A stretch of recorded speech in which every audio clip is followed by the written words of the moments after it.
深夜的城堡静悄悄的，本该是休息的时间，夏洛特却怎么也睡不着。这也太沉了，压得他根本动弹不得。而罪魁祸首就在眼前，这张脸简直像雕刻出来的一样，完美的让人移不开眼。但他可不是普通人，他就是传闻中的拉斐尔大公，一个让所有人都感到畏惧的存在。说起这个男人，故事可就长了。他是皇帝的亲侄子，也是大陆唯一的剑术大师，更是黑龙骑士团的首领。这么一位高高在上的大人物，大半夜的不睡觉，居然把下属当成枕头使，这癖好也太怪了。夏洛特现在满脑子只有一件事，这家伙到底什么时候能挪开？白天帮他打扫办公室，已经快把腰累断了，结果晚上还得当人肉靠垫，看来没办法了，只能用那一招让他彻底老实下来。没想到这一招还挺管用，随便拍2下，这尊大佛竟然真的安静了。趁现在赶紧溜，只要逃出这间屋子，就能彻底告别那地狱般的训练。坏了，假发居然被他拽住了，管不了那么多了，他抓的实在太死，再磨蹭下去谁也走不了。反正这骑士团他是待不下去了。再见了，大公阁下，以后我们再也不见了，多谢这段时间的照顾。夏洛特头也不回地跳下阳台，消失在漆黑的森林里。可他哪里知道，就在他离开的那一刻，拉斐尔已经站在了阳台边，看着那个远去的背影。男人低声重复着他的话：再也不见，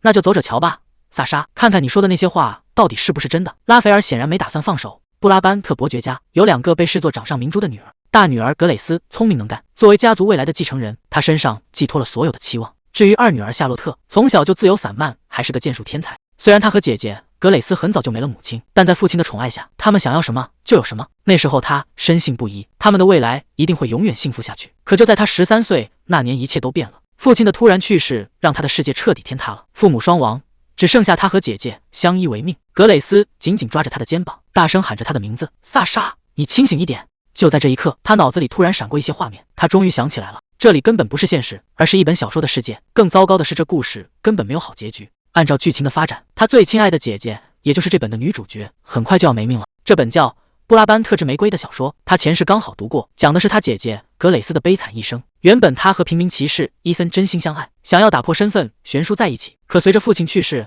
美梦彻底碎了。但这仅仅是悲剧的开始。为了保住家族，姐姐不得不放弃爱人，选择和一位年迈的贵族政治联姻。身为平民骑士的伊森，只能眼睁睁看着心爱的女人另嫁他人。随后他主动申请了最危险的远征任务，可谁能想到这一走就是永别。格蕾丝等来的只有伊森战死的消息。绝望之下，姐姐也选择了共赴黄泉。这就是原著的结局，一个没有希望、没有救赎、彻头彻尾的悲剧。格蕾丝紧紧抱着他，轻声安慰说：萨莎，没事的，无论发生什么，姐姐都会保护你。听着姐姐的话，他突然意识到，就算这里是小说的世界，但姐姐怀抱的温度却是真实的。既然父亲刚刚去世，说明一切才刚刚开始。姐姐还没有被迫出嫁，伊森也还没有出发去远征，这意味着未来的走向还能改变。他绝对不会坐视不管，更不会让姐姐再次沦为政治联姻的牺牲品。为了让姐姐能拥有那份在原著中被剥夺的爱情，他下定决心要扭转乾坤，给他们一个圆满的结局。可理想很丰满，现实却给了他一记响亮的耳光。转眼4年过去了，他尝试了无数种办法，结果却是一次又一次的失败。看着手里的剑，夏洛特不得不承认，想要改变既定的命运，真的比登天还难。他的改命计划难道还没开始就要夭折了吗？为了改变结局，他甚至尝试过给姐姐剧透未来，结果他只当他在写什么离谱的小说，根本没往心里去。既然预言不行，那就想办法搞钱。可谁知道原著里那些暴富的矿山早就全都有主了。折腾了整整4年，所有的尝试全都以失败告终。家境一天不如一天，就连伊森也不再登门拜访。他到底该怎么做才能撕碎这该死的剧本？就在夏洛特发愁的时候，一个熟悉的声音从身后传来：你在干什么呢？来的人是约翰，他是剑术名门阿尔布雷希特家的继承人，也是和他一起长大的青梅竹马。夏洛特以前经常在他家的练习场练剑。夏洛特有些纳闷地问他：你怎么会在这？约翰一脸理所当然地回答：这可是他家，当然是来看看夏洛特的。看我？好端端的为什么要来看我？约翰犹豫了一下，低声说：他听说格蕾丝小姐正准备和赫尔曼公爵商量婚事。什么？那个阴险的老公爵？这下彻底出大事了。听到这个消息，夏洛特整个人都炸了，一把抓住约翰的手腕，逼问他：你到底是从哪听说的？约翰被他吓了一跳，说这是他父亲亲口告诉他的，以他们家的情报网，这事儿绝对假不了。他心里咯噔一下，如果连约翰都知道了，说明原著里那个最黑暗的时刻马上就要降临了。这4年他拼了命想改变剧情，结果到头来还是回到了原点。他一把抽出腰间的长剑，眼神里全是杀气。既然改变不了剧情，那他就直接把那个老公爵送上西天。约翰在旁边都看傻了，赶紧拦住他：你疯了吗？你觉得这招真的行得通？约翰一把夺过夏洛特手里的剑：你觉得我父亲教我们剑术是为了让你去干这种蠢事吗？夏洛特气得大喊：快把剑还给我！难道你要我眼睁睁看着姐姐嫁给那个老怪物吗？约翰一边死死按住剑，一边劝他冷静。他说他父母也正在想办法，绝对不会坐视不管。可他知道这件事根本没那么简单。那个赫尔曼公爵在政坛权倾朝野，哪怕是伯爵家也拿他没办法。最让人恶心的是，那个老头子都已经80岁了，岁数差的简直离谱。他就是仗着自己手里的权力，在强迫他们家低头，要把姐姐推进那个火坑。更糟糕的是，这个赫尔曼公爵还是当今皇帝的老丈人，这背景简直硬到没边了。只要姐姐能幸福，他嫁给谁他都支持，但唯独这个老头子绝对不行。可看姐姐现在的样子，他显然已经铁了心要牺牲自己，连商量的余地都没给他留。约翰在旁边试探着问他要不要去跟格蕾丝小姐谈谈，劝她取消这门婚事。夏洛特无奈地摇了摇头，姐姐的脾气你又不是不知道，她决定的事情谁也拉不回来。就在他快要绝望的时候，脑子里突然闪过一个名字，伊森。对啊，我怎么把他给忘了？伊森平时最听姐姐的话，如果是他的话，一定能行。这下总算看到点希望了。只要能找来伊森，让他去劝劝姐姐，他肯定能回心转意。约翰在旁边直翻白眼，觉得他又在异想天开。但夏洛特心里清楚，伊森是唯一能拦住姐姐的人。不过想见他可没那么容易。几年前为了混个爵位，伊森加入了拉斐尔大公的黑龙骑士团，那地方可不是随便进的。但他突然想起一件事，拉斐尔大公以前竟然是约翰父亲的学生，只要利用这层人脉，想混进大公府简直易如反掌。不光是约翰，说不定连他也能跟着混进去。这下救人的计划总算是有谱了。夏洛特一把抓住约翰，急切地问他：“你跟黑龙骑士团有没有往来？”约翰被他吓了一跳，愣愣地说：“下周确实要去见大公。”太棒了！夏洛特兴奋地盯着他：“那你必须带我一起去。”约翰整个人都懵了，但夏洛特根本不给他拒绝的机会。现在每一秒都很珍贵，这是救姐姐唯一的办法了。他的最终计划很简单，只要能见到伊森，让他亲自去劝姐姐，就一定能改变那个可怕的未来。当时的他满脑子都是怎么救人，却彻底忘了一件极其重要的事，而这件事差点毁了所有的计划。他要去的可是那个疯狂大公的地盘。夏洛特这回是认真的，他拿出了筹备已久的计划书，准备大干一场。他打算先乔装成护卫骑士，混进大公府邸。约翰和大公说话的时候，他在趁乱溜走，再找到伊森，让他去说服姐姐。只要姐姐能回心转意，他的任务就算彻底圆满了。夏洛特还在那得意呢，觉得为了姐姐的幸福，这计划简直完美到了极点。约翰还没来得及搭话，身后突然传来一个声音，夸这计划确实挺精彩。这下彻底撞枪口上了，刚才那些话全被听了去。还没等他想好怎么狡辩，对方已经直呼其名。看来这顿教训是躲不过去了。挨了一顿臭骂之后，夏洛特只能灰溜溜的打道回府，心里把约翰骂了100遍。本以为是神助攻，没想到这家伙竟然是个25仔，关键时刻直接把他给卖了，指望他去搞定伊森。看来这事儿多半是要黄，这队友实在是带不动。就在他满肚子怨气的时候，路边停着的一辆马车突然吸引了他的注意。这马车的样子看着眼熟，难道是家里来客人了？太阳都下山了，谁会选在这个时间登门拜访？夏洛特觉得这事儿透着古怪，他悄悄凑近想看个究竟，就听到了一个重磅炸弹。屋里的人竟然在商量什么时候公布订婚的消息。这声音听着耳熟，果然是赫尔曼那个老狐狸，他这么晚过来准没好事。夏洛特猫着腰躲在马后，连大气都不敢喘一下，生怕错过了屋里的动静。赫尔曼这老狐狸一脸假笑，嘴上说着要尊重对方的意见，其实每句话都在试探。格蕾丝想把消息压到秋收后，显然是想给夏洛特留点余地，不想在成年礼前闹得满城风雨。可赫尔曼一眼就看穿了，故意提起成年礼的事，这老家伙明显话里有话。格蕾丝虽然嘴上在敷衍，但现在的局势已经由不得他做主了。赫尔曼这老家伙装得跟真的一样，一边动手动脚，一边还口口声声说会照顾好夏洛特。他催着格蕾丝赶紧准备订婚，剩下的事情他来搞定。这副吃干抹净的嘴脸真是让人反胃。格蕾丝一句话都没说，只是死死地攥着裙角，显然已经忍到了爆发的边缘。赫尔曼前脚刚走，格蕾丝就彻底支撑不住，整个人瘫坐在地上。可他缓过劲来的第一件事，竟然是叮嘱身边的人千万要瞒着萨莎订婚的消息。躲在树后的夏洛特听得真切，这个傻姐姐明明自己都快碎了，心里装的却全是妹妹。只要能换来姐姐的幸福，不管付出什么代价他都认了。既然订婚还没板上钉钉，那就说明还有转机。夏洛特迅速打起精神，不就是计划提前了吗？这根本难不倒他，只要能先见到伊森，剩下的事情都能搞定。他对自己这脑瓜子那是相当有信心，既然决定了，那就直接开干吧。夏洛特本想直奔大公府，结果在门口就碰了一鼻子灰，守卫死活不放行，非说这是侯爵大人的死命令，费了这么大劲，最后竟然被困在约翰家里。他觉得自己现在就像个被双打的茄子，简直倒霉透顶。可当他翻开桌上的画卷，整个人都愣住了。难怪这一路上总觉得有人跟踪，合着连通缉令都给他印好了。这师傅下手也太狠了，但他可不是那么容易认输的。既然大门走不通，那就再想别的招。嫌坐马车要走1个星期太慢，夏洛特干脆决定直接走过去，反正只要他想走，没人能拦得住。趁着侯爵的骑士们不留神，他直接溜之大吉，直奔大公府而去。约翰在街上急得团团转，拿着画像到处问，嗓子都快喊哑了，却连个影子都没抓着。谁能想到满大街都是通缉令，他竟然还能在眼皮子底下就这么大摇大摆的走掉。看看这假发配上假胡子，夏洛特对自己这身乔装相当有信心，觉得自己简直是个天才。只要进了大公府，就再也没人能追踪到他。这一周的苦日子总算没白熬。本来还想靠约翰的关系走个后门，可现在只能硬着头皮去应付那帮审查出了名的严，还特别死板的黑龙骑士团。结果刚到大公府门口，他就彻底傻眼了。这人山人海的场面，到底要排到什么时候去？看着门口这阵仗，守卫果然是严防死守，外人想进去简直比登天还难。可奇怪的是，这大门口怎么排了这么长的队？看这架势，也不像是拿了邀请函的贵族。就在夏洛特纳闷的时候，守卫突然扯着嗓子大喊：“只有通过审查的人才能进府，而且今天是最后一天。”这下没得选了，既然这是最后的机会，不管是什么审查，他都得硬着头皮去排队了。这竟然是黑龙骑士团的招募现场。紧赶慢赶，总算领到了号码牌。夏洛特低头一看，排在他前面的居然已经到了87号。还没等他琢磨明白，前面突然传来一声冷冰冰的淘汰，紧接着一个大男人就像拖死狗一样被守卫直接扔了出去。看来想混进这大公府，比他预想的还要麻烦。排队的时候，夏洛特听到旁边的人在嘀咕，说这审查简直离谱到了极点，不仅要看手掌，甚至连胡子都不放过。据说刚才就有个倒霉蛋，因为在胡子里藏了毒刃，直接被当场拿下了。一听到胡子成了雷区，夏洛特的心态瞬间就崩了。他这假胡子要是被拽出来，那可真是跳进黄河也洗不清。为了保命，他二话不说，当着所有人的面，咔嚓一下就把假胡子给撕了。这操作把旁边的路人都给看傻了。就在大家等得不耐烦的时候，正主终于露面了。路人们都想看看到底是哪尊大佛能让这么多人在这儿干等。夏洛特抬头一看，那家伙是检察员吗？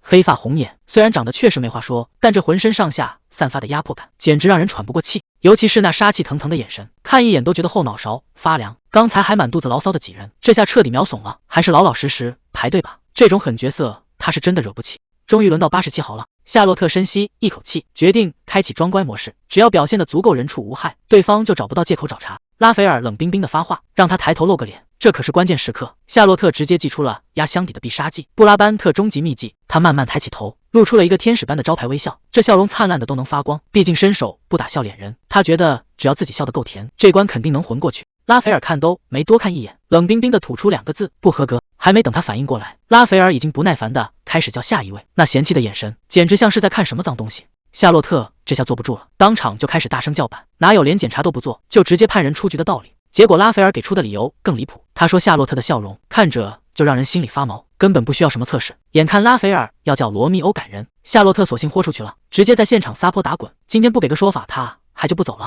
这突如其来的变故让在场所有人都看傻了眼，拉斐尔越看越觉得不对劲，这人闹出这么大动静，非要闯进大公府，背后肯定藏着什么阴谋。眼看场面就要失控，罗密欧赶紧在一旁打圆场，劝大公干脆走各过场，等检查完判他不合格，这麻烦精自然就没话说了。拉斐尔勉强压住火气，冷冷的让他伸出手掌。谁知道夏洛特根本不按套路出牌，直接一巴掌呼在了大公脸上。这下拉斐尔彻底破防了，他甚至开始怀疑自己是不是真的想多了，这货可能压根就没什么阴谋，纯粹就是个脑子不灵光的傻子。拉斐尔刚握住那只手，就发现事情没那么简单，这手上的老茧和硬度分明是个常年练剑的高手，绝不是什么普通的小毛贼。可谁也没想到，拉斐尔竟然当场改口，直接宣布夏洛特合格了。这反转来得太快，连夏洛特自己都愣住了。看着夏洛特兴奋跑开的背影，罗密欧急得直冒火，他不明白大公为什么要放这么一个来路不明的人进府，这简直就是引狼入室。拉斐尔却显得很淡定，既然对方是冲着他来的，而且身手还这么了得，与其在暗处防不胜防，不如直接放在眼皮子底下。他倒要看看这个所谓的高手到底葫芦里卖的什么药。这些年为了对付拉斐尔，政敌们最爱用的就是美人计，可惜他根本不吃这一套，甚至为了省麻烦，直接把府里的人全换成了男丁。眼看色诱不成，刺客还想靠伪装身份博取同情，结果拉斐尔连眼皮都没抬一下，他冷笑着让刺客传个话回去，就说大公其实根本不喜欢女人，既然这次不是女人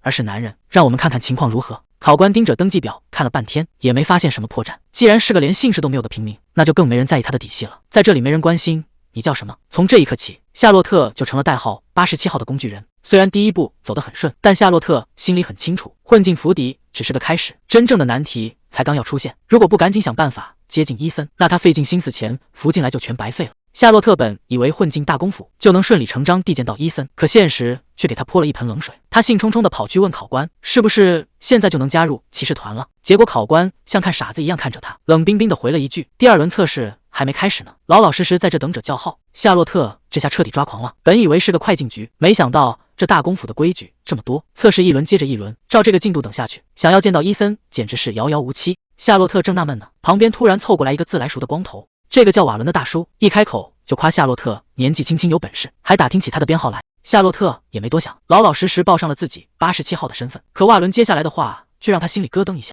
原来这第二轮测试根本不是什么简单的面试，而是一场20人一组的生存战，只有活到最后的人才能晋级。夏洛特这下彻底傻眼了，他只是想进府见个人而已，谁能想到这大公府的门槛居然要靠玩命才能跨过去。看着眼前这阵仗，夏洛特心里直犯嘀咕，就算大公府安保严密，这选拔方式也太玩命了吧。他忍不住问旁边的瓦伦，至于把事情做得这么绝吗？瓦伦倒是看得很开，他提醒夏洛特，这可是黑龙骑士团的招牌，作为帝国3大骑士团之一，要是没点硬核手段，怎么可能选出真正的精英？夏洛特听完沉默了，他心里很清楚瓦伦说的对，毕竟这支队伍效忠的对象可是那位深不可测的拉斐尔大公。作为当今皇帝的亲侄子，拉斐尔的名号就是实力的象征，他不仅是皇帝最宠幸的亲信，更是保家卫国的战争英雄，手里握着边境的绝对兵权，难怪这大公府的选拔规矩比皇宫还要森严。夏洛特虽然心里还在吐槽，但一想到家里的姐姐，他只能强打起精神，既然已经走到了这一步，那就没什么好抱怨的了。就在这时，考官大声宣布测试开始，可他还没来得及行动，就已经被旁边的竞争对手盯上了。那2个家伙正交头接耳，觉得夏洛特看起来像个软柿子，打算先联手把他给踢出局。夏洛特深吸一口气，暗暗发誓一定要全力以赴，争取第一个冲进觐见室。为了伊森和姐姐，这一仗绝对不能输。对手被这股气势吓得够呛，甚至有人惊叫出声，说夏洛特的眼神看起来太恐怖，简直就像个失去理智的怪物。大厅里却是另一番景象，约翰正穿着一身笔挺的礼服，在侍从罗密欧的陪同下优雅登场，接待人员还在为外面的动静道歉。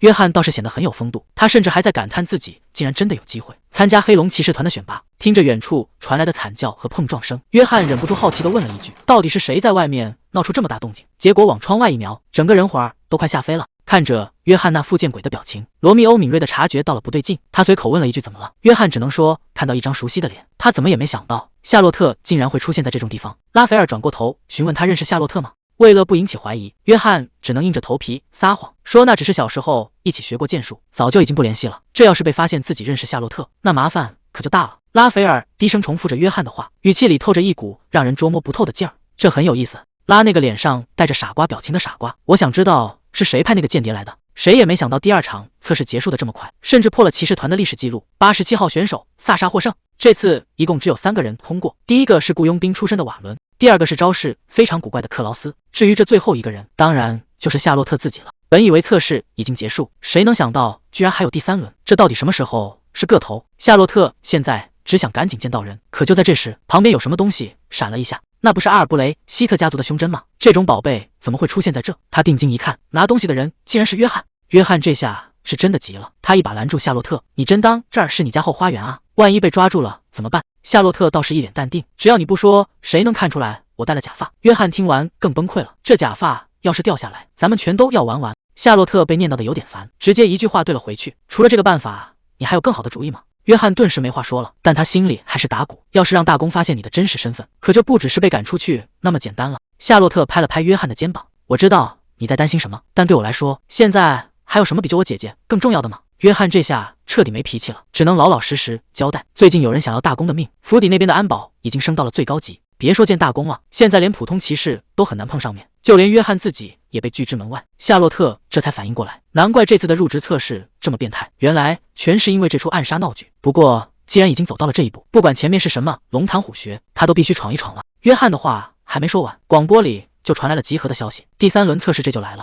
夏洛特根本顾不上解释，临走前只丢下一句话，千万别跟任何人说我在这儿。看着夏洛特跑远的背影，约翰心里更没底了。进骑士团容易，可以后想脱身就难了。很快第3轮测试正式拉开帷幕，夏洛特被分到了实力最强的一组，他的队友竟然是瓦伦和克劳斯，这下场面可有意思了。夏洛特刚赶回考场，就被队友瓦伦调侃了一句，还以为你掉进厕所里了呢。夏洛特没好气的反驳，这2个人绝对是硬茬子，有他们在通过测试，基本稳了。瓦伦笑着拍了拍他，我还以为你被吓跑了。夏洛特直接把头一扬，怎么可能？我还要第一个冲进去呢。就在这时，一个阴阳怪气的声音传了过来，哟，这不是那个落魄家族的小鬼吗？维格兰一脸傲慢的走过来，语气里全是嘲讽，就凭你这种身份也想进黑龙骑士团？他说他刚才全看见了，夏洛特和约翰在休息区偷偷摸摸，肯定是在商量什么见不得人的勾当。他阴阳怪气的感叹，有大腿抱就是不一样，进骑士团跟玩似的。夏洛特心里咯噔一下，还好这家伙只是看到了人，没听到他们到底聊了什么。维格兰越说越起劲，还提到下一轮要跟教官单挑，他倒要看看教官会怎么给这位关系户放水。夏洛特听得直翻白眼，这家伙连他的名字都记不住，还一口一个平民骑士的叫着。维格兰的跟班也在旁边起哄，说夏洛特这种行为真够差劲的。维格兰根本没打算收手，还在那儿大放厥词，说夏洛特能混进第3轮，全靠背后那个男人。话还没说完，夏洛特已经忍无可忍了，他直接飞起一脚，狠狠地把维格兰踹翻在地。这一脚力气可不小，维格兰当场就没声了，只能躺在地上大口喘气。夏洛特居高临下的看着他，这下世界终于清静了。夏洛特原本想就这么算乐，可维格兰实在是太聒噪，既然下一场测试还没开始，那就干脆找点乐子。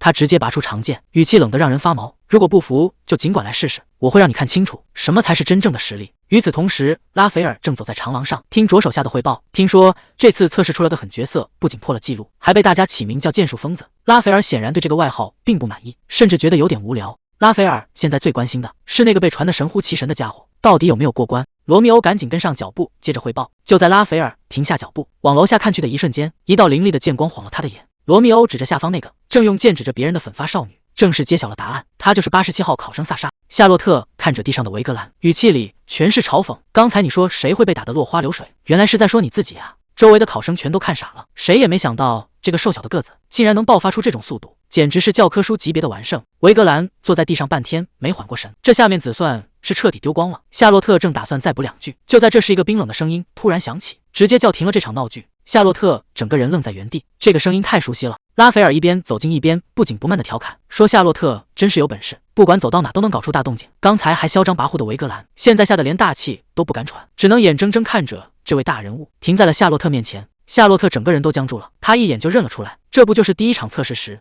那个躲在暗处观察的男人吗？难道说这家伙就是第3场测试的考官，专门来找麻烦的？拉斐尔嘴角微微上扬，露出了一个意味深长的笑，直截了当地说：“夏洛特果然跟传闻中一样，是个名不虚传的疯子。”夏洛特这下彻底炸毛了，当众质问拉斐尔，到底哪只眼睛看到他像疯子了？说像他这么漂亮的疯子，这世上恐怕再也找不出第2个。还没等夏洛特反应过来，拉斐尔突然收起笑脸，对着全场下达命令，所有人立刻肃静。听着周围人整齐划一的喊大功，夏洛特整个人都懵了，刚才跟自己斗嘴的这个男人，竟然就是传说中的公爵大人。夏洛特还没从身份的冲击中缓过来，拉斐尔就直接抛出了重磅炸弹。他环视全场，宣布第3场测试的规则。第1场决斗的人选已经定了，他伸手指了指身边的夏洛特，第1场就由这位挑战者出战，谁有意见吗？夏洛特这下彻底傻眼了，那个在街上神神秘秘，非要试探他实力的怪人，竟然就是拉斐尔大公本人。拉斐尔这一剑下来，普通人根本接不住，他甚至还有心思评价，反应还挺快。夏洛特整个人都懵了，这根本不是人类能有的力量，单手挥动那么重的巨剑，速度竟然还快得离谱。帝国最强剑士果然名不虚传，只要被他蹭到一点边，这条命恐怕就没了。拉斐尔冷笑着问：“这就没力气了吗？”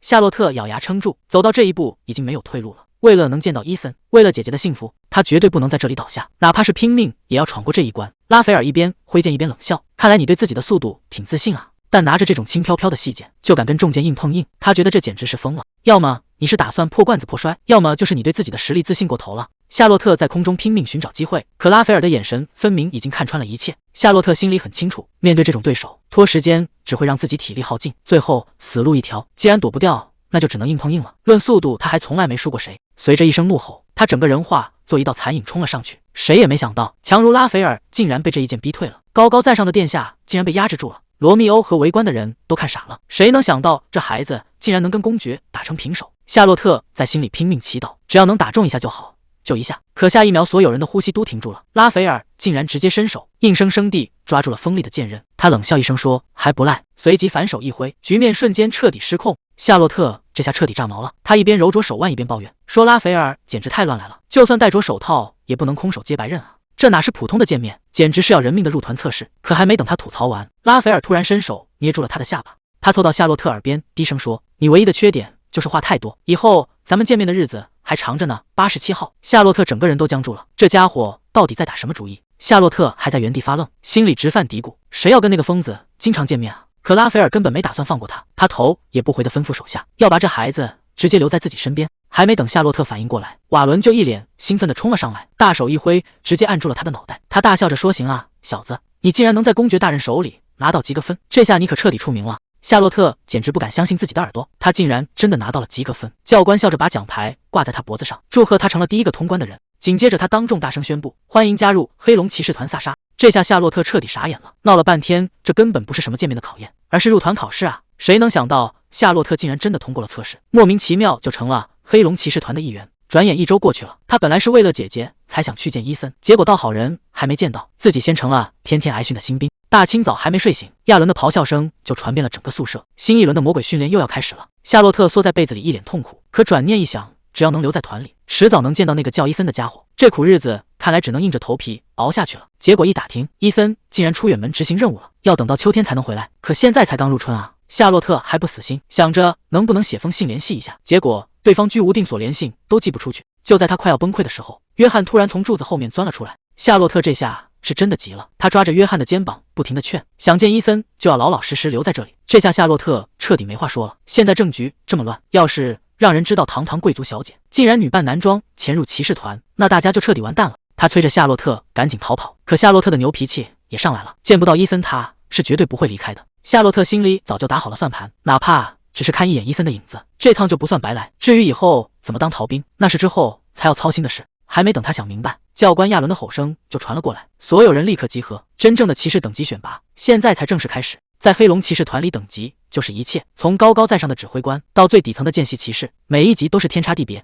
亚伦教官宣布，从明天开始会有上级骑士亲自带队训练。夏洛特心里很清楚，摊上什么样的导师，直接决定了他以后的日子好不好过。可还没等他想好怎么选导师，亚伦就露出了不怀好意的笑。他随手一挥，一团火焰凭空燃起。今天的第一个任务竟然是让大家去跳火圈。看着眼前熊熊燃烧的火球，所有新兵都傻眼了。夏洛特更是满脑子问号，这离谱的训练跟尊重前辈到底有什么关系？这黑龙骑士团果然全是一群疯子。面对这熊熊燃烧的火圈，全场新兵没一个敢吭声的，谁也不想当第一个吃螃蟹的人。亚伦教官冷笑一声，直接点名让夏洛特第一个上，而且根本没得商量。夏洛特心里虽然把教官骂了10000遍，但还是被硬生生推到了火坑边上。就在他犹豫不决的时候，一想到还在等他的姐姐，夏洛特瞬间来了斗志，不就是个带火的圈吗？拼了！只见他纵身一跃，竟然轻轻松松就跳了过去。这下夏洛特彻底膨胀了，原来自己真的是个天才，这种小场面根本难不倒他。刚才还觉得自己是天才，结果帅不过3秒就翻车了。夏洛特这一跳确实惊艳了所有人，大家都以为他要创造奇迹，结果衣服直接被火苗燎着了，现场瞬间乱成了一锅粥。夏洛特在地上疼得直打滚，一边惨叫一边拼命求救。夏洛特现在肠子都悔青了，心里全是伊森的名字，要是那个男人再不出现，他恐怕真的要交代在这了。那个叫萨莎的家伙，身份竟然全是假的。罗密欧查遍了附近所有的村子，根本没人听说过这个名字。这人就像是凭空冒出来的一样。拉斐尔看着手中的画像，陷入了沉思。这人的剑法虽然不错，却和以前那些刺客完全不同，身上竟然感觉不到半点杀气。既然身份来历不明，那这件事就变得有意思了。拉斐尔随手放下资料，心里已经有了主意。与其到处乱找，不如直接把这人留在身边，看看他到底藏着什么秘密。他嘴角带着一丝冷笑，打算就这样一直盯着他，直到亲手扒开他的真面目。夏洛特整个人都麻了，周围的同僚更是倒了一地。钻火圈就算乐，居然还要往鳄鱼嘴里钻。好不容易熬到上午结束，亚伦却突然宣布下午要去见直属上司。夏洛特心里咯噔一下，亚伦这番话简直让夏洛特看到了救星。只要成了高阶骑士的从者，以后就要跟上司同吃同住。他现在满脑子都在幻想，要是能分到一个温柔的上司，那以后的军旅生活岂不是能直接起飞？他在心里默默祈祷，千万要给他派个好人啊！可惜他还不知道自己即将面对的到底是何方神圣。拉斐尔优雅地拆开信件，抬头微微一笑说：“我们又见面了。”这一句话直接把地上的夏洛特给听傻了。他怎么也没想到，这种倒霉事竟然能轮到自己。谁能想到他的直属上司竟然就是大公爵本人？这下别说好日子了，能不能活到秋天都得打个问号。夏洛特这下是彻底卑微到了尘埃里，一边行礼一边在心里犯嘀咕：这尊大佛怎么突然主动打招呼？结果拉斐尔一开口，竟然是要翻考试时候的旧账，还冷冰冰的让他走近点。夏洛特吓得腿都软了，满脑子都是自己被打飞的画面，总觉得这一拳下来，自己这小命肯定保不住了。就在他胡思乱想的时候，拉斐尔不耐烦地敲了敲桌子，问他是不是耳朵聋了。夏洛特猛地一激灵，拉斐尔一边写字一边查户口，确认夏洛特只是个没背景的平民，而且还没到成年岁数。就在夏洛特以为只是例行公事时，拉斐尔手里的笔突然停了，语气也变得有些耐人寻味。他冷不丁地问起约翰，还说夏洛特跟人家关系不一般。夏洛特这下彻底慌了神，心想那天说话难道被撞见了？赶紧摆着手拼命撇清关系。看他这副心虚的样子，这事儿恐怕没那么容易翻篇了。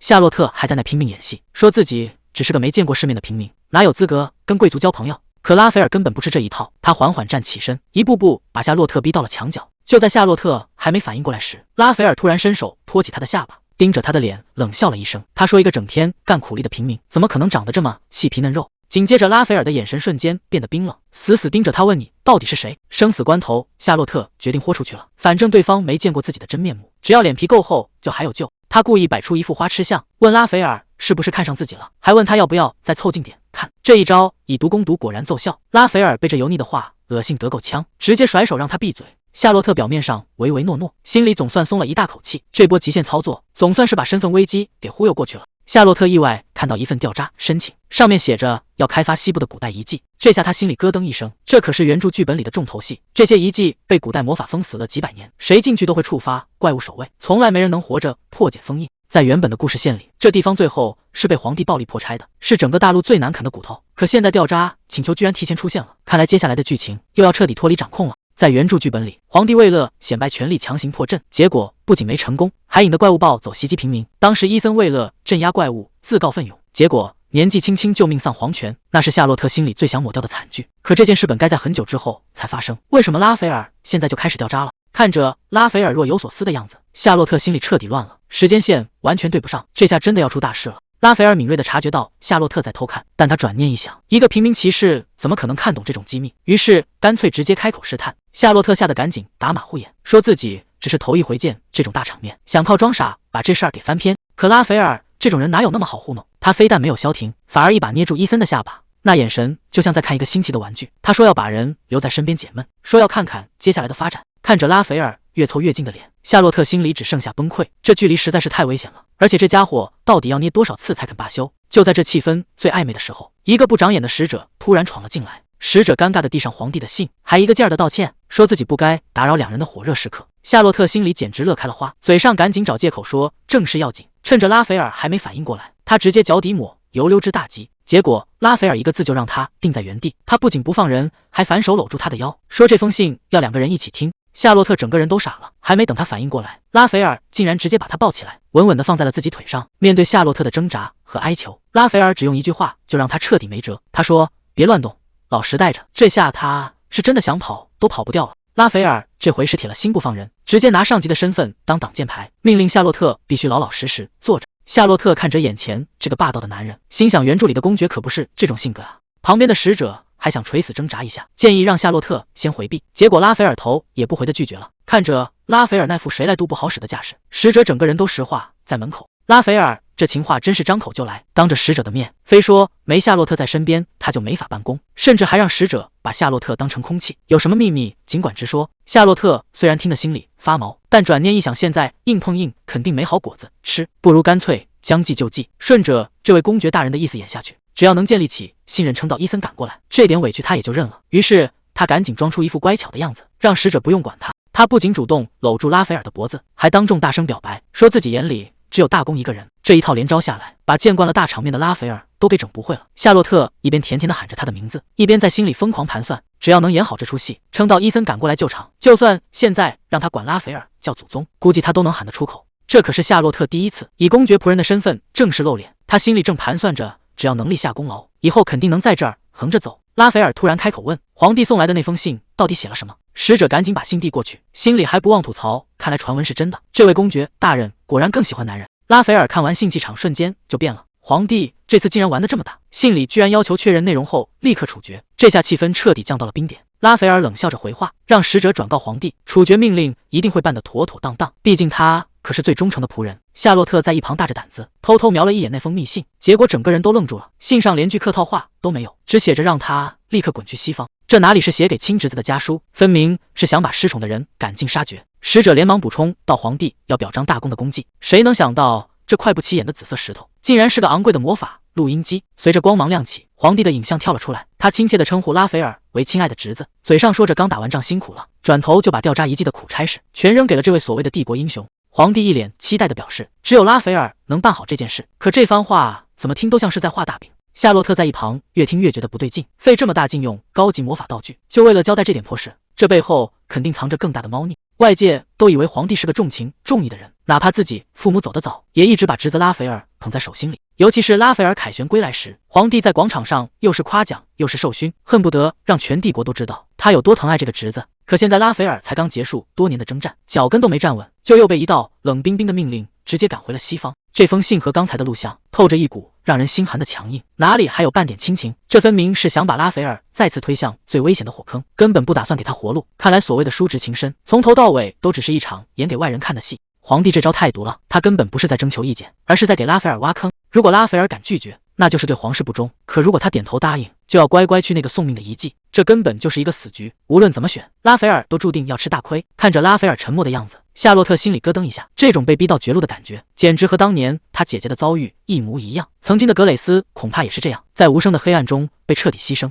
传令官一脸得意的走了，他急着回去向皇帝复命，说拉斐尔已经乖乖听命出发了。夏洛特突然一拍手，像是想到了什么了不得的大事。虽然刚才差点说漏嘴，但一想到拉斐尔姐姐的遭遇，他决定豁出去了。夏洛特凑到拉斐尔跟前，神神秘秘地提醒他，皇帝的寿宴马上就要到了，既然西方远征坏了他的计划，那他干脆反客为主，这次他要亲自出手帮拉斐尔。只要利用好这场寿宴，局面说不定就能彻底翻盘。夏洛特突然开始疯狂使眼色，对着拉斐尔一顿暗示，让他赶紧动动脑子配合一下。拉斐尔虽然听得一头雾水，但看着夏洛特那副认真的样子，也只能硬着头皮往下接。夏洛特故意当着传令官的面撒娇说自己过几天就要过生日了，问拉斐尔是不是早就忘了。这出戏演的传令官一愣一愣的，拉斐尔也总算反应了过来，立马换上一副温柔的表情，说自己绝对不会忘记。夏洛特心里总算松了口气，只要能把话题岔开，就能暂时稳住局面。他看穿了皇帝的真面目，皇帝其实并不急着把人赶走，他只是在用这种强硬的方式测试拉斐尔到底够不够听话。夏洛特还在心里打着如意算盘，他觉得现在最好的办法就是转移皇帝的注意力，给拉斐尔争取一点考虑的时间。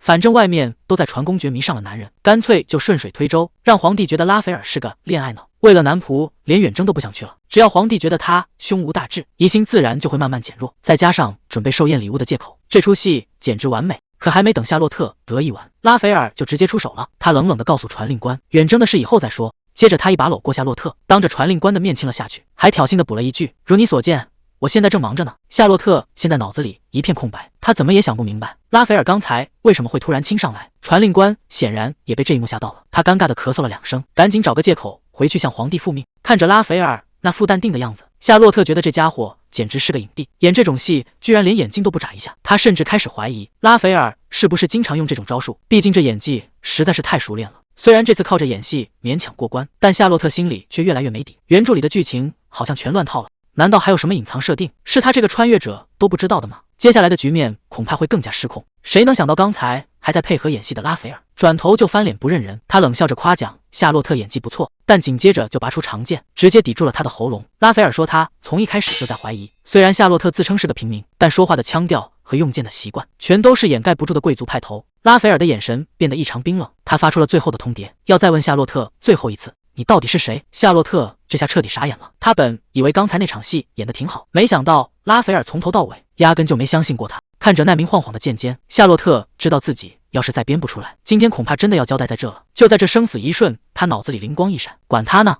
豁出去了。他大声喊了出来，说自己潜入公爵府是因为有想要守护的人。听到夏洛特说有想要守护的人，拉斐尔显然愣了一下，手里的剑也停在了半空中。夏洛特心里很清楚，面对拉斐尔这种多疑的人，半真半假的谎话根本行不通，现在只能拿命去赌一把。他坚定地看着拉斐尔说，虽然不能透露那个人的身份，但对方比他的生命还要重要，为了保护那个人，他必须留在黑龙骑士团。他卑微地请求拉斐尔再相信他一次，并保证自己绝不是他的敌人。局面陷入了死一般的寂静，拉斐尔眼里的杀气似乎消散了一些。拉斐尔虽然收起了长剑，但心里的疑虑一点没少。他盯着夏洛特冷冷地问，刚才在那些官员面前演戏，是不是为了讨好他？夏洛特赶紧摇头否认，他说自己压根没想那么多，只是看拉斐尔整天处理公务，样子实在太疲惫了，所以才想帮他解个围。听到这个回答，拉斐尔整个人都愣住了，他自嘲的冷笑一声，说自己这个帝国的英雄居然沦落到要被一个身份不明的人同情。夏洛特一听这话，急得直摆手，他大声反驳说，这根本不是什么同情，而是发自内心的关心。拉斐尔还是那副冷冰冰的样子，他直接告诉夏洛特，以后少管他的闲事，他自己能处理好所有问题。因为拉斐尔的一举一动总让他不由自主地想起姐姐格蕾丝。夏洛特直勾勾地盯着他问，难道帝国的英雄就不是人了吗？没等拉斐尔反应过来，夏洛特又补了一句，说到底公爵大人您也只是个普通人。夏洛特这下是真的豁出去了，他直接凑到拉斐尔面前，大声地告诉他，既然是普通人，那就可以理直气壮地依靠别人，这个简单的道理你到底明不明白？拉斐尔沉默了半晌，突然意味深长地盯着他，只要乖乖听你的，我就能走上人生巅峰吗？这下轮到夏洛特懵了，这家伙怎么不按套路出牌？拉斐尔语气冰冷，不仅不听话做好，现在还敢反过来教训上司了，你说我该怎么惩罚这种傲慢的态度？夏洛特赶紧摆手解释，不是说好之前的表现可以抵消一切过错吗？结果拉斐尔根本不买账，那是测试，跟现在的账要分开算。他露出一丝危险的微笑，听说你刚好要去鳄鱼池训练？夏洛特整个人都僵住了，这下真的完大了。拉斐尔直接下了死命令，既然这么有精神，那就去把鳄鱼池打扫干净。夏洛特当场就崩溃了，这哪是惩罚，这分明是要他的命啊！他一边求饶一边被拖走。拉斐尔看着他的背影，只觉得这人真是个奇葩。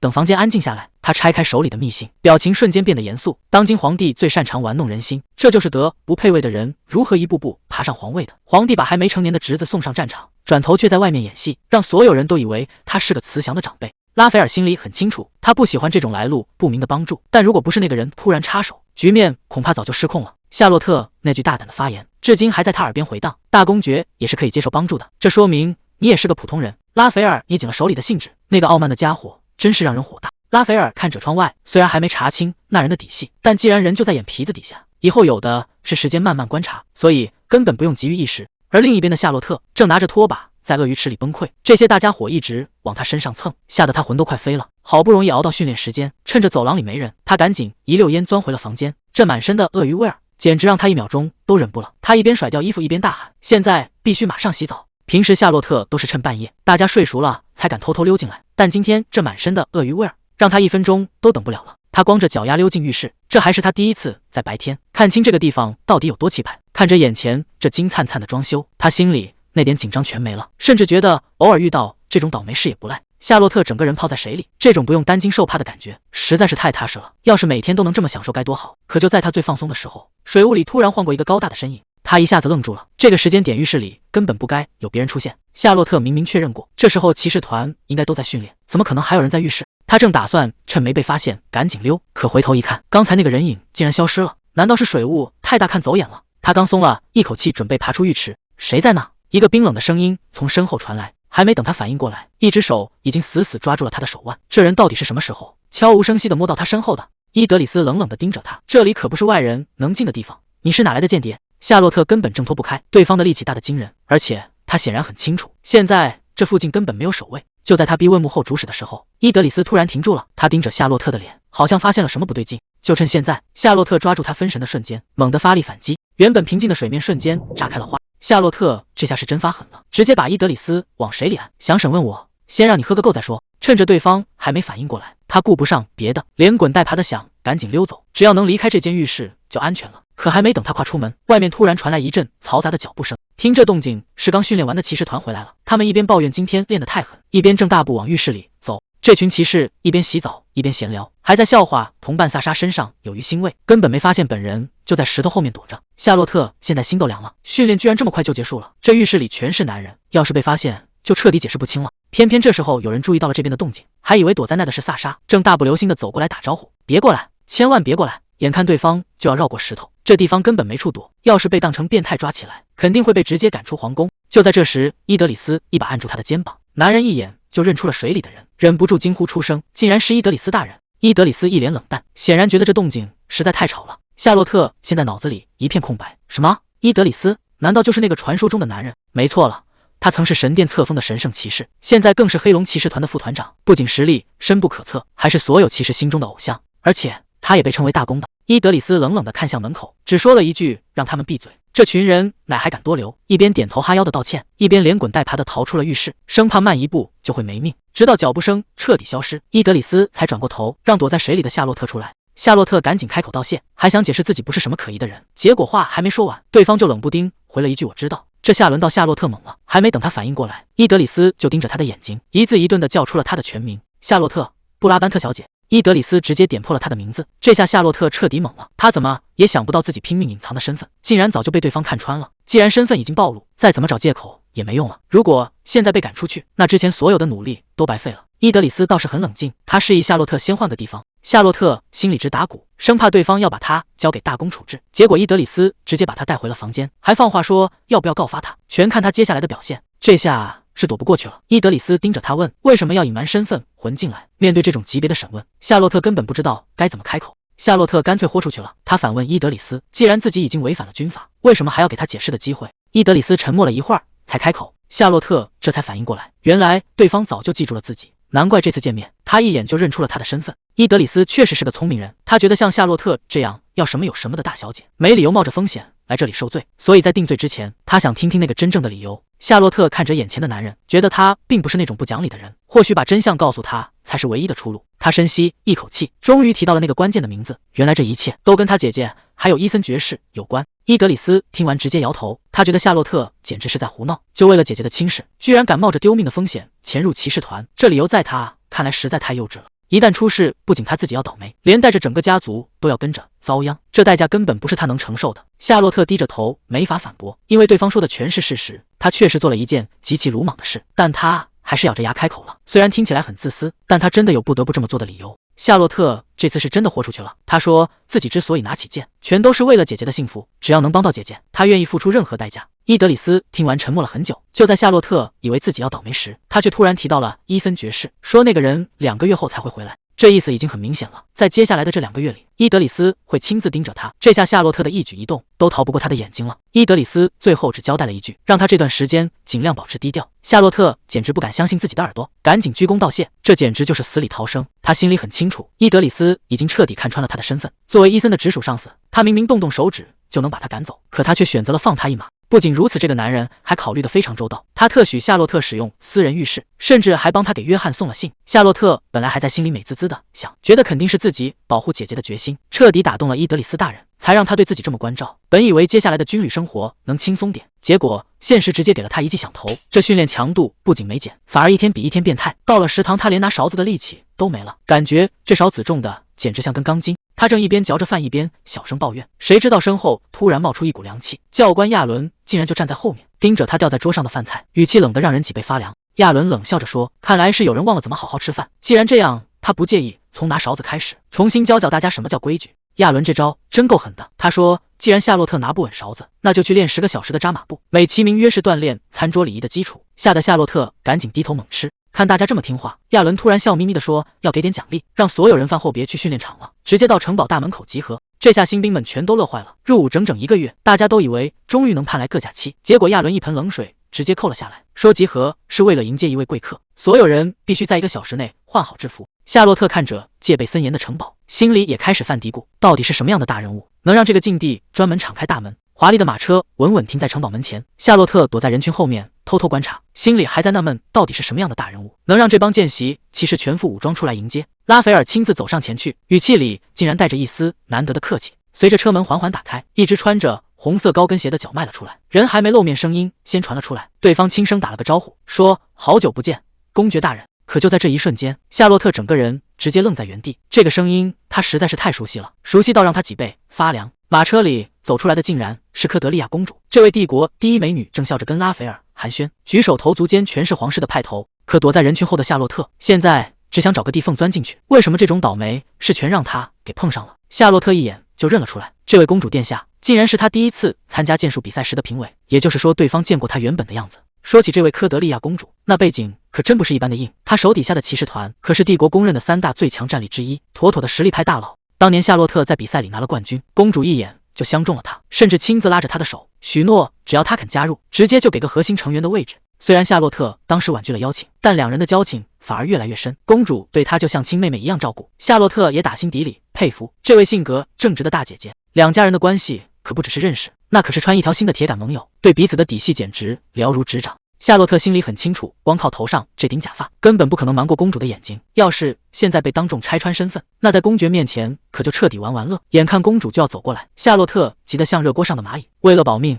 他也顾不上什么形象了，直接冲上去抢同伴的头盔，嘴里还喊着赶紧借我挡一下。就在拉斐尔准备带人进屋时，夏洛特已经开始狗急跳墙了，这要是再慢1秒钟，他这辈子最大的秘密恐怕就要在今天全盘托出。夏洛特现在也顾不上形象了，哪怕被人当成疯子，也总比被公主当场认出来要强。他扣上抢来的大头盔，低着头就想赶紧溜走，谁知道还没走2步，一个冰冷的声音就从头顶传了过来，拉斐尔竟然还没走。拉斐尔的大手已经按在了他的头盔上，他冷冷的提醒，只有资深骑士才有资格戴这种头盔，让他赶紧摘下来，别在这丢人现眼。面对公爵的施压，夏洛特只能一边尴尬的陪笑，一边在心里疯狂吐槽。他原本打算等科德利亚公主走远了，再偷偷把这沉重的铁疙瘩摘掉，可拉斐尔根本不给他机会，冷冰冰的丢下一句，既然没意见，那就现在摘。就在这千钧一发的时刻，走廊尽头突然传来了动静，拉斐尔停下了手里的动作，转头看向声音传来的方向。夏洛特这才稍微松了一口气，原来是帝国的第4公主纳迪亚到了。这位金发小公主提着裙摆，一脸好奇地打量着眼前的混乱，显然是被这边的动静给吸引过来的。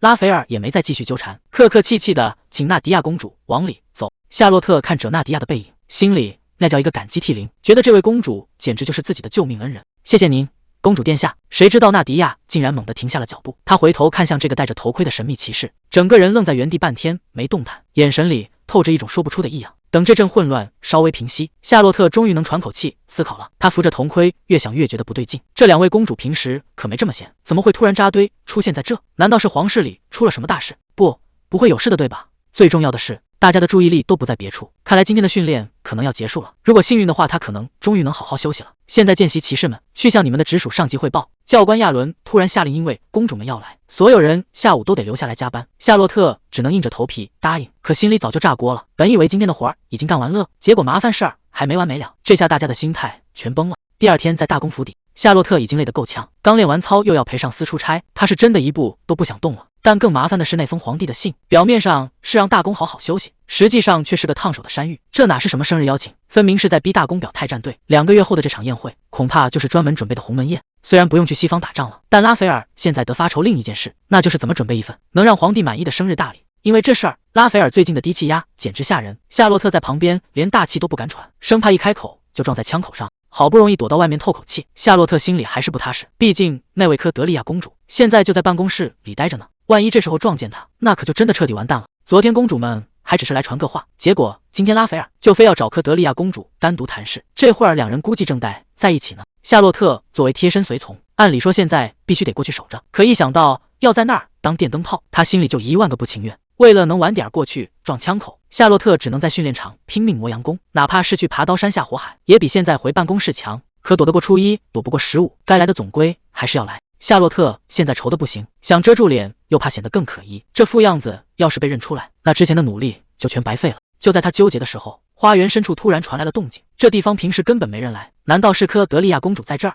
夏洛特心里反而有点小庆幸，要是真能在这儿撞见公主，他就有借口不去大公房间了，正好能名正言顺的回去训练。他赶紧凑过去想看个究竟，可谁能想到在那儿的竟然是另一个人。夏洛特定睛一看，在那儿待着的竟然是纳迪亚公主。这地方这么偏僻，他怎么连个随从都没带，就一个人落单了？夏洛特本能的开始担心，皇室成员在大公府邸单独行动，万一出点什么事可就麻烦了。可转念一想，他现在哪有心思管别人啊？真是闲吃萝卜淡操心。要是被内迪亚发现自己在这儿，那他才是真的自身难保了。真是怕什么来什么。夏洛特这乌鸦嘴刚说完，一个蒙面刺客就从草丛里钻了出来，看样子他已经观察很久了。刺客冷笑着说：“终于找到你了，4公主。”纳迪亚这会儿正背对着危险，根本没发现身后已经寒光闪闪，这下真的要出大事了。就在长剑落下的千钧一发，夏洛特根本来不及多想，直接一个箭步冲上去，把内迪亚死死护在了身下。纳迪亚还没反应过来发生了什么，夏洛特已经急切地问：“公主殿下，您没事吧？”纳迪亚愣愣地回了一句：“没事。”总算是捡回了一条命。可那个刺客非但没跑，反而露出一丝诡异的冷笑。刺客打量了一下夏洛特，冷笑着说：“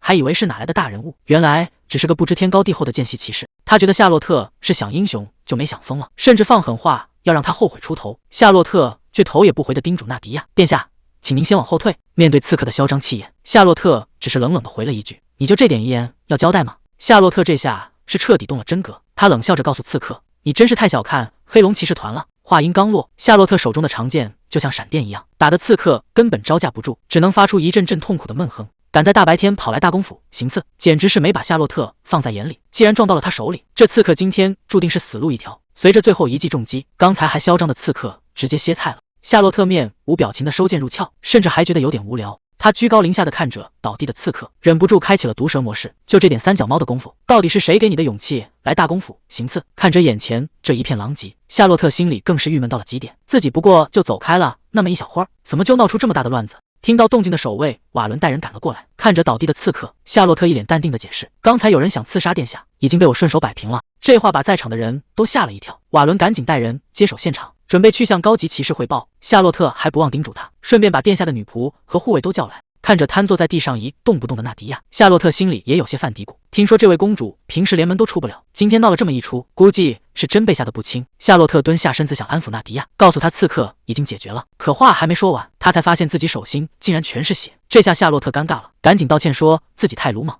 看着纳迪亚愣在原地没说话，夏洛特还以为他是真的被吓坏了，谁知道纳迪亚突然一把抓住了他的手，语气里全是心疼，直说这哪是什么鲁莽，明明是为了救他才受的伤，他非要拉着夏洛特的手仔细检查个清楚。纳迪亚细心的帮夏洛特包扎好了伤口，还温柔的向这位救命恩人道谢。夏洛特哪见过这阵仗，一时间竟然有点受宠若惊。纳迪亚看着夏洛特，刚想开口提个小小的请求，气氛眼看就要到位了，结果斜刺里突然泼来一盆冷水。拉斐尔竟然在这时候出现了，他语气冰冷的让人脊背发凉，直斥夏洛特好大的胆子，竟敢在公主面前表现得如此狼狈。拉斐尔二话不说，直接脱下披风，把夏洛特蒙了个严实，还冷冰冰的命令他赶紧把这副不像样的样子遮起来。夏洛特被这突如其来的黑暗搞懵了，只能发出一声惊叫。夏洛特还没反应过来，就被拉斐尔死死按住，他冷冰冰的命令夏洛特低头，根本不给任何解释的机会。纳迪亚虽然有些尴尬，但还是担心夏洛特身上的伤，想带他回去找医生看看。结果话还没说完，就被拉斐尔直接打断了。他语气听着倒是挺客气，可明眼人都看得出来，这位大公现在心情差到了极点。他强行带走了夏洛特，留下纳迪亚一个人在原地纳闷，今天的拉斐尔实在太反常了，这种莫名的压迫感到底是因为什么？拉斐尔这嘴是真的毒，他觉得夏洛特会被弱者伤到，说明平时的训练全都白费了，不仅没安慰，反手就给他安排了翻倍的加练。夏洛特这下彻底炸毛了，受了伤还要被训，甚至连句夸奖都没有。他正打算据理力争，结果一个声音突然从背后传来，这声音听着耳熟，夏洛特心里咯噔一下，难道是科德利亚公主？还没等大家反应过来，科德利亚已经冲到了面前，看着现场这一片狼藉，他整个人都处于爆发边缘。科德利亚急得不行，拉着纳迪亚左看右看，生怕自家妹妹受了一点伤。纳迪亚赶紧打掩护，说是多亏了这位见习骑士，自己才没出大事。夏洛特躲在斗篷里，大气都不敢喘，只想赶紧把这尊大佛给送走。他故意压低了嗓门，装出一副公事公办的样子，说这都是骑士的本分。科德利亚听完却没接话，反而盯着夏洛特看了好半天，那眼神锐利的像要把斗篷看穿。夏洛特这下心里彻底没底了，明明已经特意变了声，难道还是哪里露馅了？夏洛特这下心都提到嗓子眼了，刚才不小心提到了手上的伤，他以为自己的身份彻底暴露了，正琢磨着该怎么收场，结果科德利亚只是觉得声音奇怪，压根没往那方面想，还顺口夸了他几句身手不错。夏洛特这才松了一口气，看来这马甲暂时是保住了。就在这时，罗密欧急匆匆地跑了过来，在拉斐尔耳边低声汇报，说是那个行刺公主的刺客已经全部带下去准备审讯了。原本还在看戏的拉斐尔眼神瞬间就变了，既然正主已经抓到，那接下来的场面恐怕就没这么温和了。拉斐尔难得开了恩，他让夏洛特先去医务室处理伤口，如果有需要证词的地方，之后会再派人去叫他。夏洛特虽然听得一头雾水，但能赶紧离开这个是非之地，对他来说简直是谢天谢地，这总比留在这继续挨训要强。转眼到了深夜，拉斐尔独自坐在书房里，手里紧紧攥着那份暗杀报告，上面的每一个字都让他陷入沉思。他看着报告里提到的名字，心里五味杂陈。原本以为那个人冷酷无情，可现在看来事实似乎并不是这样。谁能想到当爹的竟然能狠心到这种地步，拿亲生女儿的命来当筹码？那个刺客表面上是公主的护卫，背地里却是皇帝亲手培养的死士，这根本不是什么意外，而是一场精心策划的一石二鸟。皇帝想让自己的骑士杀掉公主，然后再把保护不利的罪名全扣在拉斐尔头上。只要这盆脏水泼实了，拉斐尔这个战争英雄的地位就会瞬间崩塌，甚至连皇室的身份都保不住。拉斐尔越想越觉得不对劲，怎么每次到了关键时刻都是这个萨莎冲出来挡在前面？这世上哪有这么多凑巧的事？他开始怀疑，这难道又是夏洛特演的一场戏，故意在他面前立功，好彻底打消他的疑虑？原本以为这小子只是个性格古怪的见习骑士，可现在看来，他竟然是拉斐尔见过最难对付的人，完全让人看不透。看着夏洛特平时那副傻呵呵又爱笑的模样，拉斐尔心里却一点也轻松不起来。这种身份不明又偏偏在这个节骨眼出现的人，背后肯定藏着更大的秘密。夏洛特展现出来的剑术实在强得有些离谱，这让拉斐尔心里隐隐感到不安。更让他脑子转个不停的是夏洛特曾经说过的那句话：难道帝国的英雄不也只是个普通人吗？这种想法在拉斐尔看来简直荒谬到了极点，可不知道为什么，这句话就像扎了根一样，在他脑海里挥之不去。他自嘲地冷笑了一声，觉得这一切真是太荒唐了。不过既然夏洛特现在就在他手心里，到底藏着什么秘密，迟早都能查个水落石出。拉斐尔已经下定了决心，不管花多长时间，他都要把夏洛特潜伏在身边的目的彻底挖出来。第二天一早，训练场上的气氛就有点不对劲，骑士们三五成群的聚在一起，交头接耳的议论着什么。夏洛特凑过去打听，布兰登神神秘秘的告诉他，出大事了，第四公主被刺杀的消息竟然被上面强行压下去了。夏洛特整个人都懵了，刺客明明都已经招供了，为什么还要掩盖真相？夏洛特心里咯噔一下，他突然意识到，皇室之所以急着封口，恐怕正是因为刺客招供的内容牵扯到了绝对不能碰的秘密。就在这时，伊德里斯冷着脸走了过来，一句话就让全场瞬间安静。他宣布今天由他亲自监督训练，谁也不许再乱嚼舌根。夏洛特怎么也想不通，刺杀皇室成员可是天大的罪名，为什么要急着把消息压下去？除非这背后牵扯到了一个连皇室都惹不起的大人物。随着线索一点点拼凑在一起，一个可怕的念头在夏洛特脑海中浮现：如果那天他没有刚好路过，如果奈迪亚真的没命了，那么唯一的获利者竟然会是当今的皇帝。只要公主一死，皇帝就能顺理成章的把责任全部推到拉斐尔头上，逼他去那个九死一生的西部遗迹。夏洛特越想越觉得脊背发凉，为了对付政敌，竟然连亲生女儿都能拿来当诱饵。这个皇帝远比他想象中还要冷酷残忍，简直让人感到恐惧。更糟糕的是，如果事情真按皇帝的计划发展，拉斐尔大公一旦被派往西部，伊森肯定也会被编入队伍。真要到了那一步，夏洛特的所有计划都会全盘皆输。他现在心里乱得很，明明才答应过伊德里斯要保持低调，结果转头就卷进了刺杀案。他开始怀疑自己是不是太出风头了，或者当时干脆直接站出来，局面会不会好一点？就在他想得入神的时候，耳边突然传来一声呼唤：“萨莎！”他猛地回过神来，下意识地应了一声。伊德里斯冷不丁地告诉夏洛特，拉斐尔要在办公室单独见他，甚至为了这次见面，连今天的训练都直接免了。这种突如其来的特殊待遇让夏洛特心里直打鼓，总觉得有什么不好的事情要发生。等他忐忑不安地推开门，拉斐尔头也不抬地甩出一句话，让他赶紧去收拾东西。看着眼前堆成山的公文，夏洛特简直不敢相信自己的耳朵，他忍不住抗议：难道要让他一个人打扫这么大的办公室吗？拉斐尔头也不抬地反问一句：怎么，你做不到吗？夏洛特这下急了，大声嚷嚷着自己当然行，但他可是正儿八经的骑士，不是来给大公府打杂的。结果呢，抗议完全无效，他还是乖乖戴上头巾，拿起了鸡毛掸子。夏洛特一边搬书一边觉得委屈，本以为刺杀案后第一次被传唤，肯定是有什么机密要商量，谁能想到竟然是来干苦力的。这巨大的心理落差让他心态彻底崩了。现在他什么都不想管，只想赶紧回家找兄弟姐妹求安慰。就在夏洛特埋头干活的时候，拉斐尔突然叫住了他，语气平静的让人发毛，说要聊聊昨天发生的事。夏洛特还没反应过来，拉斐尔就直接拆穿了他的谎言，从训练场到办公室根本不需要经过花园。还没等夏洛特想好怎么狡辩，拉斐尔已经逼到了他跟前。这种近在咫尺的距离让夏洛特整个人都僵住了，脑子里只剩下一个念头，他离得实在是太近了。拉斐尔盯着他的眼睛，一字一句的逼问，为什么要绕路去花园？那天到底在那见到了谁？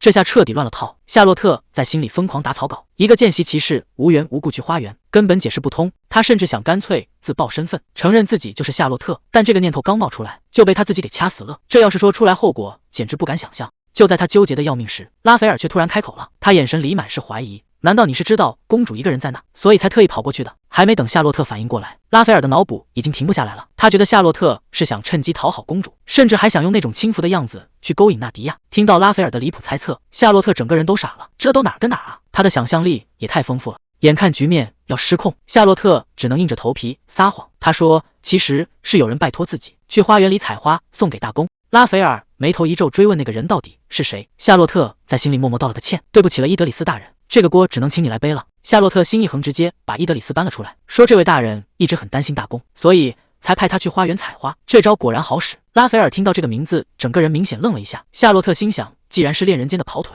他应该不会再怀疑了吧。拉斐尔半信半疑的重复了一遍伊德里斯。夏洛特赶紧点头肯定，心里暗自庆幸，看他的样子好像真的没那么生气了。不过拉斐尔可没那么好糊弄，他接着追问，你一个见习骑士是怎么见到他的？夏洛特只能继续硬着头皮编，说是伊德里斯主动找的他，还特意叮嘱要好好听大公的话。拉斐尔听完陷入了沉思。夏洛特本想赶紧结束这个话题，谁知道拉斐尔突然下令，以后不管去见谁都必须先向他汇报。夏洛特整个人都懵了，这要求也太离谱了吧。结果拉斐尔接下来的话更是让他当场炸毛，他居然理直气壮地说，难道我不该掌握我的萨莎所有的行踪吗？夏洛特气得直接反驳，谁是你的呀？你这话也太危险了，别忘了你可是有恋人的人。在他心里，拉斐尔和伊德里斯才是一对，现在大公对自己这么暧昧，简直就是在玩火。其实在社交界，伊德里斯曾假扮大公恋人的事早就是个公开的秘密了，所以夏洛特才敢拿这事儿当挡箭牌。可拉斐尔却不打算放过他，非要夏洛特为之前说过的话负责。夏洛特心里10000个不服气，这明明就是大公自己演的一场戏，怎么现在全赖在他头上了？看着拉斐尔那副玩味的表情，夏洛特总算看出来了，这家伙绝对是故意的，他就是想看自己手忙脚乱的样子。就在这时，拉斐尔突然提到了正事，说明天一早公主们就要离开皇宫，还警告夏洛特别动什么歪心思。听到科德利亚要走的消息，夏洛特的情绪一下子跌到了谷底。如果不是现在这种尴尬的身份，他们本可以像以前那样无话不谈的坐在一起聊天。夏洛特随口感慨了一句，说公主走得比预想中还要早。结果这话一出，拉斐尔的脸色瞬间就不对了，他阴沉着脸质问夏洛特，怎么，公主回去了你很遗憾吗？吓得夏洛特赶紧摆手否认。夏洛特心里直犯嘀咕，怎么气氛突然又变得这么压抑？就在他拼命想对策的时候，脑子里突然灵光一闪，他像是发现了什么了不得的秘密，试探性的问了一句：“大公，你应该不会是在担心我吧？”这话一出口，刚才还气势逼人的拉斐尔整个人直接僵在原地，这下轮到他接不住话了。夏洛特这会儿彻底开启了自恋模式，他觉得公主们肯定是看上他了，毕竟自己剑术又好长的又帅，简直就是个发光的天才。他甚至还脑补出拉斐尔肯定是怕他被别的骑士团挖走，才表现得这么反常。于是他得意洋洋地凑过去，问大公是不是被他的才华惊艳到了。夏洛特心里其实早有打算，在见到伊森哥哥之前，他是绝对不会离开这里的，所以大公完全没必要瞎操心。可他显然低估了拉斐尔的脾气，看着夏洛特在那儿自我陶醉，拉斐尔的眼神变得越来越阴沉。他冷冰冰地丢下一句话：“你是不是觉得给你点自由，你就可以在这儿自我膨胀了？”拉斐尔这回是真动怒了，他威胁要让夏洛特重扫整个办公室，吓得夏洛特瞬间秒怂，抱着书一个字都不敢多说。不就是顶了几句嘴吗？至于发这么大火吗？时间回到1小时前，就在科德利亚准备告退的时候，纳迪亚突然开口了，他向拉斐尔提出了一个请求，说在离开皇宫之前，想见一见那位救了他的骑士，想亲自向那位救命恩人道谢。看着公主满脸通红的样子，拉斐尔心里已经开始疯狂脑补，他觉得夏洛特那个家伙肯定已经彻底把公主的心给勾走了，这种事他绝对不能容忍。于是他冷着脸直接拒绝。纳迪亚整个人都懵了，追问到底是因为什么。结果拉斐尔为了不让两人见面，竟然开始睁眼说瞎话。他一脸严肃地告诉公主，那位骑士的身份和行踪全是机密，所以无可奉告。拉斐尔现在也开始自我怀疑了，他意识到当公主提出要见夏洛特时，自己的反应确实有点过激，这根本不像平时冷静的他。他在心里不停地问自己，为什么要拒绝那个合情合理的请求？难道真像夏洛特说的那样，只是担心这种天才被别人抢走吗？还是说是因为夏洛特身上那层还没揭开的身份，让他感到莫名的不安？拉斐尔越想越乱，甚至连他自己都搞不清楚到底在纠结些什么。夏洛特最近刚觉得日子安稳了不少，他已经开始习惯这种作为萨莎活下去的感觉。可这种平静很快就被打破了，大公突然派人来传话，让他立刻去一趟会客室。夏洛特没敢耽搁，赶紧整理好衣服跑了过去。他站在门口礼貌地敲了敲门，听到里面传出一声回应，可就在他推开门的那一刻，整个人都定在了原地。屋里坐着的根本不是大公，而是那个身份神秘的伊德里斯。伊德里斯倒是显得很淡定，仿佛早就料到他会来一样。夏洛特一看到屋里坐着的是伊德里斯，第一反应就是想溜。他尴尬地站在门口，问自己是不是打扰到人家了，打算晚点再过来。伊德里斯倒是表现得很随和，他招呼夏洛特赶紧进来坐，还解释说拉斐尔大人还没准备好，让他在这儿安心等一会儿。夏洛特这才小心翼翼地走过去，刚坐下，伊德里斯就提起了正事，说上次让他发的那封电报，现在终于有回音了。听到这个消息，夏洛特整个人都精神了。伊德里斯还特意交代，说自己为了保险起见，已经先帮他确认过回信的内容了。夏洛特一点也不介意，觉得这种事谨慎点是理所应当的。紧接着，一个沉甸甸的钱袋就递到了他手里。夏洛特拿着刚到手的赏金，心里简直乐开了花。他在心里不停地夸约翰办事靠谱，甚至想着等以后出去了，非要给这家伙一个大大的拥抱不可。伊德里斯看着他那副财迷样，突然慢悠悠地问了一句：“最近过得怎么样？”说最近倒是没见他在偷用自己的浴室了。夏洛特老脸一红，赶紧笑着打圆场，说自己好歹也是有羞耻心的，而且那段时间为了偷摸洗个澡，他可是练就了一身潜入的好本事。伊德里斯听完冷笑一声，说一个讲羞耻心的人借用起他的名号来倒是顺手的很。其实夏洛特以前干的那些小动作，他心里跟明镜似的，甚至还在暗中配合他演戏。夏洛特只能尴尬的陪笑，说那时候也是被逼无奈。不过他心里一直有个巨大的问号，伊德里斯到底是怎么做到在完全不清楚内幕的情况下，还能帮他把大公给糊弄过去的？伊德里斯简直是个读心专家，他一眼就看穿了夏洛特的小算盘，说他为了躲开熟悉自己的第一公主，才在外面到处乱晃，结果阴差阳错救了第4公主。这下夏洛特出现在现场的动机，在大公眼里就变得非常可疑。伊德里斯直接揭了底，说夏洛特就是故意利用他这个知情人，好在拉斐尔面前洗清嫌疑。夏洛特被说得哑口无言。伊德里斯倒是大方得很，笑着说现在装谦虚已经晚了，以后想来他的房间尽管来。夏洛特赶紧摆手，说除非天塌下来，否则绝不乱跑。可就在这时，门口突然传来一个冰冷的声音，拉斐尔不知道什么时候站在了那里，语气里带着一股浓浓的火药味。连伟大的伊德里斯都允许你随便进出了，看来你们两个的关系还真是非同一般啊。看到拉斐尔突然出现，夏洛特吓得魂都没了，他赶紧一边挠头一边打哈哈，说自己压根没发现大公到了，还拼命强调自己谁也没见，一进门就直接来这儿汇报工作了。可拉斐尔根本不吃这一套，既然是来汇报工作的新兵，为什么要往指挥官的卧室里钻？夏洛特这下彻底僵住了，心里不停地打鼓，难道刚才跟伊德里斯说的那些悄悄话，全被这位大公听得一清二楚？关键时刻还得是伊德里斯稳得住，他面不改色地把话接了过去，说这纯属他个人的私事，让大公完全没必要操心。夏洛特这下总算看明白了，大公显然是误会了，觉得伊德里斯在卧室里藏了人。这场面换谁看都觉得是在偷情。夏洛特本想赶紧开口澄清，可拉斐尔已经彻底爆发了，他指着伊德里斯质问，在我的骑士团里到底能有什么见不得人的私事？结果伊德里斯更绝，他居然在那儿一本正经地背起了私事的词典定义。夏洛特在一旁看着拉斐尔那副又气又急又拿对方没办法的样子，心里突然冒出一个惊人的想法，大公该不会是在嫉妒吧？大公真的很喜欢伊德里斯大人。结果他突然反应过来，坏了，这哪是普通的吵架啊，这分明是因为他把伊德里斯给卖了才引发的家庭矛盾。看着眼前这剑拔弩张的气氛，他知道自己闯了大祸，必须得站出来负责了。萨莎深吸一口气，冲到两人中间，大喊一声，你们两个先等一下。夏洛特这个滑跪直接把在场的人都给整懵了，他大喊着全是自己的错，这架势简直像是要当场谢罪。拉斐尔一脸疑惑地看着他，还没搞清楚这唱的是哪一出。结果夏洛特为了保命，干脆把心里话全招了。他说自己是为了想跟拉斐尔亲近，才特意跑去请教伊德里斯。两人聊得太久，才回了房间，绝对没有干任何出格的事。他一边喊着求放过，一边拼命解释自己是清白的。这下轮到拉斐尔沉默了，关键时刻还是伊德里斯靠谱，三言两语就把拉斐尔给安抚住了。夏洛特在旁边看得直感叹，这神助攻简直太到位了。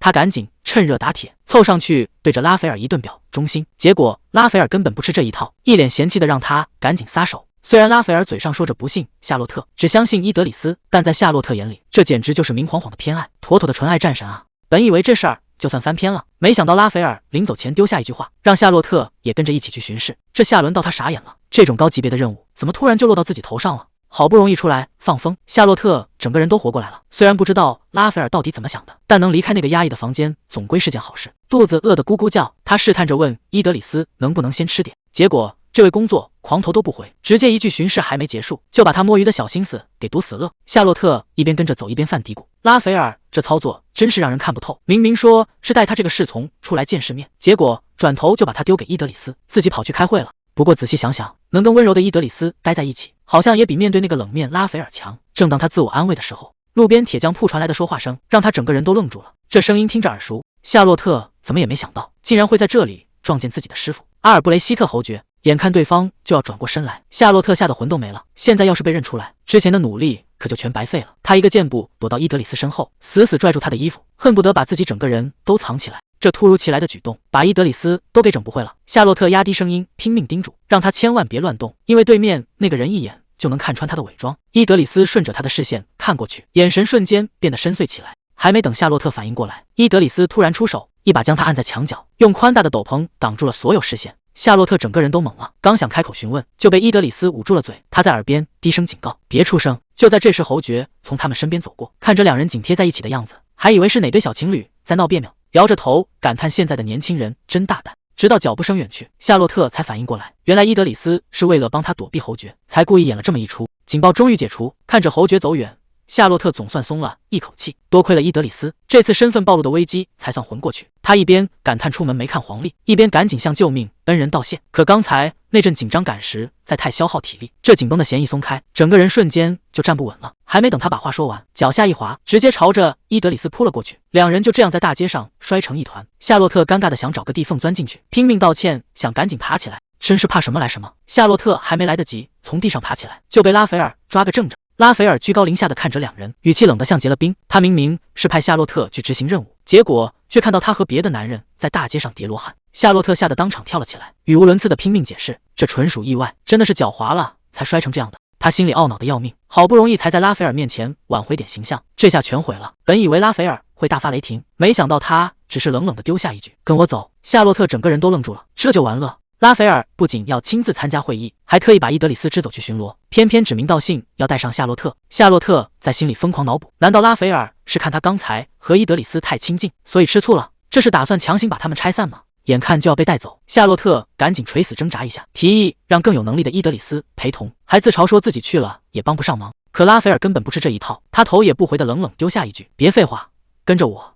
这是命令。夏洛特硬着头皮跟了上来，虽然平时和拉斐尔走得近，但只要拉斐尔一个眼神扫过来，他还是会下意识的感到一阵压迫感。推开会议室的大门，眼前的阵仗让夏洛特吃了一惊，这哪是什么普通会议，屋子里坐的全是大公领地内的商会巨头，简直是大佬云集。还没等他站稳，会场里的争吵声就差点掀翻屋顶。原来是皇帝那边狮子大开口，竟然想要强占拉斐尔名下的矿山，这摆明了是在故意刁难。商会首领们一个个气得拍桌子，要是真答应了这种无理要求，拉斐尔的尊严往哪放？这一切麻烦的源头，竟然只是为了给皇帝准备生日贺礼。难怪屋里的气氛这么压抑，原来皇帝在今年的生日宴上给拉斐尔出了3道送命题，美其名曰是要他证明忠诚，实际上每一步都是陷阱。第一条，要拉斐尔当众向皇帝下跪宣誓，这摆明了是要当众羞辱他，彻底打碎他的傲骨。第二条更狠，皇帝盯上了北方的铁矿山，想要空手套白狼，直接把拉斐尔的命脉据为己有。如果这还不够，皇帝还想要那座刚发现的红钻矿，这已经不是在谈条件，而是在明抢了。夏洛特看着沉默不语的拉斐尔，心里很清楚，第一条路拉斐尔绝不会选，但剩下的每一个选择都要让他付出惨痛的代价。现在的局面就像在割肉，铁矿是骑士团的命脉，红钻矿更是价值连城的宝贝，无论交出哪一个，对大公领地来说都是重创。夏洛特在一旁看得干焦急，其实他心里早就有了答案，但他现在只是个见习骑士，这种神仙打架的场合，他要是敢出头，身份分分钟得暴露。与其在这儿担惊受怕，夏洛特恨不得马上溜到门外去。他甚至开始埋怨拉斐尔，既然不打算听他的意见，干嘛非要把他带过来受罪？可他哪里知道，拉斐尔虽然一直没说话，余光却始终没离开过他。拉斐尔心里一直有个疙瘩，他怀疑夏洛特是皇帝派来的间谍，正等着看他会不会趁机带节奏。结果呢，夏洛特不仅没帮皇帝说话，反而一副想逃跑的样子，这让拉斐尔彻底迷茫了，自己竟然为了那个家伙走到这一步。就在这时，男人打破了沉默，提议干脆把铁矿交出去保平安。眼看会议就要不欢而散，拉斐尔已经没心思再耗下去，他只想在局面彻底失控前，赶紧把这堆烂摊子收场。夏洛特在一旁看得真切，这还是他第一次见到拉斐尔露出这种一筹莫展的样子。他知道自己的机会来了，虽然心里还在打鼓，但既然已经走到了这一步，再犹豫下去只会错失良机。为了能彻底赢得拉斐尔的信任，他决定豁出去了。夏洛特深吸一口气，在所有人惊讶的目光中，直接打破了沉默。公爵大人，干脆就把那座红钻矿交出去吧。这话一出口，整个会议室瞬间炸开了锅，所有人都像看疯子一样看着夏洛特，怀疑他是不是脑子进水了。男人更是气得拍案而起，一个连转正都还没过的见习骑士，竟然敢在决定领地命运的会议上如此大言不惭的指手画脚。贵族们纷纷向拉斐尔请命，要把这个不知天高地厚的丫头赶出去。夏洛特虽然早就料到会有阻力，但这场面还是让他有点招架不住。就在局势快要失控的时候，拉斐尔冷冷地吐出2个字：安静。原本嘈杂的房间瞬间鸦雀无声，谁也没想到拉斐尔不仅没有生气，反而示意夏洛特继续往下说。夏洛特二话不说，直接在桌上甩出一个布袋，随着袋口敞开，一堆晶莹剔透的红钻滚落出来，全场的人眼珠子都快掉出来了。这种稀世珍宝，他一个见习骑士是从哪儿弄来的？夏洛特看着拉斐尔，语气坚定地说：公爵大人，我们必须把红钻矿交出去。还没等众人反驳，他紧接着抛出了一个重磅炸弹，因为用不了多久，这些所谓的红钻就会变得像路边的石子一样烂大街。要知道，这可是大公领地的命根子，整个帝国的贵族都为之疯狂。要是矿脉出了问题，那大公府的经济就彻底崩了。这话直接捅了马蜂窝，商会会长莫里斯当场暴走，死死拽住他的衣领。他气得大吼，问他是不是皇帝派来的间谍，居然敢在这里动摇军心。夏洛特被勒得够呛，但他心里很清楚，这种反应再正常不过了，毕竟谁能接受自家的金山马上要变废铁呢？就在局面快要失控时，拉斐尔突然出手，冷冷的让莫里斯把手拿开。旁边的莫里斯还不死心，一直在那煽风点火，说夏洛特带红钻过来，肯定是早就盯上了这次会议，绝对是个骗子。拉斐尔却没被带节奏，他示意所有人闭嘴，先听夏洛特怎么说。夏洛特稳住心神，说这颗红钻只是他之前当雇佣兵时别人给的抵债货。这话一出，莫里斯更坐不住了，这种稀世珍宝能随手当工资，这谎撒的也太离谱了。拉斐尔盯着夏洛特问出了最关键的问题，这东西的来历跟他会变廉价到底有什么关系？夏洛特抛出一个问题，问拉斐尔知不知道红钻到底是怎么形成的。拉斐尔随口回答，不就是那种高温干燥地区才能挖出来的矿石吗？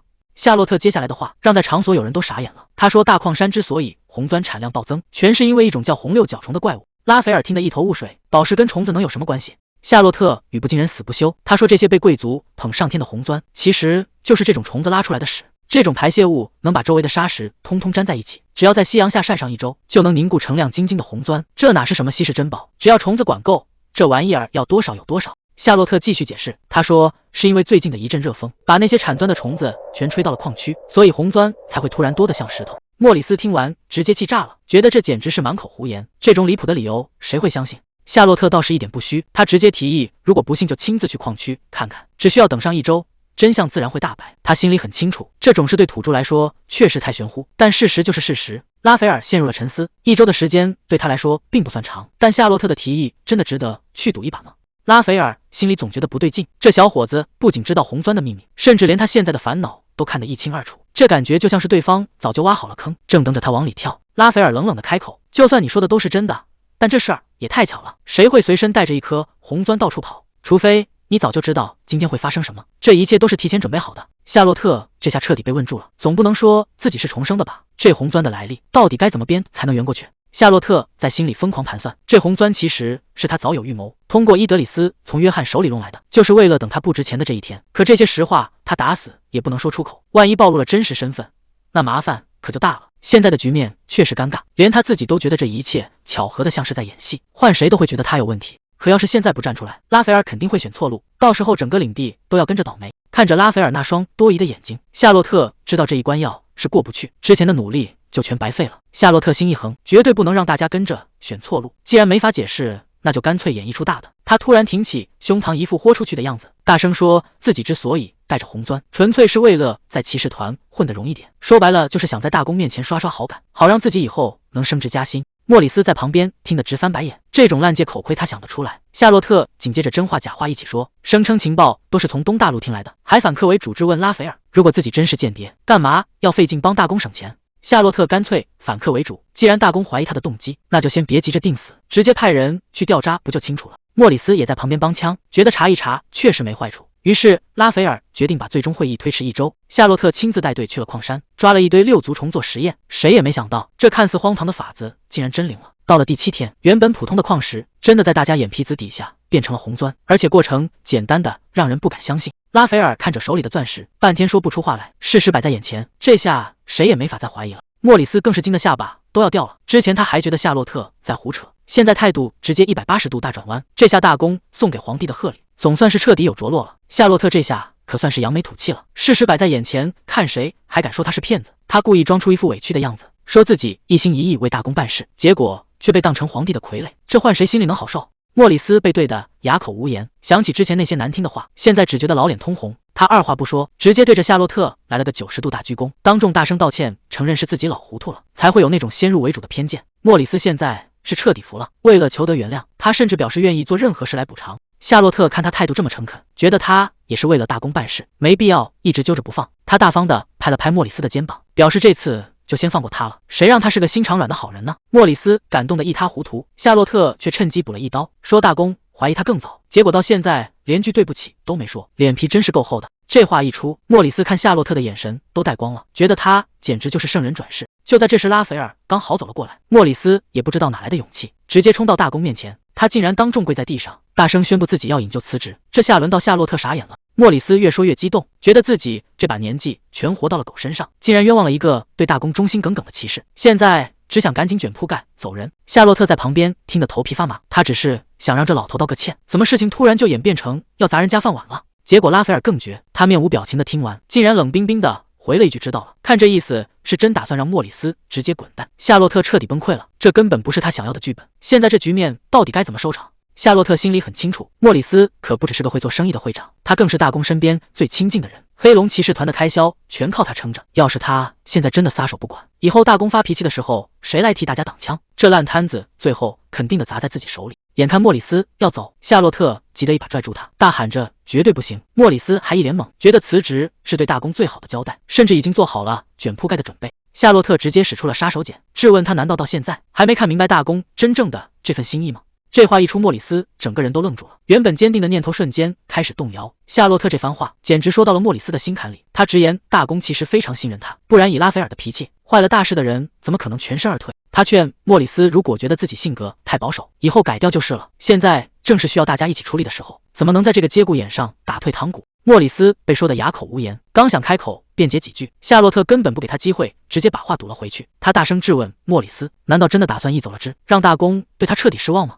这一套连招下来，莫里斯彻底被拿捏住了，而一直躲在后面观察的拉斐尔，此刻的心情恐怕也相当复杂。夏洛特看大公半天没动静，心里慌得不行，赶紧一边拽着莫里斯道歉，一边疯狂给拉斐尔使眼色，求他赶紧说句话把这事翻篇。他嘴里不停的碎碎念，一会儿嫌弃莫里斯太没礼貌，一会儿又觉得拉斐尔的反应太吓人，这局面简直乱成了一锅粥。拉斐尔看着眼前这个上蹿下跳的少年，不仅没生气，反而觉得这人胆子真肥，居然敢当面教他做事，真是个狂妄又有趣的家伙。转眼1个月过去了，今天是皇帝寿宴的大日子，罗密欧一边整理文件一边汇报，进攻的准备和矿山资料都办好了。他忍不住感叹，这次多亏了带回来的那个人，不然咱们可就亏大了。拉斐尔听完，只是淡淡应了一声，确实，如果不是那天及时调查红钻的流向，后果简直不敢想象。罗密欧越说越觉得后怕，要是没发现那些珠宝的真相，咱们可就白白给皇帝做好事了。而且实验场的红钻产量一直在涨，照这个趋势下去，这些所谓的稀世珍宝很快就要变得一文不值。拉斐尔冷笑一声，确实是这样。罗密欧开口问，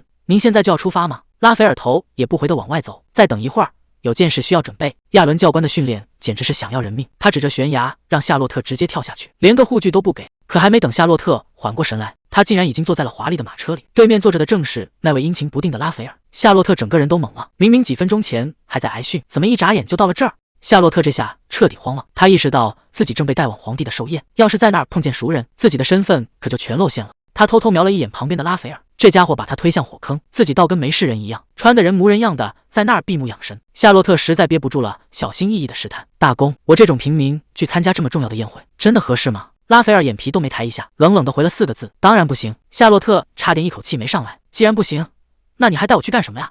拉斐尔语不惊人死不休，他盯着夏洛特，语气平淡的像是在说明天吃什么。你要作为我的舞伴出席。夏洛特感觉脑子里轰的一声，舞伴？这男人到底在发什么疯？他一个见习骑士，怎么就莫名其妙变成大公舞伴了？他实在想不通，忍不住提起了副团长伊德里斯。既然要找人陪同，为什么不带那个更有经验的？拉斐尔无奈地叹了口气，解释得非常直白。他跟皇帝的关系本来就僵，这次出门，骑士团必须得留个厉害的人看家，所以伊德里斯的留守，而夏洛特就成了那个被拎出来顶包的备选。夏洛特这下全明白了，原来是因为之前的公主遇刺事件，拉斐尔才非要带他去不可。大公根本不给他拒绝的机会，直接下了死命令：既然是我的舞伴，你就必须得去。夏洛特心里叫苦连天，看来这汤浑水是躲不掉了。但他脑筋转得快，马上又想出了个新主意。他装出一副没见过世面的样子，问拉斐尔能不能给他个遮脸的东西，说是怕见到贵族太紧张。拉斐尔沉默了一会儿，居然点头答应了，说会帮他准备。夏洛特心里的小算盘打得啪嗒响，只要把脸蒙住，应该就没人能认出他了吧。夏洛特看着自己这一身训练服，心里直打鼓。这副邋里邋遢的样子去参加寿宴，真的不会被赶出来吗？拉斐尔倒是早有准备，指了指旁边的箱子，淡淡的说：“正式的衣服已经给你备好了。”夏洛特还有点小感动，觉得这大公想的还挺周到。结果一打开箱子，他整个人都傻了，这哪是礼服啊？这满身的蕾丝花边，简直比女装还要夸张。夏洛特拿着衣服欲哭无泪，这审美也太离谱了吧！拉斐尔看他眼神不对，立马把头扭到一边，冷冷的补了一句：“别看我，这衣服可不是我挑的。”夏洛特深吸一口气，看来这趟寿宴注定是要丢人丢到底了。皇宫大厅灯火通明，随着司仪的一声高喊，拉斐尔带着他的舞伴正式入场。全场的目光瞬间聚拢过来，拉斐尔倒是气定神闲，可旁边的夏洛特内心已经彻底崩溃了。罗密欧准备的这身行头，简直华丽的让人想撞墙，再加上脸上这个临时找来的面具，他觉得自己现在就像个移动的景点。夏洛特以前很少参加这种舞会，更别提是作为大公的舞伴，这种万众瞩目的感觉让他尴尬的想原地消失。虽然戴着面具，但盯着他看的人实在是太多了。夏洛特心里直犯嘀咕，万一在这里撞见熟人，那可就彻底露馅了。真是怕什么来什么，格蕾丝竟然也在这里。夏洛特吓得魂都没了，他想都没想，直接一头扎进拉斐尔怀里。大公，我真的撑不住了，咱们还是赶紧撤吧。周围的贵族都在指指点点，这种被围观的压力让他整个人都要崩溃了，他甚至不敢抬头看任何人的眼睛。就在他最慌乱的时候，拉斐尔突然开口了，告诉他别担心。这声音听起来和平时完全不同，没有了那种冷冰冰的压迫感，反而透着一股子温柔。拉斐尔今天简直像变了个人，他当着所有人的面一把搂住夏洛特的腰，语气霸道的不行。他冷冷地扫视全场，放话说在这里没人敢动他的人。夏洛特整个人都懵了，这男人到底吃错了什么药？怎么突然开启护航模式了？拉斐尔凑到他耳边低声提醒，让他别往后躲，表现得自然一点。夏洛特这才反应过来，原来大公以为他是没见过世面，被这群贵族给吓着了。既然这样，那干脆就顺着他的话说下去。他故意装出一副可怜相，小声嘟囔着自己还是害怕，其实心里早就抓狂了，只想这该死的舞会赶紧结束。看热闹的人见没什么油水可捞，也就慢慢散开了。夏洛特总算松了一口气，看来大公这块挡箭牌还挺好使。拉斐尔看着他，眼神里竟然带了点笑意。他说舞会才刚开始，让他就把这当成演戏，像上次那样配合他就行。夏洛特心想，既然都到这一步了，那就陪他演完这场吧，反正只要不被认出来，怎么着都行。谁能想到这戏演着演着就变了味。夏洛特很快就适应了身份，甚至完全忘了刚才的紧张。看着满桌子的山珍海味，他眼睛都直了，满脑子只剩下吃。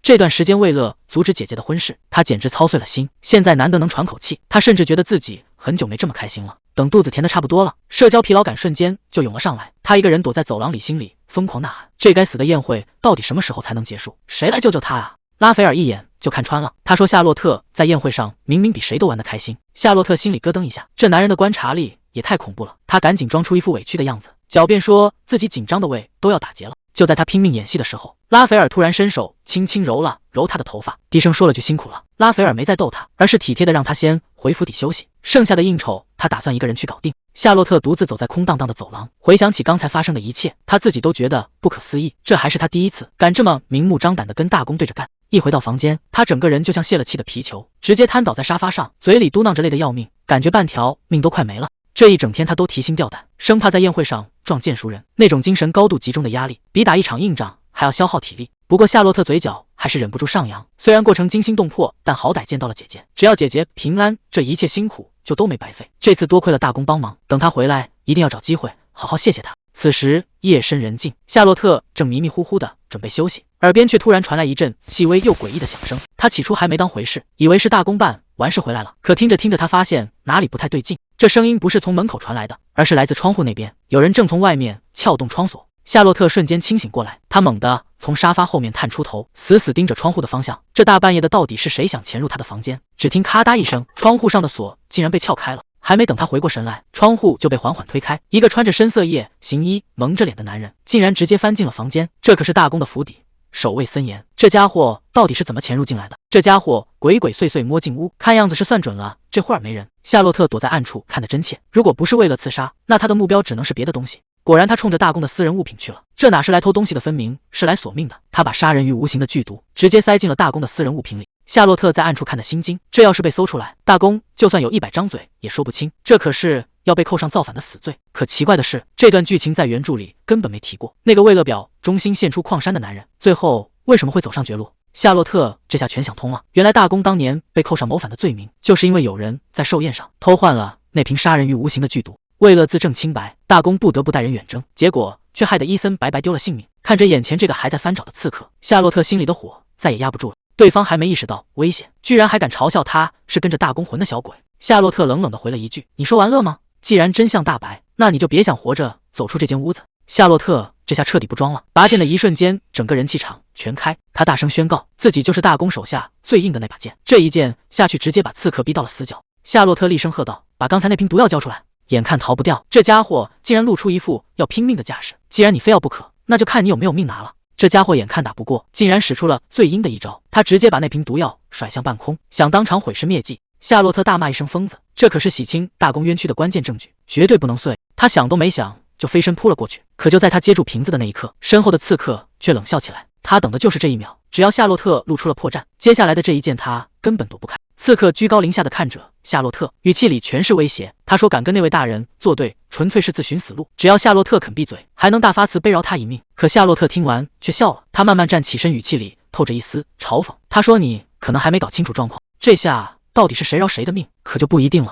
就在这时，走廊里传来了沉稳的脚步声，拉斐尔正带着人一步步逼近这间屋子。罗密欧在一旁气得够呛，忍不住低声咒骂，说那个老国王明明盯着矿山不放，现在却在这儿磨洋工，简直是又当又立。拉斐尔冷冷地打断了他，让他注意分寸。虽然罗密欧赶紧道了歉，但拉斐尔心里其实比谁都清楚，这事儿确实不对劲。换做平时，那老家伙连正眼看他都不敢，今天居然有胆子玩拖延战术，看来对方手里肯定还藏着什么见不得人的底牌。拉斐尔觉得此地不宜久留，吩咐罗密欧赶紧去准备撤离。他推开夏洛特的房门本，想叫他一起走，可话还没说完，他就察觉到了不对劲。屋子里安静的有些诡异，根本没有夏洛特的身影。拉斐尔试探性的又叫了一声，还是没人答应。紧跟在后面的罗密欧却在看清屋里的景象后，吓得当场叫出了声。这满地的狼藉和血迹，让所有人的心都凉了半截。房间里明显有被闯入的痕迹，对方走得很匆忙，连现场都顾不上清理。拉斐尔看着空荡荡的屋子，心里已经有了最坏的打算。罗密欧在角落里捡起一把剑，急匆匆地跑过来汇报，说夏洛特的佩剑竟然还留在屋里，这意味着他是在赤手空拳的情况下，被迫追着对方冲了出去。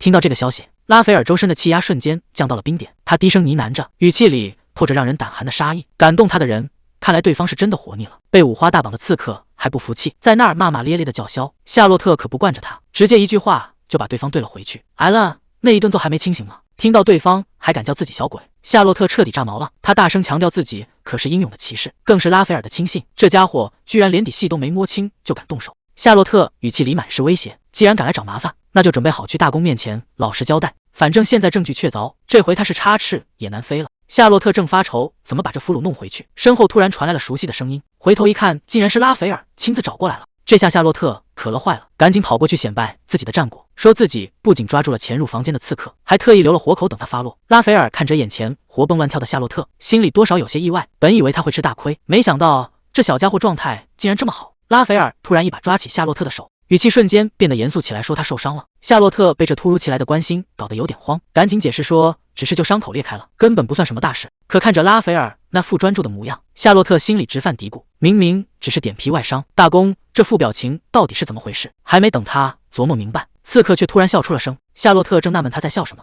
结果下一秒，拉斐尔脸上的笑意瞬间消失，对着地上的俘虏就是一记重踢。这一脚下去，疼的刺客连话都说不出来。夏洛特在旁边看得整个人都傻了，这下手也太狠了吧！他赶紧冲上去拦着，生怕自己费劲抓回来的活口就这么被大公给当场踢死了，那之前的努力不全白费了。拉斐尔却一脸淡定的收回腿，说自己心里有数，只是让他老实点，别在那儿大惊小怪的。拉斐尔还是不放心，盯着夏洛特问还有没有别的地方受伤。夏洛特赶紧解释说身上的血都是刺客的，心里还犯嘀咕，这大公怎么突然变得这么温柔？为了缓解这尴尬的气氛，夏洛特随口开了个玩笑，说要不我脱了衣服给你检查检查。本以为他会拒绝，谁知道拉斐尔竟然一脸严肃的答应了。这下轮到夏洛特傻眼了，眼看大公步步紧逼，他吓得连连后退，拼命解释自己真的没受伤。就在这拉拉扯扯的关键时刻，一个熟悉的身影突然出现在林子里，竟然是娜迪亚公主。谁能想到缘分这东西说来就来，刚在树林里撞个正着，转头大家又坐到了一起。科德利亚盯着戴面具的夏洛特，好奇在屋里怎么还不摘面具。夏洛特只能捏着嗓子演戏，说自己长得太丑，怕吓着贵人。其实他心里早就乱成一团，刚才为了躲避身份，情急之下才把这面具扣在脸上。没想到科德利亚竟然会出来找第四公主，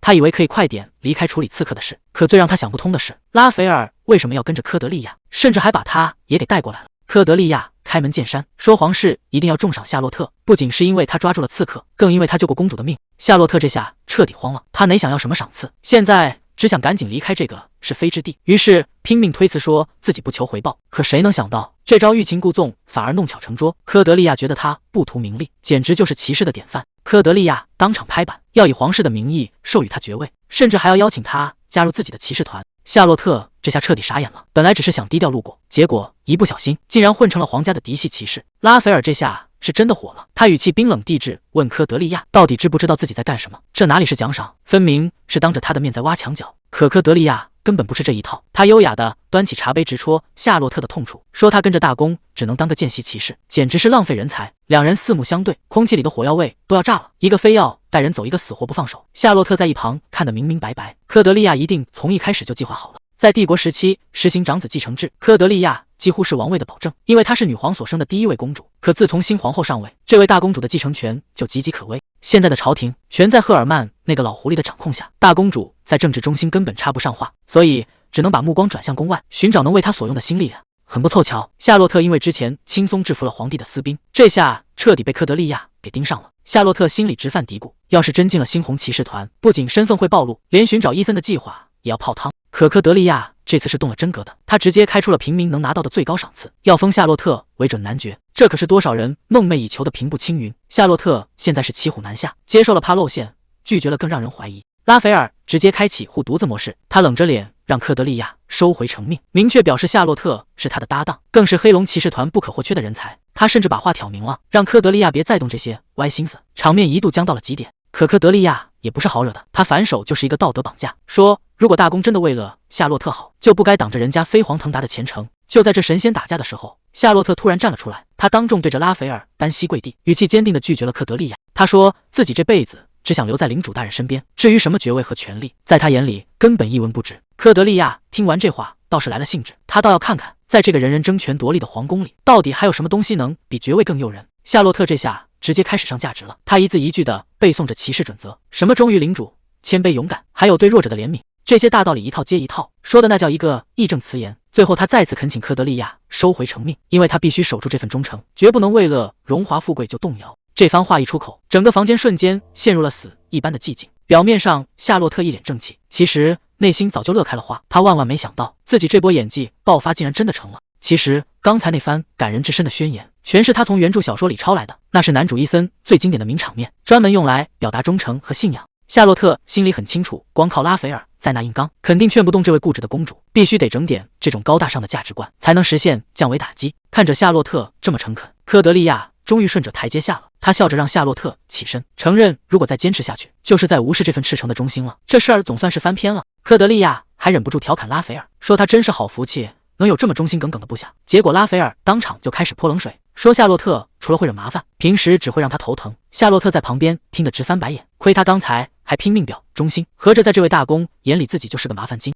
不过好在加入骑士团的事总算是彻底解决了。就在拉斐尔准备带人离开时，科德利亚突然叫住了他，他的语气变得非常严肃，提到了大公府和皇宫的局势，甚至暗示皇帝的身体已经一天不如一天了。科德利亚还是不死心，想在临走前最后试探一次。他问拉斐尔，难道在皇位继承这种大事上，他真的打算一直中立下去吗？拉斐尔连头都没回，拒绝的干脆利落。他明确表示自己绝不选边站队，顺便还提醒科德利亚赶紧把那个刺客的烂摊子处理好。走出房门的那一刻，拉斐尔只觉得心累。在这个皇宫里，每个人都把他当成争权夺利的筹码，这种日子他早就过腻了。就在这时，夏洛特一蹦一跳的迎了上来，他一边吐槽今天又是宴会又是刺客，简直要把人累到虚脱，一边还不忘观察拉斐尔的脸色。看着这个喋喋不休的小鬼，拉斐尔虽然嘴上没说话，但心里那股烦躁劲儿倒是散了不少。拉斐尔嘴角露出一丝不易察觉的笑，他原本带着小鬼来参加宴会，只是想看看他到底有多少能耐。现在看来这决定真是一点都没错，这小家伙不仅帮他挡掉了麻烦，还给了他不少惊喜。拉斐尔一刻也不想在皇宫多待，直接下令连夜返回大公府。虽然夏洛特还在旁边小声嘀咕，抱怨大半夜赶路太辛苦，但还是被拉斐尔一个眼神给怼了回去。几天后，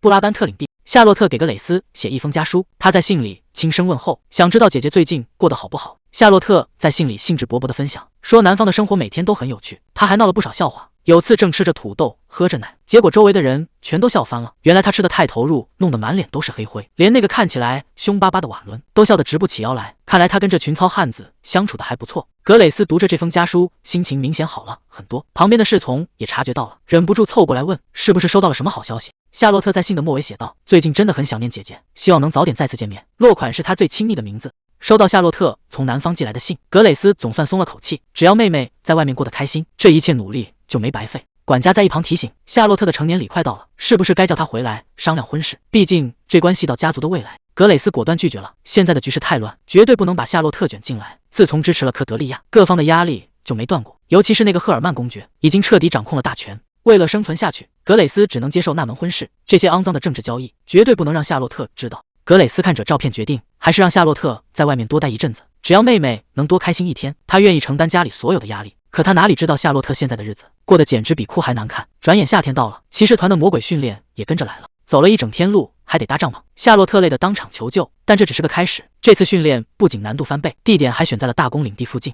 因为拉斐尔最近忙得见不到人，夏洛特被直接甩给了伊德里斯。看着周围的士兵都在脱衣服训练，夏洛特心里一阵后怕。还好这次带队的是伊德里斯，他知道夏洛特的秘密，这大概是倒霉日子里唯一的幸事了。伊德里斯不仅没让他去大澡堂，还主动邀请他去自己的私人帐篷，甚至承诺会亲自守在门口，不让任何闲杂人等靠近。这体贴程度简直没话说。夏洛特正感动得不行，心想大公不在家，真是太好了。结果还没等他高兴太久，营地里突然传来一声巨响，这动静大得像是遭到了伏击。夏洛特还没反应过来是怎么回事，一个熟悉的身影就出现在烟雾里。拉斐尔竟然提着剑回来了，他一脸淡定地说自己刚才失控了。夏洛特整个人都傻了，隔着这么远都能感受到魔力压制，这男人到底是不是人类？要知道在这个世界，想掌握魔力得吃尽苦头，能控制他的人被称为剑术大师。而站在夏洛特面前的拉斐尔是帝国唯一超越了大师级别的存在。他嘴上说着抱歉吓到了夏洛特，手却已经搭在了他的肩膀上。夏洛特虽然嘴硬说没关系，心里却很清楚这男人绝对是故意的。拉斐尔接下来的话更让人绝望，他说自己也需要找找感觉，所以从现在开始他要亲自下场盯着夏洛特训练。还没等夏洛特反应过来，拉斐尔就直接下了逐客令，让原本负责带队的伊德里斯先回去。伊德里斯竟然直接拒绝了大公，他坚持要自己负责夏洛特的训练。这下气氛彻底降到了冰点，两个大佬谁也不肯退后一步。夏洛特在中间尴尬的想找个地缝钻进去。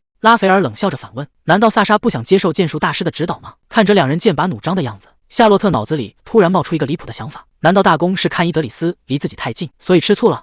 为了不让伊德里斯被大公针对，夏洛特决定豁出去了。他赶紧换上一副崇拜的表情，大声说自己其实一直渴望得到大公的指点。看着夏洛特那副讨好的嘴脸，拉斐尔一脸嫌弃，伊德里斯倒也识趣，既然大公妃要亲自接手，他干脆直接退场不掺和了。夏洛特还没意识到问题的严重性，兴冲冲地问大公是不是可以开始了。拉斐尔站在原地半天没说话，他现在心里后悔的要命，本来只是想把伊德里斯赶走，结果现在真得亲自带这个麻烦精了。拉斐尔沉着脸一言不发，这家伙只要一插手，事情准会变得莫名其妙。夏洛特在一旁完全摸不着头脑，这男人刚才还好好的，怎么突然就开始闹脾气了？夏洛特仔细回想了一下，难道是因为刚才伊德里斯在关注自己，所以拉斐尔才这么不高兴？可他平时明明谁都不放在眼里，怎么偏偏在这件事上这么计较？这人的心思简直比海还要深。夏洛特越想越觉得离谱，正打算离这个阴晴不定的男人远点，结果下一秒，拉斐尔竟然当着他的面直接把上衣给脱了。夏洛特被吓得语无伦次，这大白天的，拉斐尔竟然在这么窄的地方脱衣服。虽然夏洛特自认为见过世面，但这突如其来的场面还是让他彻底抓狂。拉斐尔倒是一脸淡定，出汗了，要洗澡不是很正常吗？夏洛特刚想找个借口溜走，却被拉斐尔冷冷地叫住。他命令夏洛特老老实实待在角落，说要好好想想带他训练，到底能不能让自己顺心。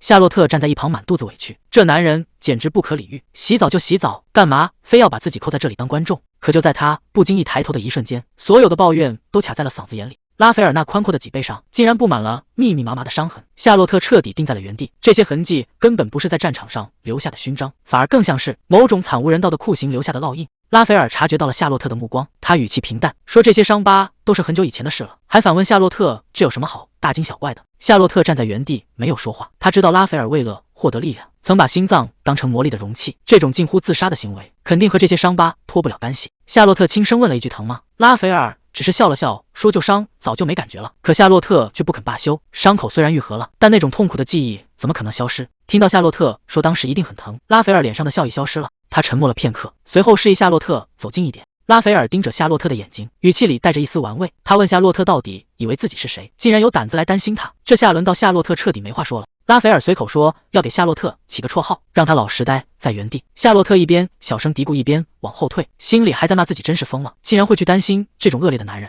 结果话还没说完，夏洛特脚下一滑，整个人直接失去了平衡，伴随着一声惨叫，他竟然一头栽进了拉斐尔的浴桶里。夏洛特在水里拼命挣扎，好不容易稳住身子，一抬头发现拉斐尔那张冷峻的脸距离自己竟然只有几厘米。还没等夏洛特反应过来，拉斐尔就冷冷地开了口，他说自己洗澡不需要人帮忙。这句话简直像一记响亮的耳光，让夏洛特恨不得当场找个地缝钻进去。夏洛特语无伦次地解释着，连滚带爬地冲出了帐篷。他站在外面半天没缓过神来，这下真是丢人丢到家了。而留在桶里的拉斐尔显然也被这突如其来的意外搞懵了，这种感觉到底意味着什么？夏洛特怎么都想不到，昨晚发生的那一幕竟然让他整晚都没睡着。到了第二天训练场，他整个人都打不起精神，完全是一副魂不守舍的样子。旁边的同伴都在小声嘀咕：“萨莎今天这是怎么了？看起来状态不太对劲啊，还要跟那个人一起训练，简直是种煎熬。”昨晚的事到现在还没缓过来。就在夏洛特提心吊胆的时候，耳边突然传来了熟悉的声音，回头一看，竟然是伊德里斯。大公临时有急事处理，今天的训练由他来接手，这对夏洛特来说简直是救命的稻草。他这副如释重负的样子，全被伊德里斯看在了眼里。明明之前还吵着要跟大公训练，现在怎么变卦这么快？不过伊德里斯接下来的话让气氛瞬间变得不一样了。他说有个消息，绝对能让他重新打起精神来。伊德里斯带来的这个消息，简直就是个重磅炸弹。伊森要提前回来了，而且明天就能到达训练场。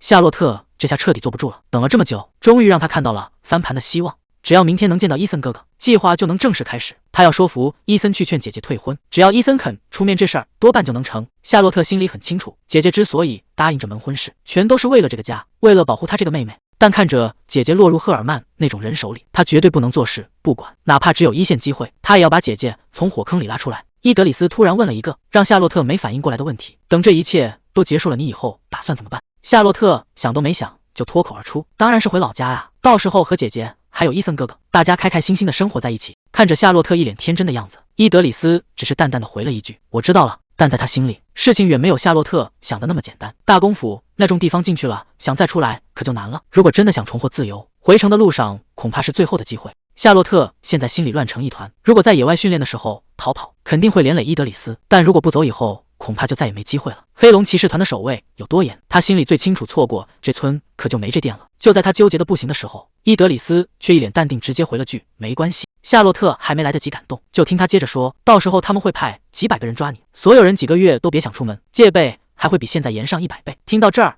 夏洛特彻底崩溃了，这哪里是没关系，这分明是要他的命啊！看夏洛特被吓得不轻，伊德里斯这才笑了笑说：“刚才那是逗你玩的，其实我已经利用副团长的权限批准你正式离开了。”夏洛特简直不敢相信自己的耳朵，这种违规操作真的不会出问题吗？伊德里斯让他放宽心，毕竟他这个副团长也不是白当的。而且，就算真的有人搜捕，谁能想到这个邋里邋遢的小个子竟然会是个贵族大小姐？看着伊德里斯为自己打点好了一切，夏洛特心里五味杂陈。他忍不住问了一句：“伊德里斯，你为什么要帮我到这种地步？”面对夏洛特的追问，伊德里斯只是淡淡的回了一句：“就当我是心血来潮吧。”还没等夏洛特反应过来，他已经拿起了武器。既然今天是最后一次一起训练，那我就再教你最后一招。夏洛特虽然觉得这个男人真是让人捉摸不透，但还是下意识的挺直腰板，大声应了一句：“是。”可谁能想到，这所谓的最后一刻，竟然比之前的训练还要狠。夕阳还没落下，营地里就传来了夏洛特的惨叫。伊德里斯说的最后一刻，强度简直大的离谱。夏洛特现在连餐盘都快端不稳了，明天肯定的浑身酸疼。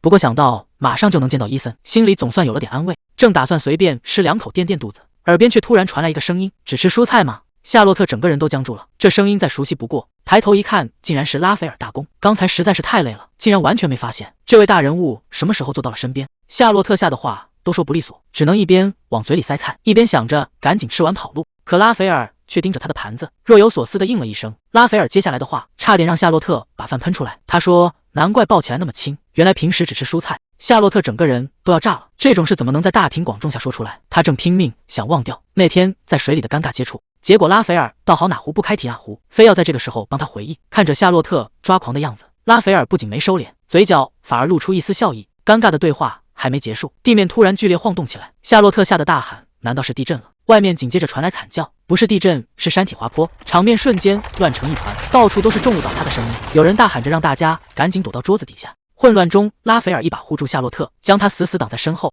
等到震动终于平息，拉斐尔站起身，看着满屋子的狼藉，他低声说了一句停了，随后立刻动身，他必须去外面看看到底发生了什么。外面的情况比预想的还糟，整条路被落石堵得死死的。夏洛特看着眼前的废墟，简直不敢相信自己的眼睛。伊德里斯在一旁确认，西边的道路因为塌方已经彻底断绝了，万幸的是没有人员伤亡，但麻烦的事情在后面。原本驻守西边的骑士团现在被困在对面，回不来了。按照现在的清理进度，他们至少要被耽误1周，这对拉斐尔来说绝对不是个好消息。那些骑士带着重要的调查任务，而皇帝随时可能下达西征的命令，偏偏在这个节骨眼上出事，时间根本不等人。看着被封死的道路，拉斐尔也只能沉默，眼下除了等待，确实没别的办法了。拉斐尔一声令下，所有人都得去清理滑坡现场。手下还想挣扎一下，问那原本的训练怎么办，结果拉斐尔头都不回，说这就是应对突发的训练，谁有意见尽管提。这下谁还敢说话？夏洛特只能认命的拿起工具，心里还在犯嘀咕，这得干到猴年马月去。可他走着走着，脑子里突然闪过一个念头，刚才不是说伊森正从对面往回赶吗？那这条被堵死的路不就是连接2人的唯一通道？要是路不通，伊森就回不来了。想到这，夏洛特瞬间像打了鸡血一样，抡起镐头就开始疯狂干活，嘴里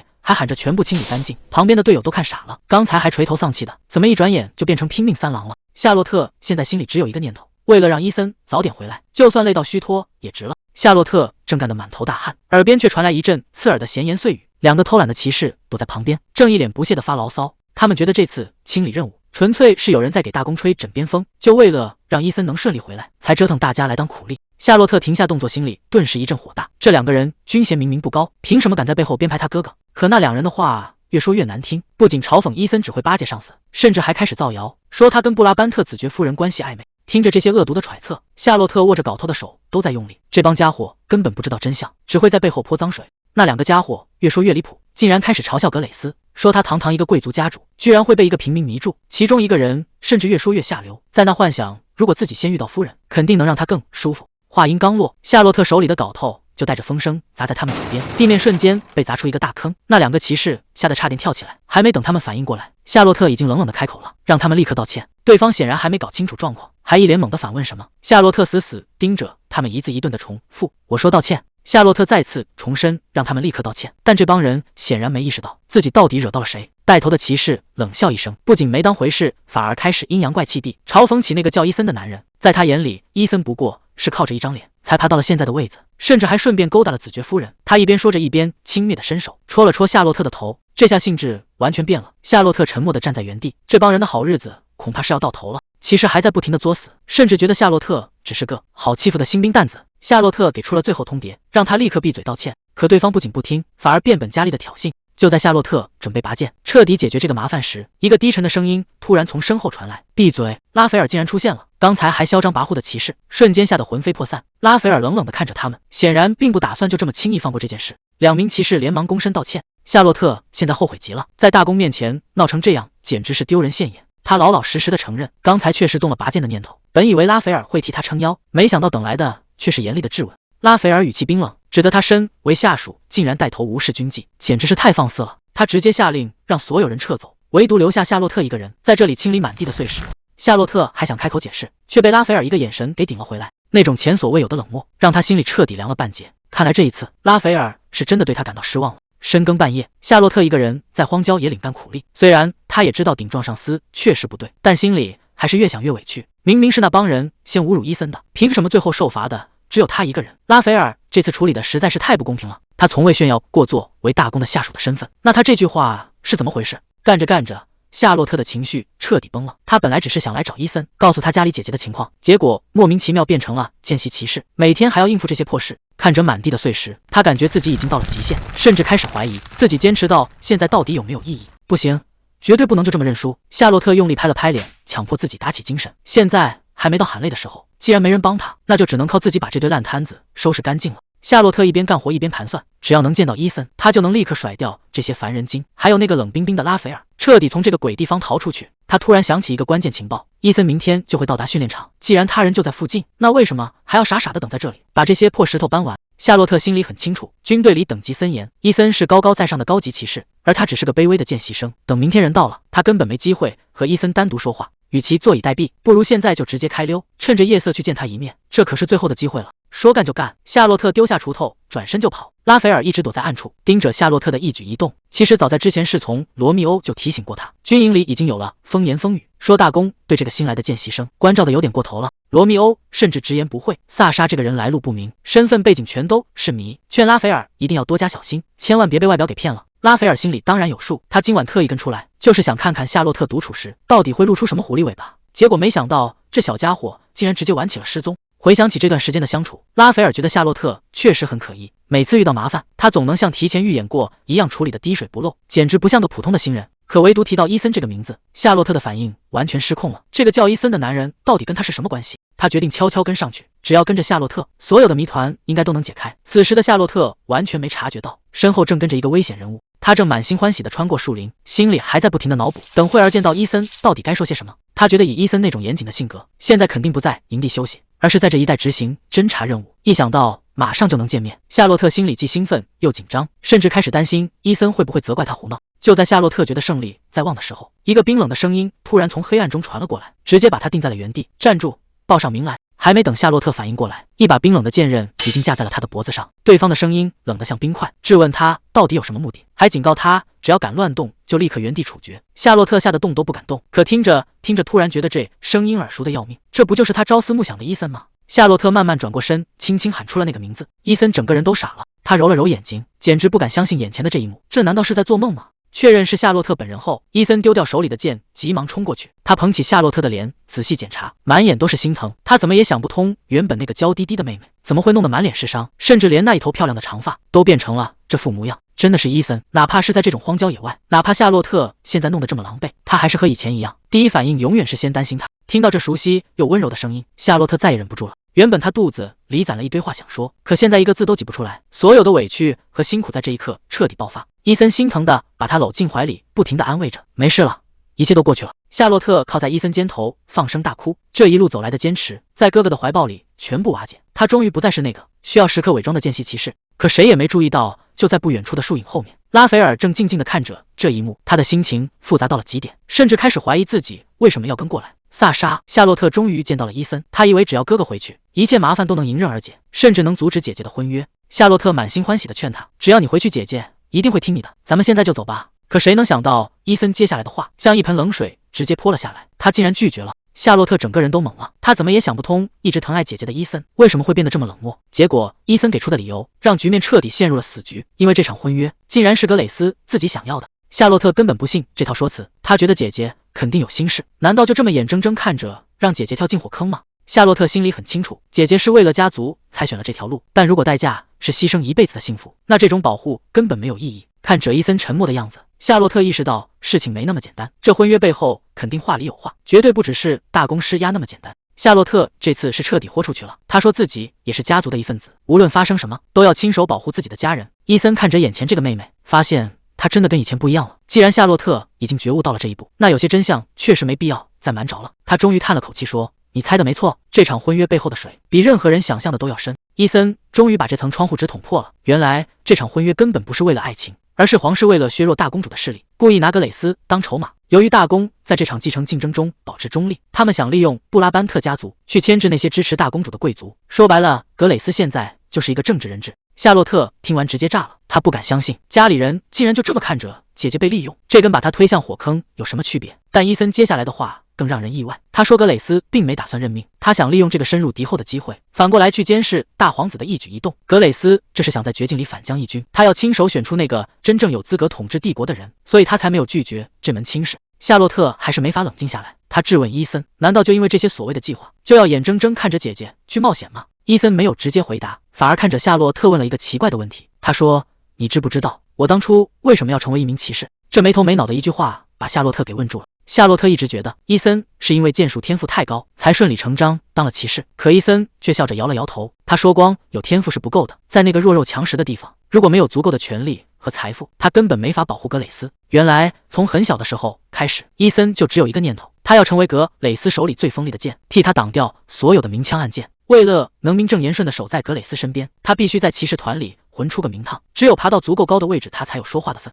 哪怕是现在，他也想替格蕾丝分担那些沉重的压力，所以他才拼了命地立功，去争取拉斐尔大公的信任。看着夏洛特担心的样子，伊森最后给了一句准话，他说领主会提拔有本事的人，所以他绝对不会放弃格蕾丝。夏洛特这才反应过来，原来伊森哥哥去远征根本不是为了什么功名利禄，而是想拼命变强，好成为姐姐最硬的后台。这种破釜沉舟的决心在原著里根本没提过。夏洛特心里五味杂陈，既然伊森哥哥都在努力，那自己到底能为姐姐做点什么？他甚至有点埋怨自己，明明也是布拉班特家族的一员，为什么姐姐宁愿一个人扛着，也不愿意回头依靠他一下呢？伊森看穿了他的心思，他说格蕾丝之所以把你蒙在鼓里，是因为他想让你这辈子都别去碰贵族圈子里那些肮脏事。在格蕾丝眼里，夏洛特永远是那个需要保护的小妹妹，她宁愿自己去当挡箭牌，也不想让夏洛特的双手沾上泥点子。夏洛特听得心里酸溜溜的，只觉得姐姐真是个大傻瓜。他不想再当那个被保护的累赘了，他只想让姐姐能真正开心的笑一回。伊森问他接下来打算怎么办，夏洛特没有犹豫，他决定立刻回布拉班特去跟姐姐好好谈谈。虽然心里还没底，不知道姐姐愿不愿意听他掏心窝子，但这一步他必须得迈出去。伊森拍了拍夏洛特的手，他说：“只要你眼神够坚定，格蕾丝一定会明白你的心意。”夏洛特点了点头，这一刻他终于不再迷茫。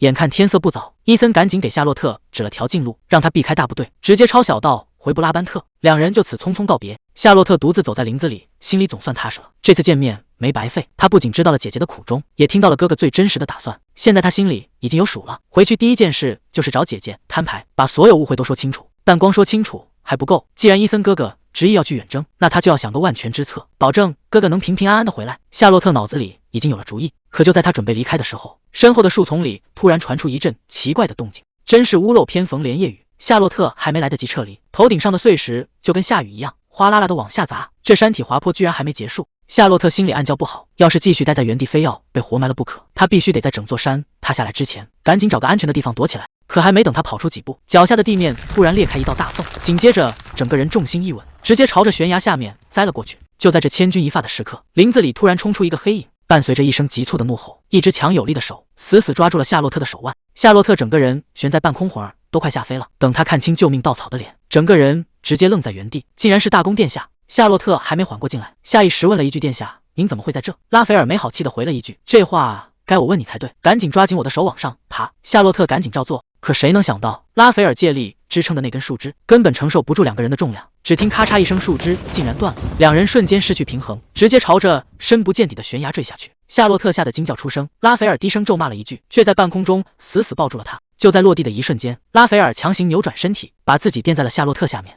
随着一声沉重的闷响，两人重重地砸在了谷底。夏洛特只觉得浑身酸痛，身上沉得要命，好像被什么重物死压着。等他费劲地睁开眼，才发现拉斐尔正紧紧搂着他，两人竟然都还活着。夏洛特赶紧推开身边的人，可这一看，他整个人都傻了。拉斐尔的后背血肉模糊，显然是为了护住他，硬生生撞在了乱石堆里。他颤抖着伸手去试探，还好大公还有呼吸，既然他是顶尖的剑术大师，这点伤应该要不了他的命。夏洛特悬着的心总算放了下来，看着昏迷不醒的拉斐尔，夏洛特脑子里突然闪过一个念头，虽然现在走有点趁人之危，但这可是千载难逢的机会，只要现在离开，就再也没人能拦着他了。对不起了，殿下。夏洛特咬了咬牙，这可能是他最后的机会，只要穿过这片山谷，他就能彻底摆脱控制，重新回到布拉班特。大公和夏洛特彻底失联了，骑士们在林子里疯狂搜寻，可除了回声，什么都没有。伊德里斯沉声问：“发现线索了吗？”手下无奈的回答：“刚才那场山体滑坡把所有的痕迹都抹掉了，这下麻烦了。天色越来越不对劲，如果不能在暴雨前找到他们，后果简直不敢想象。”伊森刚露面，伊德里斯就带来一个坏消息：夏洛特和大公可能被卷进山体滑坡了。伊森整个人都愣住了，他明明刚见过夏洛特，怎么一转眼就出事了？伊德里斯追问道：“你最后一次见他们是在什么地方？”而此时，在山谷另一边，夏洛特正笨手笨脚地给大公包扎。他一边回忆着伊森教他的手法，一边小声嘀咕：“虽然打劫的方式有点奇怪，但好在血总算是止住了，只要人还活着，就还有希望。”夏洛特越想越觉得不对劲，大公怎么会出现在这种地方？难道他从训练场开始就一直在暗中跟踪自己？万一他看到了自己和伊森见面，那事情可就全穿帮了。他正打算等大公醒了，好好试探一下，结果对方突然有了动静。夏洛特赶紧按住他，让他别乱动，因为包扎的布条又要松了。谁知道拉斐尔猛地睁开眼，一把死死扣住了他的手腕，语气冰冷地问：“你在干什么？趁人昏迷的时候乱摸，是不是有点不太合适？”这下好了，夏洛特被抓了个正着，根本解释不清楚了。夏洛特急得直跳脚，解释说自己只是出于人道主义，才帮他处理伤口，让他千万别想歪了。拉斐尔却冷笑一声，看着夏洛特那副心虚的样子，调侃说：“谁会相信这种鬼话？甚至觉得待在洞里其实也挺不错。”夏洛特简直觉得自己到了大霉，先是遇上刺客，接着又是山体滑坡，现在还得跟这个难搞的上司困在暗无天日的山洞里。拉斐尔倒是淡定，他一边整理衣服一边说：“别抱怨了，咱们肯定能出去。”他指了指头顶唯一的出口，那可是个90度的垂直峭壁，还故意使出击降法，说要是爬不上去，干脆就在这儿住一辈子算乐。夏洛特哪受得了这种气，立马拍着胸脯保证绝对没问题。可就在他准备动手的时候，却突然发现了不对劲。还没等夏洛特缓过劲来，拉斐尔突然示意他往后退。外面的雨越下越大，这山洞似乎也不怎么保险。夏洛特心里直打鼓，小声问伊德里斯他们会不会尽快找过来。拉斐尔虽然嘴上说着会，但紧接着又补了一句，他说最怕雨水渗进岩缝，万一导致悬崖崩塌，那可就真麻烦了。夏洛特一听这话差点炸毛，哪有这时候说这种乌鸦嘴的？拉斐尔看他吓得不轻，赶紧安慰说概率很低，只要老老实实待着就行。夏洛特一边点头，一边在心里疯狂祈祷，千万别出事。回到几个小时刚坠崖前，拉斐尔连忙查看夏洛特的情况，看到他还有呼吸，拉斐尔悬着的心才总算落了地。这地方以前从没听说过有洞穴，看来是刚才的山体滑坡硬生生砸出来的地缝，唯一的出口还在几10米高的头顶。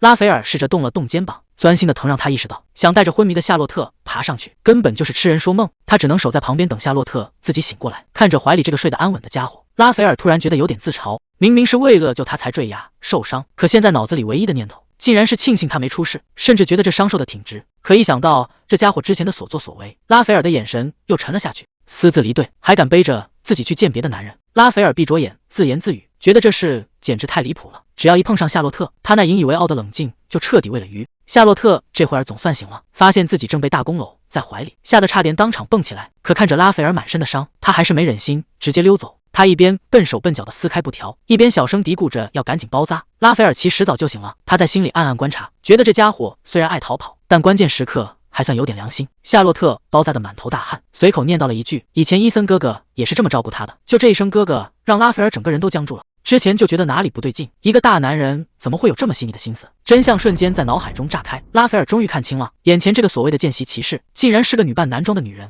原来这家伙费尽心思女扮男装，竟然是为了见那个叫伊森的男人。怪不得他平时总是躲躲闪闪，不肯跟大伙儿一起洗澡，训练的时候也总是缩在后面，原来全是为了藏住这个秘密。一想到夏洛特拼了命想守护的人竟然是别的男人，拉斐尔的眼神瞬间冷到了冰点。这种莫名其妙的不爽让他整个人都散发着低气压。夏洛特还没察觉到气氛不对，他小心翼翼地凑过去，轻声问了大公一个问题：“如果是个蠢问题就别开口。”拉斐尔没好气地回了一句。夏洛特沉默了片刻，还是抬起头死盯着他的眼睛。他想知道，既然自己满身疑点，又是逃兵，拉斐尔当时为什么要豁出命去救他？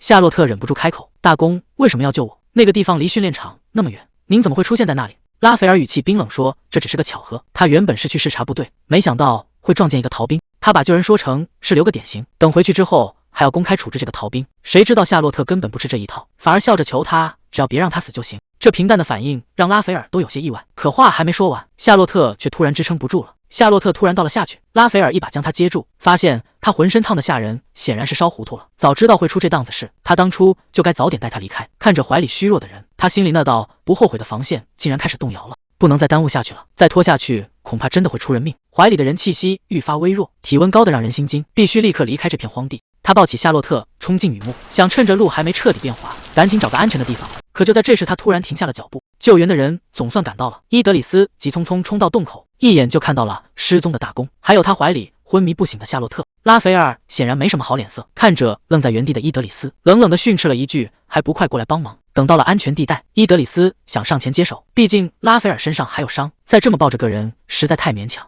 拉斐尔却根本没打算放手，他只说自己没事，让医疗队赶紧准备救人。就在伊德里斯伸手想帮忙时，拉斐尔竟然直接侧身躲开了。那架势像是连碰都不打算让人碰一下。拉斐尔的态度非常强硬，谁也别想从他手里接走夏洛特。他不仅要亲自带人回去，还给伊德里斯派了苦差事，让他留下来打扫战场。伊德里斯只能低头领命，他死死握住拳头，却一句话也反驳不了，只能眼睁睁看着两人离开。画面一转，时间回到了3年前，那时候的伊德里斯还是个意气风发的年轻骑士，正被带往王宫深处。今天到处都吵吵闹闹的，原来是正好赶上了剑术大赛。引路人带着他穿过长廊，说科德利亚已经等候多时了。可等见到了那位殿下，伊德里斯却觉得有点奇怪，这位身份尊贵的女人正盯着窗外某个地方出神，到底是什么东西能让他看得这么入迷？顺着科德利亚的目光看过去，场上那个粉色头发的女孩正拿着细剑轻盈的跳动，那动作不像是在搏杀，反而像是在跳舞。科德利亚笑着问伊德里斯：“这剑法是不是美得不像话？”他就是想让那些练剑练傻了的木头都过来好好瞧瞧。在那些刻板的骑士眼里，剑是杀人的武器，但在夏洛特手里，这是一种活灵活现的自由。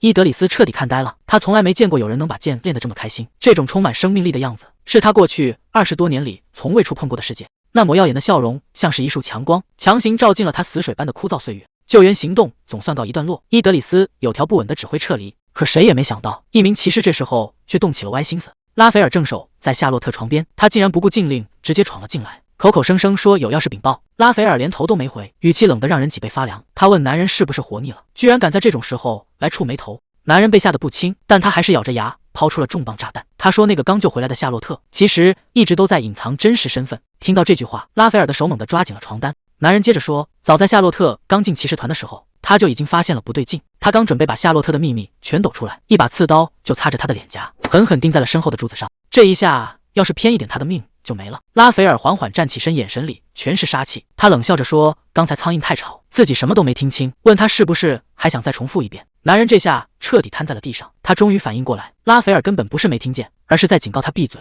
他连滚带爬地逃出帐篷，1秒钟都不敢多待。帐篷里重新恢复了安静，拉斐尔就这么守在床边，看着昏睡中的夏洛特，谁也不知道他在想什么。转眼间2周过去了，夏洛特的肺炎总算彻底痊愈。虽然错过了不少训练，但这段难得的清闲日子反而让他觉得这更像是一场甜蜜的意外。莫里斯提着果篮来看夏洛特，嘴上虽然嫌弃他身体太弱，但手里的动作却很诚实。夏洛特笑着调侃，这位叔叔其实比谁都细心。莫里斯开启了长辈模式，责怪夏洛特不该乱跑，要不是大公及时出手，后果简直不敢想。夏洛特只能乖乖听着，嘴上不停说着知道错了。夏洛特自知理亏，只能乖乖点头认错。可当莫里斯起身准备离开时，他又觉得一个人待着太闷，想让叔叔再多陪一会儿。莫里斯急着要去见大公，临走前神神秘秘地凑过来，告诉了夏洛特一个内部消息：皇室最近正在疯狂买花，而且数量大得惊人。夏洛特本来还没当回事，觉得夏日季买花很正常，可莫里斯接下来的话让他彻底愣住了，因为皇室这次订购的全都是白百合，在他们这里白百合可不是普通的装饰，它只代表一件事，那就是象征国家级别的婚礼。听到国婚这2个字，夏洛特手里的香蕉都差点掉了。这个消息像是一道惊雷，让他整个人都僵在了原地。夏洛特在心里把皇室成员数了个遍，大皇子和科德利亚正忙着抢位子，5公主年纪又太小，难道是那位深居简出的4公主？莫里斯看着夏洛特在那下菜，沉默了半天，终于忍不住揭晓了答案。这次要结婚的竟然是大公拉斐尔。夏洛特整个人直接愣在原地，脑子里嗡的一声，甚至怀疑自己是不是听错了。他下意识抓紧了胸口的衣服，心里乱得像一团麻。那个冷冰冰的拉斐尔居然要结婚了！夏洛特整个人都愣住了，这和他知道的原著剧情完全不同。莫里斯还在外面神神秘秘叮嘱这事儿绝对不能外传。夏洛特直接开门见山问伊森大公结婚是不是真的。这下轮到伊森懵了，明明一直待在医院里，他到底是怎么知道这个秘密的？伊森终于叹了口气，说出了那个惊人的消息：皇帝打算强行做媒，让大公迎娶赫尔曼家族的千金。夏洛特一下子就听懂了，这哪是简单的结婚，皇帝是想借着这门亲事给大皇子拉拢势力，好稳住皇室的地位。可大公明明对权力没兴趣，为什么不直接拒绝？伊森无奈地摇了摇头，皇帝的命令没那么好违抗，哪怕是大公也得做做样子。最关键的是，皇帝手里握着一个致命的筹码，那是大公梦寐以求，甚至愿意付出一切去换回的东西。夏洛特陷入了沉思，皇帝到底拿捏住了大公什么弱点，能让这个不可一世的男人也不得不低头妥协。面对夏洛特的追问，伊森这回是彻底守口如瓶。他警告夏洛特，皇室的水太深，千万别把自己给卷进去。看伊森态度这么坚决，夏洛特知道再问也没用，只能乖乖躺下装睡。可伊森接下来的话却让他心里咯噔一下。伊森轻声承诺，等到夏季庆典骑士团进城，场面最混乱的时候，他会亲自带夏洛特逃走，彻底离开这个是非之地。夏洛特表面上答应了，可心里却怎么也静不下来。那个能让大公低头的弱点到底会是什么？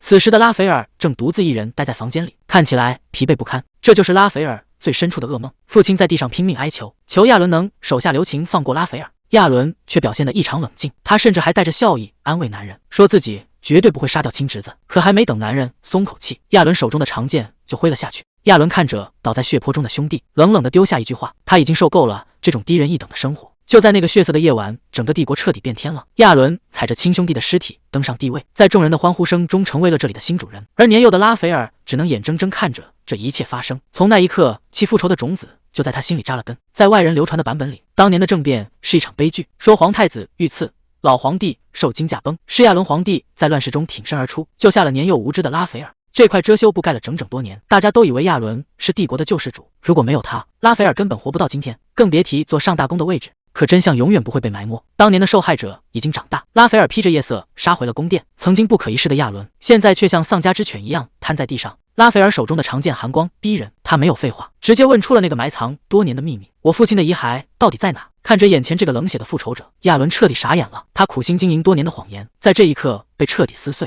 亚伦这个老狐狸，即便被剑指着喉咙，依然能精准地踩中拉斐尔的软肋。他嘲讽拉斐尔命大，竟然能从必死的战场上活着回来，就为了找回父亲的遗骸。亚伦开出了一个恶毒的条件，时间太久了他都记不太清了，但只要拉斐尔继续听命，他或许就能想起遗骸的下落。这种被玩弄于股掌之间的感觉，就像一条毒蛇死死缠住了拉斐尔的脖子，让他根本没有喘息的机会。拉斐尔猛地从沙发上坐起，原来这又是一场噩梦。每年夏天，当年的那些威胁和羞辱都会像潮水一样把他淹没。如果你拒绝这桩婚事，他们肯定会要求派往南方。领地里的麻烦是一桩接一桩，南方联盟那帮人得寸进尺，利用大坝建设的问题疯狂施压，随从们都快顶不住了，觉得对方迟早要骑到他们头上。罗密欧看着拉斐尔整天愁眉不展，实在是不忍心，他主动给拉斐尔递了个台阶，劝他干脆放弃寻找父亲的遗骸，毕竟这些年他付出的已经够多了。拉斐尔听完沉默了很久，他知道如果父亲还在世，一定会体谅他的难处，让他别再为了这些死物折磨自己。可越是这样想，他心里就越不是滋味。画面里浮现出父亲教他练剑的样子，那是他生命里唯一的亮光。如果现在为了眼前的安稳就选择放手，那他还有什么脸面去谈复仇，又有什么资格把剑架在仇人的脖子上？拉斐尔握紧了拳头，虽然他知道自己的固执会让身边的人跟着受累，但他还是决定要死磕到底，因为有些债如果不亲手讨回来，这辈子都别想睡个安稳觉。罗密欧意识到刚才说错了话，赶紧低头道歉。他一边保证会继续搜集遗骸的线索，一边忙着转移话题，提议先解决联姻和祭典的人选问题。拉斐尔没有责怪他们，只是淡淡的应了一声。与此同时，约翰那边的气氛也相当压抑。南方联盟这次是动了真格，因为大坝切断了他们的贸易命脉，那可是人家的命根子，这帮人绝不会轻易罢休。局势比预想的还要糟糕，皇帝甚至担心会爆发军事冲突，已经开始提前调动人马，边境上的火药味是越来越浓了。就在这节骨眼上，侯爵突然提到了夏洛特，听说那家伙还是不打算回京城。约翰一边感叹，一边还得忙着给夏洛特打掩护。格蕾斯小姐订婚的消息确实够炸裂，看来他需要很多时间来整理自己，毕竟格蕾斯总来打听夏洛特的下落。侯爵只能撒谎说人去南方训练了。就在两人商量着怎么把夏洛特在祭典前骗回来时，大皇子阿德里安突然现身了。这一身华丽的礼服配上那副皮囊，确实很有皇室的威严。侯爵赶紧行礼，心里却忍不住犯嘀咕，这位皇子虽然在笑，但那眼神依旧冷得让人发毛，总觉得他这次过来绝对没安什么好心。果不其然，寒暄了没两句，阿德里安就直奔主题，说自己好久没见到布拉班特家的小姐了，问约翰知不知道人在哪。约翰表面上不动声色，心里却早就看穿了一切，这哪是随口问问，分明是借着关心的名义在查岗。看来夏洛特早就被这位皇子给盯上了。侯爵只能硬着头皮继续编，说夏洛特小姐正在南方旅行。阿德里安听完若有所思，嘴上说着那孩子性格古怪，但心里显然已经算好了他回城的日子。约翰在一旁听得头皮发麻，现在的局面简直乱成一锅粥。老公爵刚跟格蕾斯订了婚，结果他的外孙阿德里安竟然又盯上了夏洛特。阿德里安倒是完全不在意，他笑得一脸灿烂，甚至当众承认一想到能见到久违的小姐，自己这心里就止不住的兴奋。全帝国都在期待的仲夏夜祭典终于拉开了序幕，可夏洛特现在一点也高兴不起来，明明打算趁拉斐尔进宫的时候偷偷溜回家，结果这大公偏偏要把他也带上。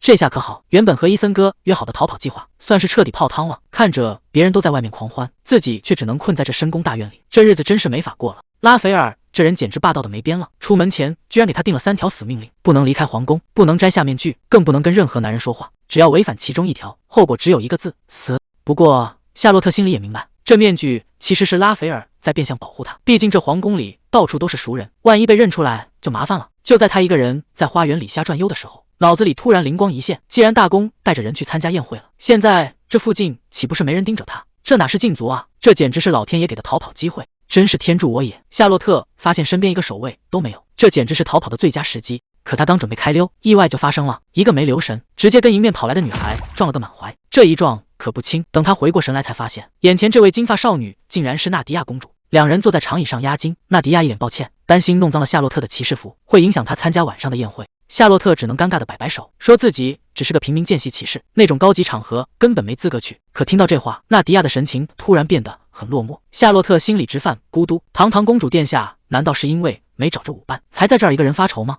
看着纳迪亚公主这么忧心忡忡，夏洛特这该死的胜负欲又上来了。他一把握住公主的手，拍着胸脯保证，等自己以后拿到了爵位，一定要请公主跳第一支舞，还会帮他把那个叫约翰的家伙找回来。纳迪亚被他逗笑了，但紧接着公主压低声音提醒了一句：最近宫里的气氛非常诡异，最好离今晚的宴会远一点，因为南方马雷联盟的使团已经到了。听到这个名字，夏洛特心里咯噔一下，这可是原著里最关键的转折点，因为皇帝为了救大坝截断了南方的水源，双方早就闹到了要开战的地步。如果真的打起来，不知道有多少人要家破人亡。而这场足以改变国运的冲突，就在今晚祭典的最后时刻彻底爆发了。在原著的剧情里，伊森为了阻止战争，不惜冒死向皇帝进谏。虽然最后成功让皇帝收回了成命，但他自己却被关进大牢，受尽了非人的折磨。夏洛特看着眼前的景象，心里越来越不安。虽然他已经改变了很多小细节，但原著里那些要命的大事件似乎还是在一步步逼近。难道命运真的没法改变吗？不，现在还没到认输的时候，只要结局还没写死，就一定还有转机。夏洛特用力拍了拍脸颊，让自己清醒一点。他决定先下手为强，只要能提前搞定马雷联盟的使团，伊森就不用再去送死了。他很清楚这帮人的真实目的，只要能跟他们搭上头，就有机会彻底掐断战争的苗头。夏洛特正盘算着接下来的计划，他想用本尊身份去接触联盟，但为了帮伊森脱困，现在还得继续顶着萨莎的马甲。正发愁怎么找约翰弄套新衣服，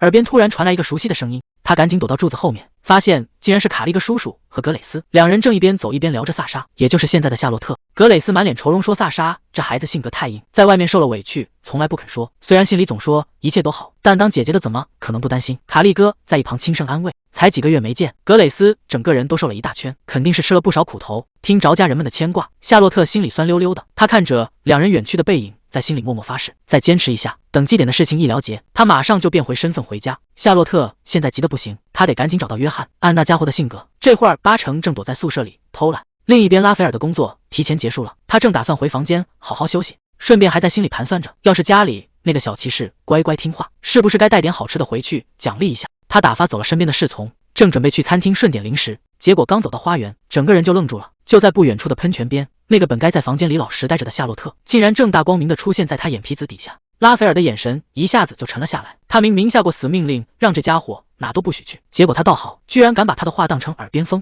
夏洛特这会儿正一路小跑，他刚找约翰帮完忙，打算趁着拉斐尔还没回来，赶紧溜回房间装乖。毕竟大公之前可是亲口说过，今天会很晚才结束工作。可他万万没想到 flag 真的不能乱立。就在他觉得胜券在握的时候，脚下一滑，整个人直接撞进了一个结实的怀抱。夏洛特抬头一看，会儿都快吓飞了，拉斐尔竟然就站在面前，正冷冷地盯着他。这下麻烦大了，他一边在心里祈祷大公没看到约翰，一边硬着头皮开始胡编乱造，说自己只是散步迷了路。拉斐尔显然不信，还随口问了一句：“刚才是不是看到他身边有别人？”夏洛特吓得赶紧摆手，说那只是个路人，自己正拉着人家问路呢。为了不让大公继续追问，他赶紧反客为主，催着大公赶紧回房休息。拉斐尔这回是真的火了，他把夏洛特往屋里一扔，扭头就走，还特意嘱咐守卫看死他，绝对不许他再出去闯祸。夏洛特被摔得七荤八素，忍不住小声嘟囔，觉得大公每天都在变着法子折磨他。可旁边的守卫听了却直摇头，说他这简直是身在福中不知福。守卫告诉他，大公治军那是出了名的铁血，以前有几个骑士只不过是在背后嘲笑了伊森几句，结果被大公当众撤了职，直接赶去马厩刷马了。在军队里被这位战争英雄撤职，就意味着职业生涯彻底玩完，谁求情都没用，因为大公绝对不允许自己的下属受到任何羞辱。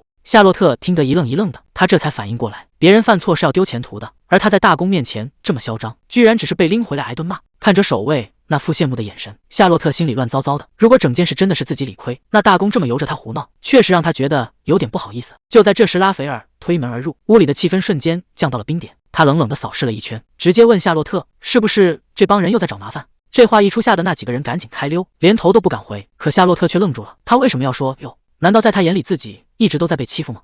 夏洛特忍不住开口试探：“大公撤掉那些骑士的资格，难道真的是为了替他出气吗？”拉斐尔却一脸严肃地否认，说这只是因为那些人无视军法，跟他一点关系都没有。虽然嘴上说的大公无私，但这种反常的举动明摆着就是在护短。夏洛特笑着说要报答他，又是擦头发，又是唱摇篮曲，这下轮到拉斐尔没话说了。拉斐尔最后只交代了一句，让他在皇宫里老实待着，别再到处乱跑。到了第二天早上，夏洛特准时出现在约翰的房间。哇，你真的来了！约翰忍不住感叹，这胆子也太大了。昨天刚提的计划，今天居然真敢动手。夏洛特摘下假发，事情办得出奇顺利，但真正的麻烦还在后头。万一在宴会上撞见大公，这烂摊子可怎么收？面对约翰的担心，夏洛特态度非常坚决。比起一个年轻侯爵，女孩子的身份更容易让人放下戒心，更何况只有他知道对方到底想要什么。虽然约翰还是觉得不稳妥，甚至想劝他干脆逃跑，但夏洛特心里清楚，这场联姻关系到整个领地的命运，他已经没有退路了。大公现在正拼命想推掉这门亲事，看来这场夏夜祭结束前会有个结论。夏洛特觉得与其在外面瞎猜，不如留下来看个究竟。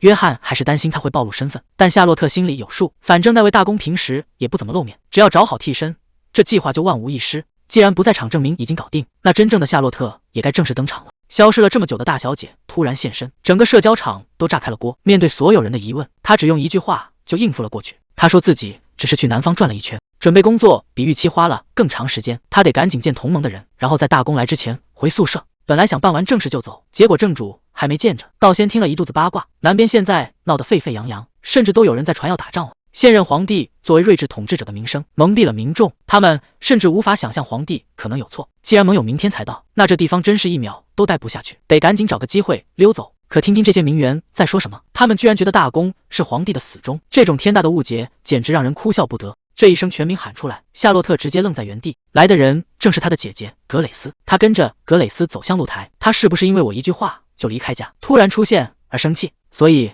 我一直写信保持联系。看着格蕾丝消瘦的背影，这种滋味真不好受。就在他以为要被一直无视时，格蕾丝突然停下脚步，轻声唤了他的乳名萨莎。格蕾丝温柔地伸出手，轻声唤他过去，让我抱抱你，我的妹妹，我们已经这么久没见了。夏洛特再也顾不上其他，直接扑进姐姐怀里。这一刻他等了实在太久。在南方过得怎么样？夏洛特笑着说，看我的脸就知道了，吃得好睡得好，还交了一堆新朋友。格蕾丝宠溺地搂着他，只要你开心就是我最大的幸福，我会让你一直这么快乐下去。不过叙旧到此为止。格蕾丝拉起他的手走回宴会厅，夏洛特只想赶紧打个招呼，然后立刻逃离这个社交场，毕竟为了应付姐姐已经浪费了太多时间。他提着裙子一路小跑，只想快点回房间换掉这身行头。拉斐尔看着那个远去的背影，眉头紧锁，怎么会有个女人出现在这里可是黑龙骑士团的禁地，普通人根本进不来，难道她是潜入进来的间谍？他握紧剑柄跟了上去。刚才那个穿裙子的女人跑起来速度快得离谱，这事儿绝对有猫腻，尤其是那一头粉色长发实在是太巧了。拉斐尔决定亲自去确认。拉斐尔直接推门而入，可屋里的景象让他当场就没词了。哈，这什么情况？夏洛特笑着打招呼，你总算回来了。拉斐尔语气严肃地问，这么晚了你为什么不在自己房间待着？夏洛特赶紧找借口说是想过来唱摇篮曲，因为走得太急，连头发都没来得及擦干。其实他心里很清楚，这是第一次变回原本的样子，绝对不能露出马脚。拉斐尔敏锐地察觉到了不对劲，他盯着对方问，你刚才是不是翻窗户进来的？有没有在附近看到一个粉色头发的女人？这下麻烦了，难道他真的看见了？夏洛特赶紧摆手否认，说自己除了大公谁也没瞧见。拉斐尔盯着他看了半天，没再继续追问，反而站起身说，我去洗漱，你准备好唱那首摇篮曲？夏洛特整个人都懵了，昨天还说不需要，今天怎么突然转性了？虽然心里觉得奇怪，但他也只能乖乖坐在床边，一遍又一遍地唱着。看着躺在床上的拉斐尔，他总觉得哪里不对劲，一个人突然变得这么反常，肯定是出大事了。看着躺在床上的拉斐尔，夏洛特发现他看起来比平时要疲惫得多。拉斐尔闭着眼问，怎么停了？是忘词了吗？他摆摆手让夏洛特回去，别再折腾了。可夏洛特却轻声问了一句，您最近是不是压力很大？这句话像是戳中了拉斐尔的软肋，他自嘲地笑了笑，说现在没一件事是顺心的，手下的人只知道依赖他，对手又像狗皮膏药一样甩不掉，这种无力感让他觉得自己挺没用的。夏洛特有些不解，像您这样厉害的人，怎么会被别人牵着鼻子走？拉斐尔缓缓睁开眼，盯着夏洛特说，像我这样的人，看来在你眼里我的形象还挺高大的。拉斐尔的声音越来越低，他说自己其实很没用，连亲生父亲的遗体都找不到，甚至连一场像样的葬礼都没法为他举办。这个在外人眼里无坚不摧的男人，此刻却用手臂遮住眼睛，小声嘟囔了一句：“我真想逃跑啊！”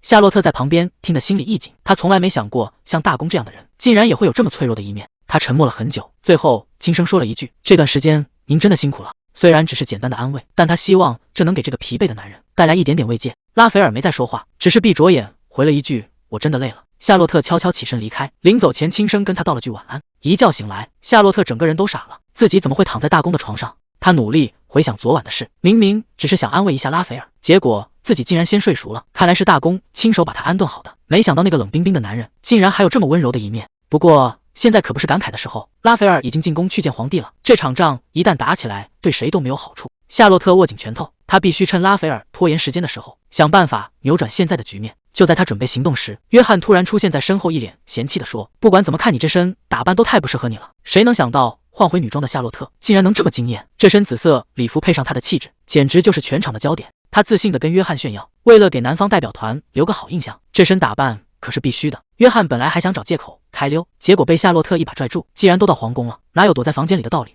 就在两人拉扯的时候，身后突然传来一个低沉的声音：“布拉班特小姐。”夏洛特心里咯噔一下，这个声音太熟悉了。回头一看，果然是第一皇子阿德里安。虽然他表面上温文尔雅，还关心地询问夏洛特的近况，但夏洛特心里很清楚，姐姐当年的不幸就是从这个男人和公主的权力斗争开始的。面对这个本该讨厌的对手，夏洛特只能压下心里的情绪，客气地回了一句：“感谢皇子殿下的关心。”说实话，夏洛特很难真的讨厌阿德里安，毕竟这位皇子殿下身体实在是太虚弱了。以前他每次想说点情话撩一下，夏洛特都能用硬和医学知识对回去。他说夏洛特美得耀眼，夏洛特就说他这是眼部炎症。他说看见夏洛特就心跳加速，夏洛特直接说他这是心律不齐。但现在为了不给家里惹麻烦，夏洛特只能耐着性子仔细观察这位随时可能碰瓷的皇子。阿德里安倒是很会顺杆爬，借口自己身体刚好一点，非要邀请夏洛特跳今晚的第一支舞。夏洛特本想拿男伴当挡箭牌，结果回头一看，约翰这个胆小鬼一看到皇子就吓得腿软。看着约翰落荒而逃的背影，夏洛特真是气不打一处来。没办法，面对皇子的盛情邀请，夏洛特只能硬着头皮搭上手，打算随便跳一小段就赶紧溜。舞池里的气氛本来挺浪漫，阿德里安皇子一边跳舞一边对着夏洛特狂甩情话，说跟他跳舞就像在云端飞翔。结果夏洛特职业病瞬间发作，飞翔？你这怕不是眩晕产生的漂浮感吧？还没等阿德里安反应过来，他这虚弱的身体就真的撑不住了。浪漫的舞会应声变成了急救现场。看着阿德里安被抬走的样子，夏洛特也是一脸无奈。救人是本能，但这第一支舞算是彻底泡汤了。周围的贵族们都看傻了，纷纷感叹夏洛特真是神了，每次都能在皇子出事前精准地发现问题。这位布拉班特家的小姐在医学方面的天赋确实让人刮目相看。约翰这时候也凑了过来，吐槽夏洛特对健康的执着简直没救了，只要看到病人就坐不住。夏洛特倒是很淡定，他不能忽视一个有问题的人。因为骚动，很多人聚集了起来。就在大家还没回过神的时候，夏洛特率先发现了不对劲，那身打扮分明是来自南方的服饰。南方联盟的人竟然在这个时候到了，刚才明明还没看到他们，怎么一眨眼的功夫，这些人就出现在了会场？夏洛特心里暗叫不好，刚才阿德里安皇子晕倒，现场乱成一锅粥，该不会全被这帮人看在眼里了吧？要知道这帮人本来就排外，对皇室更是没半点好感，结果还没等正式见面，他跟皇子拉扯的画面就先传出去了。夏洛特现在想死的心都有了，这到底怎么回事？连南方人都没见就失败了，全毁了。夏洛特正发愁怎么去套近乎，甚至想到了丢手帕这种老掉牙的招数，结果身后突然伸过来一只手，将外套披在他身上。他还以为是约翰回来了，回头一看，这人根本不认识。对方解释说看他身体不舒服，才想着过来帮把手。夏洛特脑子转得飞快，这人不就是刚才南方代表团里的吗？真是踏破铁鞋无觅处，目标人物竟然自己送上门了。男人自我介绍说他叫西蒙。夏洛特心里咯噔一下，这可是南方代表团的首领啊，这运气简直是绝了。他赶紧顺杆爬，借着要还衣服的名义，直接打听到了人家的住处。夏洛特心里已经有了底，对方住在福禄考宫，那肯定就是南方代表团的人没跑了。他赶紧秀了一手南方方言，想借此拉近两人的距离。西蒙果然很吃这一套，承认自己确实是代表团的一员。夏洛特心想这机会太难得了，必须得趁热打铁，赶紧聊起自己去南方旅行的经历。两人聊得正投机，夏洛特还故意谦虚了一下，说自己太久没跳舞，刚才在舞池里表现得有点生硬。谁知道西蒙话锋一转，突然夸他刚才跟大皇子跳得很好看。这一句话直接让夏洛特心里拉响了警报，这人到底是在夸奖，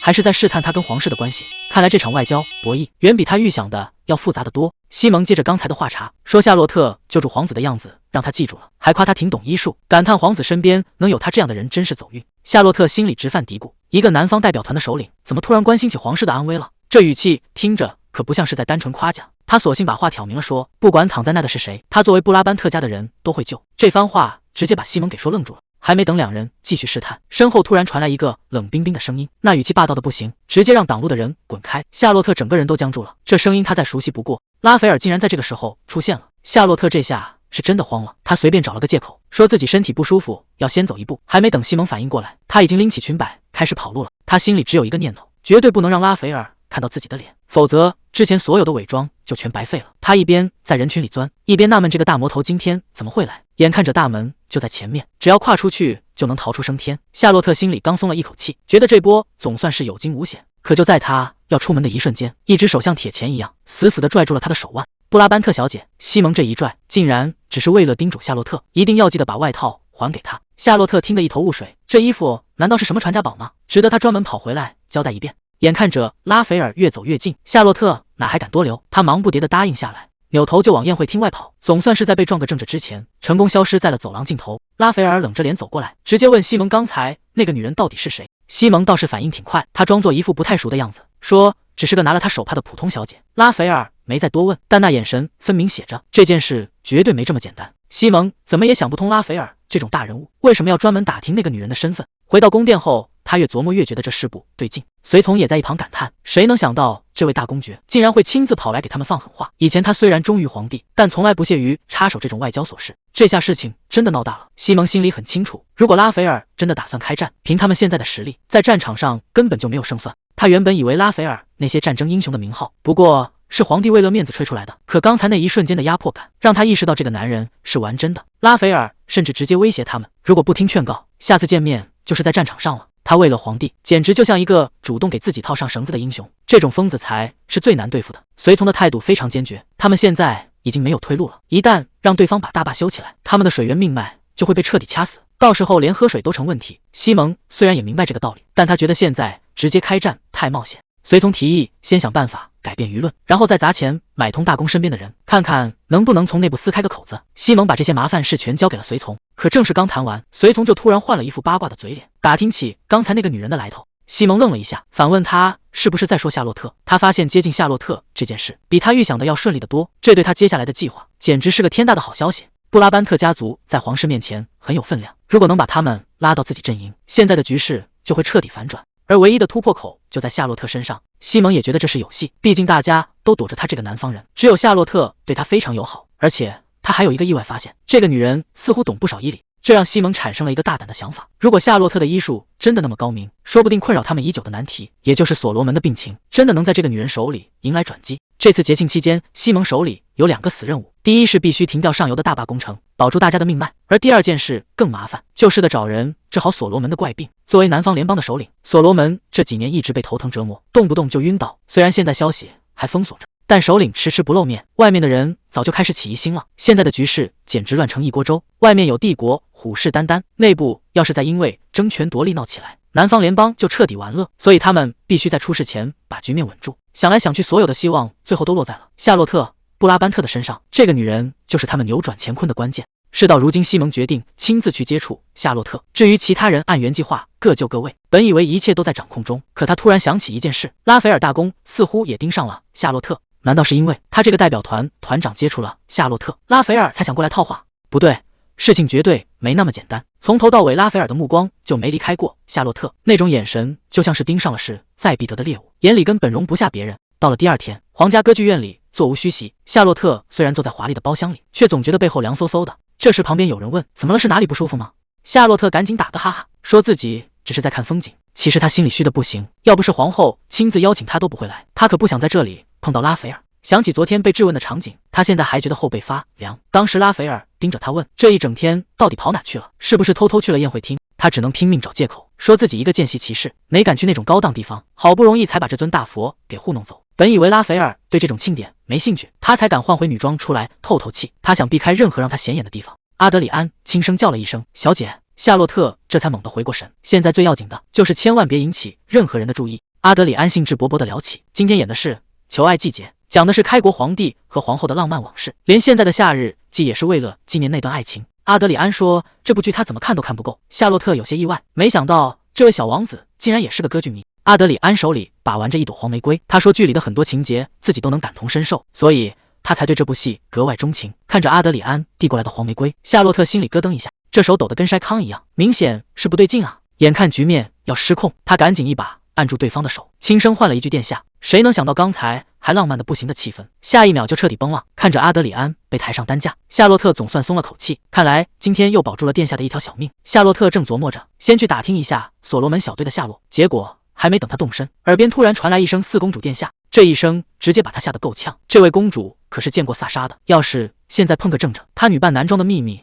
就彻底保不住了。夏洛特猫着腰躲在柱子后面，心里只有一个念头：赶紧溜，绝对不能让对方看见自己的脸。他小心翼翼的想绕路走，结果刚一转头，整个人直接僵在了原地。真是怕什么来什么，拉斐尔怎么会出现在这？还没等他反应过来，拉斐尔已经冷着脸开口了。他说：“难道我不该在这吗？都给我让开！”这下局面彻底失控了，左边是四公主，右边是拉斐尔，这两个人要是凑到一块，夏洛特的身份分分钟就要曝光。他脑子里乱成了一锅粥，完全不知道该往哪躲。这走廊就这么大点地方，简直是插翅难飞。眼看着拉斐尔越走越近，夏洛特心都凉了，这回是真的一点退路都没有了。拉斐尔停下脚步，总觉得这走廊里有点不对劲，难道刚才真的还有别人在？就在他起疑心的时候，夏洛特已经闪身躲进了房间，听着门外的动静，他拍着胸口直呼好险。可还没等他把气喘匀，一抬头，整个人又愣住了。抱住他的男人竟然是消失已久的伊德里斯。夏洛特脑子里全是问号，这家伙怎么会突然出现在黄兜？伊德里斯反手关上门，确认周围没外人之后，才压低声音说：“现在可以放心说话了。”夏洛特一脸懵，问他怎么会突然出现在皇宫。伊德里斯解释说，他是跟着大部队后面进来的，因为夏洛特今天穿的是女装，所以他才特意用了敬语。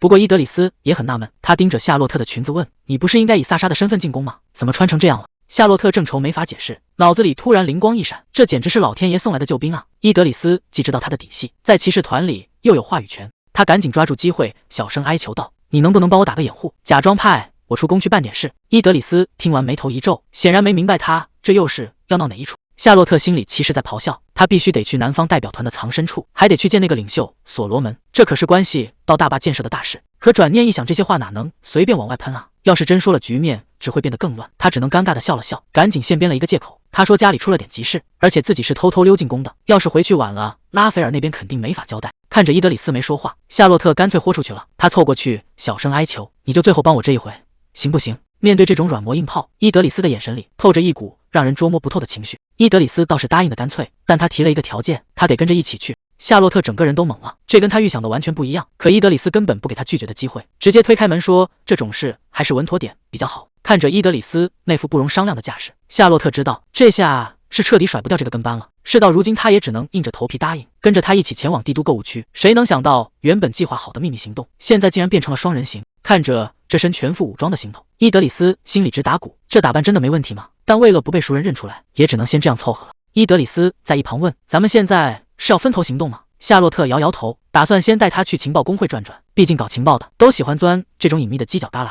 夏洛特一边走一边犯愁，带上伊德里斯纯属意外，待会儿打听消息的时候必须得加倍小心才行。可还没等他想好对策，前面的巷子里突然传出一声凄惨的呼喊，听着像是有人在叫父亲。两人赶紧停下脚步，定睛一看，男人正跪在地上。夏洛特一眼就看出了不对劲，这些症状：身体僵硬的像块石头，皮肤还透着一股诡异的发黑，这分明是被恶魔附身了。情急之下，他也顾不上什么伪装了，脱口而出就喊了一声爷爷，想冲过去看看情况。身后的伊德里斯想拦都没拦住，这一喊直接把对面的男人给惊着了。男人二话不说，唰的一下拔出短刀，眼神里全是杀气。他厉声喝道：“站住！再敢往前走一步，我就让你当场没命！”结果话还没说完，局面瞬间反转，谁都没看清他是怎么出手的。伊德里斯冷声警告：“把刀放下，现在求饶还来得及。”男人整个人都懵了，根本没意识到剑什么时候已经架在脖子上了。夏洛特这下彻底炸毛了，怎么当着病人的面动刀动枪？他连忙询问出现的症状是不是全身僵硬变黑。男人这下彻底傻眼了，这种罕见的毒，他一个外人是怎么知道的？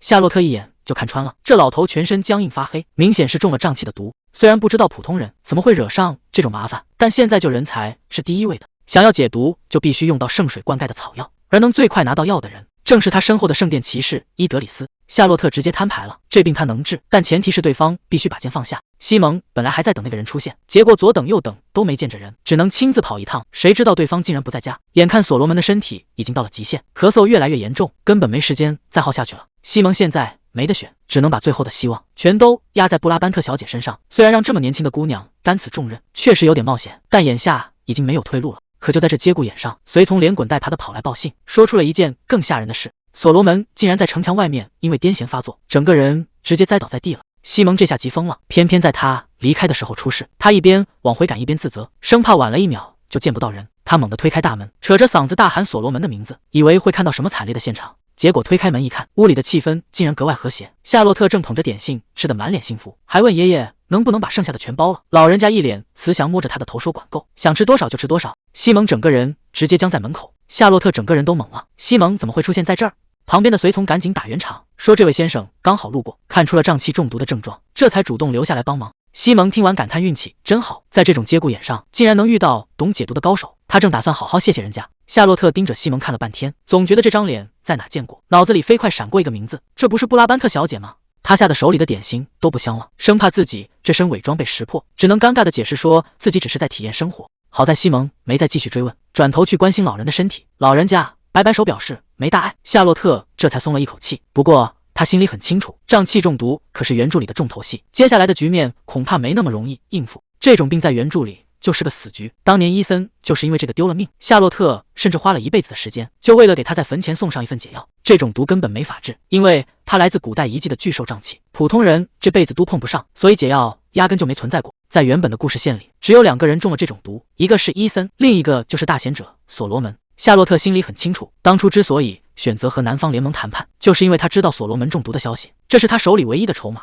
可看着眼前这位老人家，他还是没忍住出手了，不为别的，只因为他真的太像死去的伊森了，他没法眼睁睁看着悲剧重演，哪怕这意味着他要再次卷入那场未知的噩梦。夏洛特这下彻底傻眼了，他万万没想到，眼前这个看起来弱不禁风的老头，竟然就是传说中的大贤者所罗门。他恨不得给自己2巴掌，原本这是他手里最硬的谈判筹码，结果现在倒好，被他亲手当成普通路人给救了。所罗门倒是很感激，主动提出要报答这份救命之恩。西蒙也在一旁恭敬的行礼，直接摊牌说这位就是他的老父亲。夏洛特表面上还得装淡定，心里却在飞快盘算，看来对方并不打算公开所罗门的身份，这倒是个难得的机会。可还没等他松口气，西蒙的一个问题就让他僵住了。他一脸严肃的追问，整个南方联盟都没人见过的怪病，这姑娘到底是怎么看出来的？夏洛特脸部红心不跳的编了个瞎话，说自己以前旅行时见过这种病，其实他心里虚得很，这全是他从原著里看来的。他把病情说得一字不差，起初只是轻微头痛，接着就会全身抽搐，最后4肢会彻底发黑坏死。西蒙这下彻底坐不住了，他急切地追问到底能不能治，只要能救回父亲，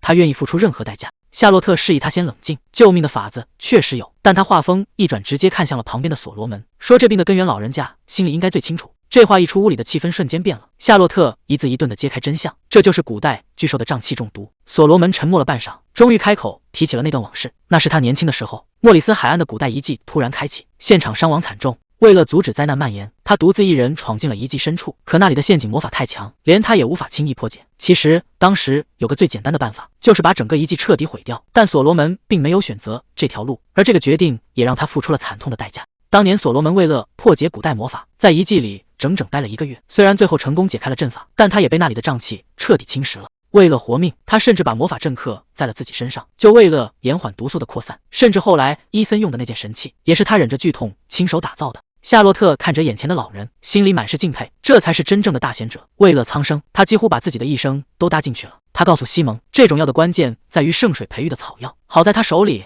还有一些备用的，足够撑到下一批草药长出来。西蒙听完总算松了一大口气，可等夏洛特冷静下来，他突然发现事情有点不对劲。就算自己以前再怎么喜欢看原著，也不可能把草药细节记得这么清楚。这种感觉就像是这些知识原本就刻在他脑子里一样。他开始怀疑自己到底是谁。当初意识到自己穿越了，他确实为了保命，把书里那些关键的大事全记了下来，比如公主遇刺或者是遗迹掉渣。但问题就在这些草药在书里只是顺带提了一嘴，为什么他现在的记忆却清晰的像是亲身经历过一样？这种不属于书本的知识到底是从哪冒出来的？这种感觉太奇怪了，那些草药知识就像是刻在骨子里一样，根本不像是从书上读来的。西蒙连喊了好几声，才把夏洛特从思绪里拽回来。看他半天没反应，还以为他身体不舒服。夏洛特赶紧解释，自己只是想事情想入迷了。结果西蒙接下来的话让他心里猛地一跳。西蒙一脸认真地说，他一直想找机会报答恩人，虽然现在的局势不太好，但只要夏洛特开口，他一定会尽力满足。这简直是打瞌睡送枕头。夏洛特正愁没机会开口呢，既然对方主动提了，那他可就不客气了。夏洛特深吸一口气，直接抛出了一个重磅要求，他想让西蒙面见科德利亚公主。西蒙整个人都愣住了，他怎么也没想到，夏洛特一开口就是要见帝国的长公主，这可不是见个面那么简单。现在全大陆都在盯着皇位继承权的明争暗斗，这时候私下接触简直是在玩火。如果这件事传出去，别人会觉得整个南方联盟都已经选边站队了，这背后的代价谁也承担不起。这一步要是走错了，那可就真的再也没有回头路了。西蒙心里很纠结，虽然是他主动提的报答，但夏洛特要办的这事儿太烫手，在这个节骨眼上谁碰谁倒霉。他最后还是摇了摇头，直接了当地拒绝了。就算夏洛特救了他父亲，这种涉及政治的麻烦，他也实在不敢答应。就在局面僵住的时候，所罗门突然开口了，他觉得没必要急着拒绝，至少应该先听听夏洛特到底为什么要这么做。这一下算是给事情留了转机。夏洛特赶紧向所罗门道谢，只要对方愿意听，那这事儿就还有商量的余地。夏洛特抛出了最后的杀手锏，他说科德利亚公主曾亲口提过，比起劳民伤财的修筑大坝，他更愿意加强与南方的合作。西蒙虽然听进去了，但脸上的犹豫还是没散干净，毕竟这事关整个家族的立场，他不敢轻易拿前途去赌。夏洛特见状直接把话挑明，一旦大坝动工，战争的导火索就会被点燃，到时候谁也别想置身事外。不管是伊森还是伊德里斯，甚至是拉斐尔大公，所有人都得被卷进战场去拼命，那种局面谁都不想看到。他最后近乎哀求地看向西蒙，如果不趁现在见一面，大家就真的只能在战场上见了。夏洛特这番话直接点到了死穴，他说大公主反对修大坝，其实是有自己的小算盘，毕竟现在正是抢那个位子的关键期，要是这时候打起仗来只会白白损兵折将，大公主绝不会看着自己的筹码在战场上被耗光。西蒙听完陷入了沉思，他意识到夏洛特说的没错，只要利用好大公主现在的处境，说服她的胜算确实很大。他转头看了看父亲，老人家也点头默许了。西蒙终于松了口，决定去见一见这位大公主。夏洛特总算松了一口气，为了让这次会面更稳妥，他决定先写一封信，把整件事的利害关系说清楚。事情总算有了转机，他告别了所罗门父子。临走前，所罗门又叫住了夏洛特，除了南方联盟送的甜点，他竟然还准备了一份私人礼物，是一件看起来很厚实的斗篷。夏洛特一眼就认了出来，这可是所罗门家族内部才穿的款式。但所罗门接下来的话才真正让他愣住了，这斗篷可不是普通的衣服，而是一件刻了古代魔法阵的宝物，只要穿上它就能获得一次隐身的机会。夏洛特这才反应过来，难怪所罗门能悄无声息地潜入帝国，原来全靠这件神器保命。可这么贵重的东西，为什么要送给自己呢？所罗门只是慈祥地笑了笑，他伸手摸了摸夏洛特的头，在他眼里，这个有主见又善良的姑娘绝对配得上这份礼物。所罗门语重心长地叮嘱夏洛特，这种爱出头的性格早晚会让他陷入危险，希望在关键时刻这件斗篷能帮他保命。夏洛特郑重递到了谢，随后便和伊德里斯一起坐上了回皇宫的马车，总算是在天黑前赶了回来。可一路上伊德里斯的脸色都不太好，他终于忍不住开口质问，为什么要为了一个陌生老头冒这么大的风险去救人？在他看来，如果对方不是心怀善意，夏洛特根本不可能全身而退，这种行为简直太乱来了。夏洛特嘿嘿一笑，说是因为有他在身边保护，自己才敢这么放肆。虽然嘴上承认了错误，但心里显然还没当回事。夏洛特终于说出了心里话，他说自己之所以这么拼，全是因为父亲当年的教导，在有能力的时候选择袖手旁观，那是贵族的失职。如果真的那样做了，就是丢了家族的脸。虽然他觉得自己胆子小，没法像姐姐那样为了大义去牺牲，但他还是想守护好眼前的一切。伊德里斯一直安静地听着，他看着眼前这个略显局促的少女，眼神里多了一丝认可。他轻声说，其实你已经做得非常好了。在伊德里斯看来，夏洛特并不是什么胆小鬼，反而是一个非常有勇气，而且正值得让人佩服的人。看着伊德里斯伸出的手，夏洛特一时间看呆了。在他心里，夏洛特就是他见过最耀眼的人，这种魅力简直让人无法拒绝。直到伊德里斯开口提醒说再不走就要迟到了，夏洛特这才猛地回过神，赶紧牵住对方的手跟了上去。画面一转，夏洛特已经来到了百合宫附近的森林，他怀里死死抱着一个大布袋，里面全是南方联盟送的高级甜点。为了这趟差事，他专门找伊德里斯请了假，打算趁着回宿舍的功夫，顺路去看看好久没见的姐姐。不过他并不打算露面，毕竟最近姐姐似乎挺忙的，他只想把这些好吃的偷偷留下，给姐姐一个惊喜就走。夏洛特刚走到附近，就被一个熟悉的声音叫住了脚步。他躲在树丛后面偷偷观察，发现竟然是赫尔曼公爵正在私下约见姐姐。赫尔曼先是客套了几句，说自己最近忙着开会，但也听说了格蕾斯在枢密院表现得非常勤奋，甚至连他在领地休养时都有所耳闻。可还没等格蕾斯接话，赫尔曼的语气突然变得冰冷。他说自己感到非常失望，因为格蕾斯似乎把心思都用错了地方，连最重要的新娘培训都给耽误了。这番话听得夏洛特心里一惊，局面比他想象的要糟糕得多。赫尔曼显然已经失去了耐心，他当面给出了最后的警告，如果格蕾斯再这么执迷不悟，他将不会再提供任何支持。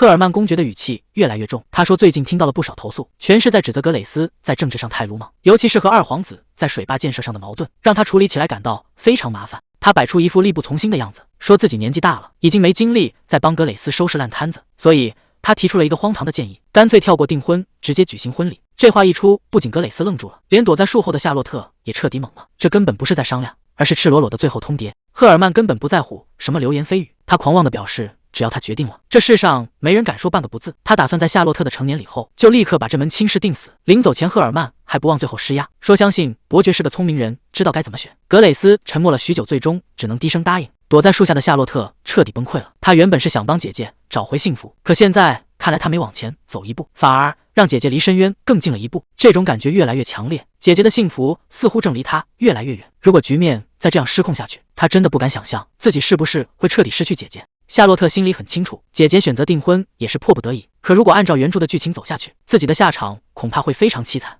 到底该怎么做才能让大家都拿到好结局？就在他躲在树后纠结的时候，刚回宫的赫尔曼公爵已经走到了附近。谁能想到他竟然敏锐地察觉到了异样。公爵冷哼一声，哪来的老鼠竟敢在这里偷听？这下麻烦大了。夏洛特万万没想到，公爵竟然早就盯上了这里，要是被他认出这张脸，一切就全完了。赫尔曼公爵指着逃跑的身影大喊，给我抓住那只老鼠！夏洛特顾不上那么多，仗着自己现在是一身男装打扮，拼了命地往围墙那边跑。他原本想直接回宿舍躲起来，可转念一想，如果现在回去，肯定会给大公招来间谍的罪名，绝对不能因为自己把整个大公府都拖下水。他咬咬牙，决定先翻过这道墙，利用前面的岔路把追兵甩掉。眼看墙头就在手边，只要翻过去就能脱身。可谁能想到，就在这节骨眼上，一只手突然死死抓住了他的肩膀。男人一声怒喝，直接伸手把翻墙的夏洛特拽了下来。男人冷冷地盯着地上的小贼，总算抓到你了，还以为真能从我们眼皮底下溜走。夏洛特趴在地上，心里懊恼到了极点，明明只差那么一点点就能逃掉，谁能想到这骑士的速度快得离谱。就在这时，一阵沉重的脚步声靠近，赫尔曼公爵拄着拐杖走了过来，他居高临下地审视着夏洛特，语气冰冷地问，到底是谁派你来的？夏洛特死死地低着头，根本不敢看对方的眼睛。他心里很清楚，如果现在暴露了女生的身份，不仅自己要倒霉，连姐姐和大公府都会被牵连，绝对不能抬头，更不能开口说话。赫尔曼公爵的耐心终于耗尽了，他冷冷地看着地上的夏洛特，既然好声好气说话没用，那就只能换个让你开口的办法。男人接到命令，直接拔出了腰间的长剑。夏洛特趴在地上，死死咬着牙，心里只有一个念头，一定要撑住，绝对不能在这里露馅。眼看骑士的剑就要落下，就在这命悬一线的时刻，半路杀出个程咬金，一只手稳稳地挡住了剑刃。谁都没想到拉斐尔竟然会在这时候出现，他眼神冰冷地盯着男人，语气里满是压迫感，你到底想干什么？这声音一响，夏洛特就知道救星来了。拉斐尔直接挡在前面，把他护得死死的。赫尔曼公爵这下心里咯噔一声，他才反应过来，这附近竟然是大公的领地，刚才那股嚣张竟然瞬间没了，只能尴尬地打个招呼，好久不见啊，大公。拉斐尔可没打算跟他客气，眼神冷得像要杀人。他盯着公爵，一字一句地问，公爵大人，你对我的人做了什么？旁边的骑士更是吓得不轻，他盯着地上的粉发少年，突然想起，这不就是上次宴会上大公亲自带在身边的那个人吗？完了，这下是真的踢到硬铁板了。骑士心里一阵后怕，刚才自己那一拽一踢，要是真把人伤着了，大公绝对不会放过他。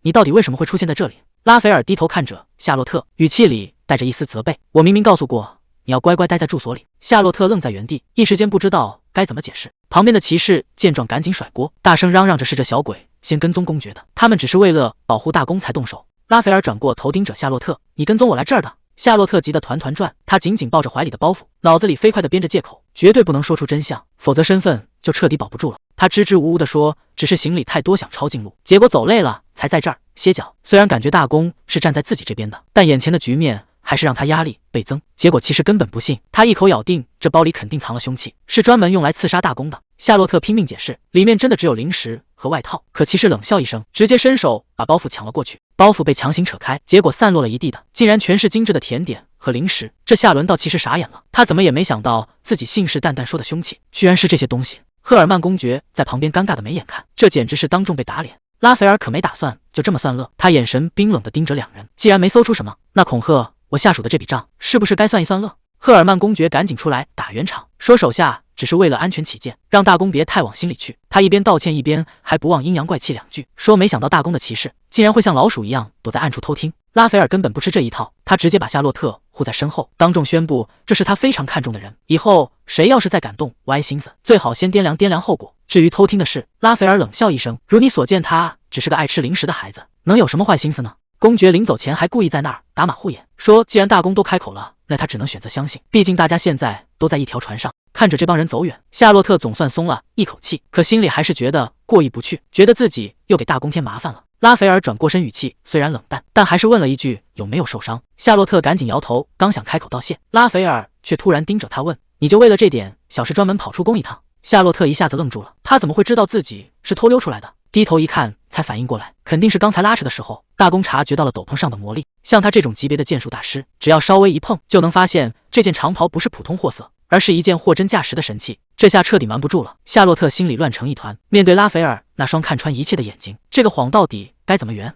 拉斐尔并没有继续追问，反而语气平静地说：“你觉得这世上还有什么事能瞒得过我？”他很清楚夏洛特的性格，虽然有时候做事不计后果，但绝对不会无缘无故地胡闹。这一番话直接说到了夏洛特的心坎里。接着，拉斐尔给出了最霸气的承诺：以后要是受了委屈，尽管放手去闹，不管出了什么事，他都会在后面撑腰兜底。夏洛特彻底破防了，他怎么也没想到，在这个最狼狈的时刻，竟然得到了最无条件的信任。他低着头，轻声说了句谢谢。拉斐尔伸手摸了摸他的头，眼神里全是温柔。夕阳下，夏洛特再也忍不住一头扎进他的怀里。守在床边的这一刻，拉斐尔终于确认了这个一直藏在心里的秘密。早就觉得他不对劲，可谁能想到他竟然是个女孩子？真相大白之后，拉斐尔心里乱糟糟的，这种莫名的压抑感让他一刻也坐不住。罗密欧带着药箱赶来，想帮他处理伤口，可他现在根本顾不上自己，只想赶紧把事情办了。东西放下就行，我待会自己弄。现在有更重要的事交给你。等回到大公领地，立刻盯紧那几个人，尤其是伊森。拉斐尔下达了死命令，去查查那两家相关的贵族小姐，尤其是最近突然失踪的一个都不能放过。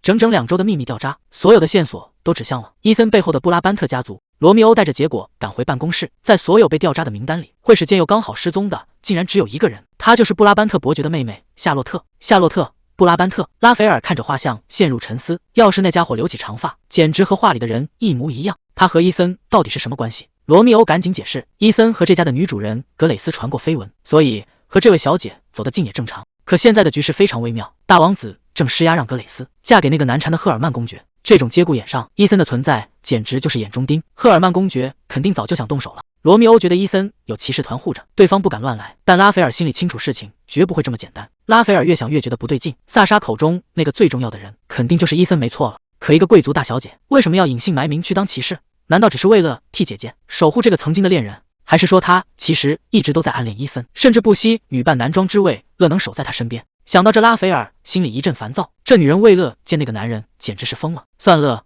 现在不是纠结这个的时候。会议马上开始，该去处理正事了。虽然心里已经有了答案，但还没亲眼确认萨莎到底是不是夏洛特。既然布拉班特家族会参加庆典，那就要盯紧点。只要他是本人，迟早会露出马脚。可奇怪的是，把他一个人留在庆典上这么久，那边竟然一点动静都没有。难道是自己猜错了？就在拉斐尔路过走廊时，突然发现一个女人。这地方明明只分配给了骑士团，怎么会有外人闯进来？拉斐尔瞬间警觉起来，难道是潜入皇宫的间谍？刚才那个女人虽然穿着一身长裙，但身手快得离谱。最让拉斐尔在意的是她那一头粉色的长发，这颜色实在太眼熟了。为了验证心里的猜想，他立刻赶往萨莎的房间，打算看看这家伙到底在不在。结果推开门一看，屋里空空如也，萨莎果然失踪了。就在这时，拉斐尔听到隔壁传来了动静，那是他自己的卧室。难道对方真的是个间谍？萨莎竟然就在房间里，看他那副表情，显然是把待在屋里的命令完全当成了耳边风。他急急忙忙擦了脸，可嘴角还沾着没弄干净的粉末，这副样子一看就是刚从庆典上偷溜回来。拉斐尔故意提起那个粉发女人，萨莎一下子就慌了，嘴上说着什么都没看见，可这谎撒的也太没水平了。拉斐尔没打算直接拆穿，反而让他准备好唱摇篮曲。看着他一脸懵的样子，心里竟然觉得有点可爱。这下彻底破案了。拉斐尔已经100%确定这个所谓的见习骑士到底是谁了。在华丽的宴会厅里，拉斐尔的眼睛根本挪不开，他甚至开始怀疑自己为什么视线会一直跟着那个女人。看着夏洛特穿着礼服的样子，他心里全是问号。难道这才是他真正的模样？那个优雅又迷人的贵族大小姐？还没等他想明白，皇帝就突然出现了，开口就提起了婚约的事，说拉斐尔还没见过自己的未婚妻，为了替这个害羞的侄子做主，他竟然自作主张把奥利维亚小姐请到了现场，还让他们单独聊聊。奥利维亚小姐倒是挺直接，第一次见面就盯着拉斐尔的脸看个不停，还大言不惭地说自己很中意。旁边的皇帝还在那儿帮腔，夸他性格豪爽。可拉斐尔表面上没说话，心里早就已经翻江倒海了。这种虚伪的社交场合，简直比面对皇帝还要倒胃口。刺耳的笑声加上熏人的香水味，让他1秒钟都不想多待。这一刻，他脑子里全是萨莎的样子，只有那个清爽的家伙才能让他稍微喘口气。大门突然被推开了，拉斐尔风风火火地闯了进来，开口第一句话就是要找萨莎。伊德里斯还想帮着打掩护，说萨莎被派去干活了，会晚点回来。可拉斐尔是什么人，一眼就看出来他在编瞎话。本来因为皇帝的事就憋了一肚子火，现在看伊德里斯还在那儿支支吾吾，拉斐尔心里的无名火蹭的就上来了，这摆明了是在挑战他的底线。仔细想想，伊德里斯这种从不关心别人的人，唯独对萨莎特别上心，又是找他聊天，又是花时间陪他，这种莫名的亲近感让拉斐尔觉得非常刺眼，甚至让他感到一种前所未有的烦躁。他绝不允许事情脱离自己的掌控。既然伊德里斯不肯说实话，拉斐尔也懒得再废话了，他转身就走，打算亲自去把那个女人给揪出来。拉斐尔觉得这事儿简直荒谬，居然还有人想从他手里就走萨莎。当初留下这个怪人，确实只是他的一时兴起，可谁能想到他竟然会被那双坚定的眼睛给勾住，甚至开始觉得这个女人变得越来越有意思。所以不管萨莎接近他有什么目的，拉斐尔根本不在乎，因为只要他不想放手，这世上就没人能把他带走。他不焦急弄清楚这份感情，反正日子还长，他会一点一点把这个女人彻底看透。新的一天开始了，夏洛特却一点也高兴不起来，总觉得这段时间给公爵大人添了太多麻烦。多亏拉斐尔昨晚及时出现，事情才算平息下来。可谁能想到，这反而引发了新的危机。然而正因如此，他与原作中未曾提及的公爵发生了冲突。夏洛特心里很清楚，那件所罗门送的长袍绝不简单，以拉斐尔那种级别的魔力，只要看上一眼，肯定能发现其中的秘密。可奇怪的是，他竟然一个字都没有多问。这种看破但不说破的信任，反而让夏洛特心里更不是滋味。直到这一刻，他才明白，为什么像伊森那样的人会对他如此死心塌地。这种无声的包容，才是最让人无法拒绝的。昨晚哭得实在是太凶了，夏洛特看着镜子里的自己，满脑子都在担心，这双肿得像核桃一样的眼睛，到底能不能赶在晚宴前消肿。说来也奇怪，只要一站在拉斐尔面前，他就变得特别感性，那些平时藏得好好的软弱，总是不受控制的冒出来。这下真是丢脸丢到家了。他正打算赶紧出门送封信，顺便平复一下尴尬的心情，谁知道刚一推开门，那个最让他不知所措的人竟然就守在门口。拉斐尔冷不丁地问了一句：“你要出去吗？”夏洛特吓得差点跳起来，赶紧结结巴巴地解释，说自己正打算回房间休息。他心里七上八下的，生怕拉斐尔要为昨晚的事找他算账。结果对方只是冷冷地看了他一眼，反问了一句：“真的吗？”就在夏洛特以为要倒霉的时候，拉斐尔却侧过身叮嘱他别再到处惹麻烦，赶紧老老实实回去待着。夏洛特简直不敢相信自己的耳朵，小心翼翼地确认真的可以走了吗？拉斐尔嘴角微微上扬，调侃着问他：“怎么？难道你还想让我把你关起来？”这下夏洛特哪还敢多留，一溜烟就跑没影了。本以为昨天闹出那么大的动静，今天肯定会流言蜚语满天飞，结果大家竟然都闭口不提。夏洛特总算松了一口气，可走在走廊里，他总觉得今天的气氛有点古怪，难道又出什么事了？他赶紧摇了摇头，拼命告诉自己别瞎猜了，肯定是因为心里发虚才产生的错觉。皇宫侧面的这座小教堂平时就没什么人来，趁着大家都在忙着参加庆典，这里成了秘密会面最稳妥的地方。科德利亚独自一人推门而入，虽然萨莎在信里写得清清楚楚，但心里其实也没底，不知道那个人会不会真的出现。直到看见那个熟悉的身影，科德利亚才露出一丝笑意，轻声说了一句：“真没想到你居然敢露面。”西蒙一见面就表现得非常绅士，客客气气的向科德利亚打了个招呼，还说是一个刚认识的朋友，觉得他们俩肯定能聊得来，这才特意过来拜访。科德利亚心里咯噔一下，朋友，不过他也没打算深究，既然大家都是带着目的来的，那就没必要在这儿浪费时间互相试探。他直接打断了对方的客套，语气冷静的提议：“既然大家都赶时间，那就直奔主题吧。”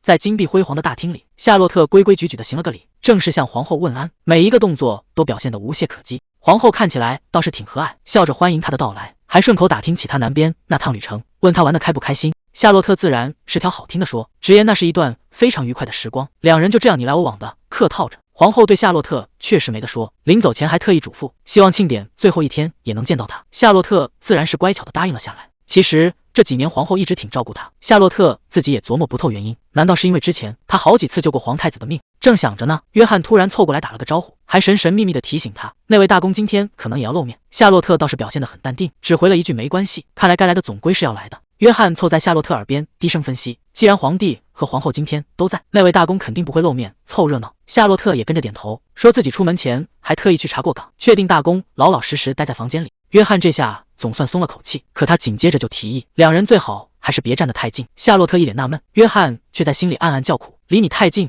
我这小命怕是不保，毕竟阿德里安的促进儿谁也领教不起。宴会正热闹呢，皇帝突然提起了当年的惨案，说今天是自己哥哥被刺杀的忌日，气氛一下子变得有点压抑。夏洛特在台下听得心里一惊，原来那位死去的皇太子竟然就是大公的亲生父亲。这时候男人赶紧跳出来接话，一顿猛夸皇帝稳住了江山，还把大公培养成了帝国英雄，说先皇太子在天之灵肯定很欣慰。皇帝听完这话，顺坡下驴说心里好受多了。可这种场面上的漂亮话，谁知道背后藏着多少算计？皇帝举起酒杯，笑着祝大家今晚玩得开心。随着音乐声响起，舞池里的人们开始翩翩起舞。表面上看着一片祥和，可私底下的议论声却没停过。有人觉得大公今天真该露个面，好好安慰一下皇帝，毕竟对他们2个人来说都是丢了最亲的人。皇帝在台上演戏，台下的人却各怀鬼胎。趁着大公这些年不露面，皇帝正忙着把先皇太子的旧部一个个全挖到自己手里。夏洛特越想越觉得不对劲，大公明明有实力，为什么任由皇帝在那胡说八道，甚至连一句反驳都没有？看着眼前这热闹的舞池，他突然觉得大公挺可怜的。可他还没来得及多想，阴魂不散的阿德里安已经盯上落单的他了。阿德里安正打着如意算盘，想靠这第一支舞把丢掉的面子挣回来。可他还没来得及迈步，半路就杀出个程咬金。谁也没想到，一直低调的伊德里斯竟然主动现身，还当众弯下腰邀请夏洛特跳今晚的开场舞。这下全场都愣住了，连夏洛特自己都没反应过来，这个男人到底想干什么？舞池中央，伊德里斯和夏洛特已经跳起了开场舞，这一幕在灯光下显得格外耀眼，仿佛他们才是今晚的主角。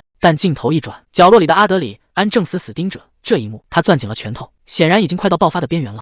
夏洛特有些纳闷，这种场合，伊德里斯怎么没陪在大公身边？他低声解释说，每到这种日子，大公都会把所有人赶走，独自去祭奠那位过世的皇太子。一个人吗？夏洛特心里咯噔一下，看来有些秘密比他想象的还要沉重。他停顿了片刻，还是决定把那个最想问的问题彻底问个清楚。外界都说皇帝宠爱大公，可他看到的却是防备和疏离。如果连这份亲情都是假的，那大公对皇帝的百依百顺，恐怕根本不是为了报恩，而是另有隐情。伊德里斯终于开口了，他凑到夏洛特耳边，吐出了一个让人脊背发凉的真相。原来大公之所以不敢反抗，是因为那位过世皇太子的遗骸现在就攥在皇帝手里，这根本不是什么忠诚，而是最卑劣的要挟。大公的软肋被皇帝死死地捏住了，夏洛特整个人都僵住了。官方明明说皇太子是死于意外，而且连遗骸都没找到，可如果东西就在皇帝手里，那当年的那场袭击根本就是一个彻头彻尾的谎言。一个恐怖的念头冒了出来，难道真正害死皇太子的凶手竟然就是当今的皇帝？这已经不是什么皇室秘闻了，这简直是要变天了。伊森察觉到了他的异样，低声提醒夏洛特收敛一下目光，别让皇帝看出他已经知道了真相。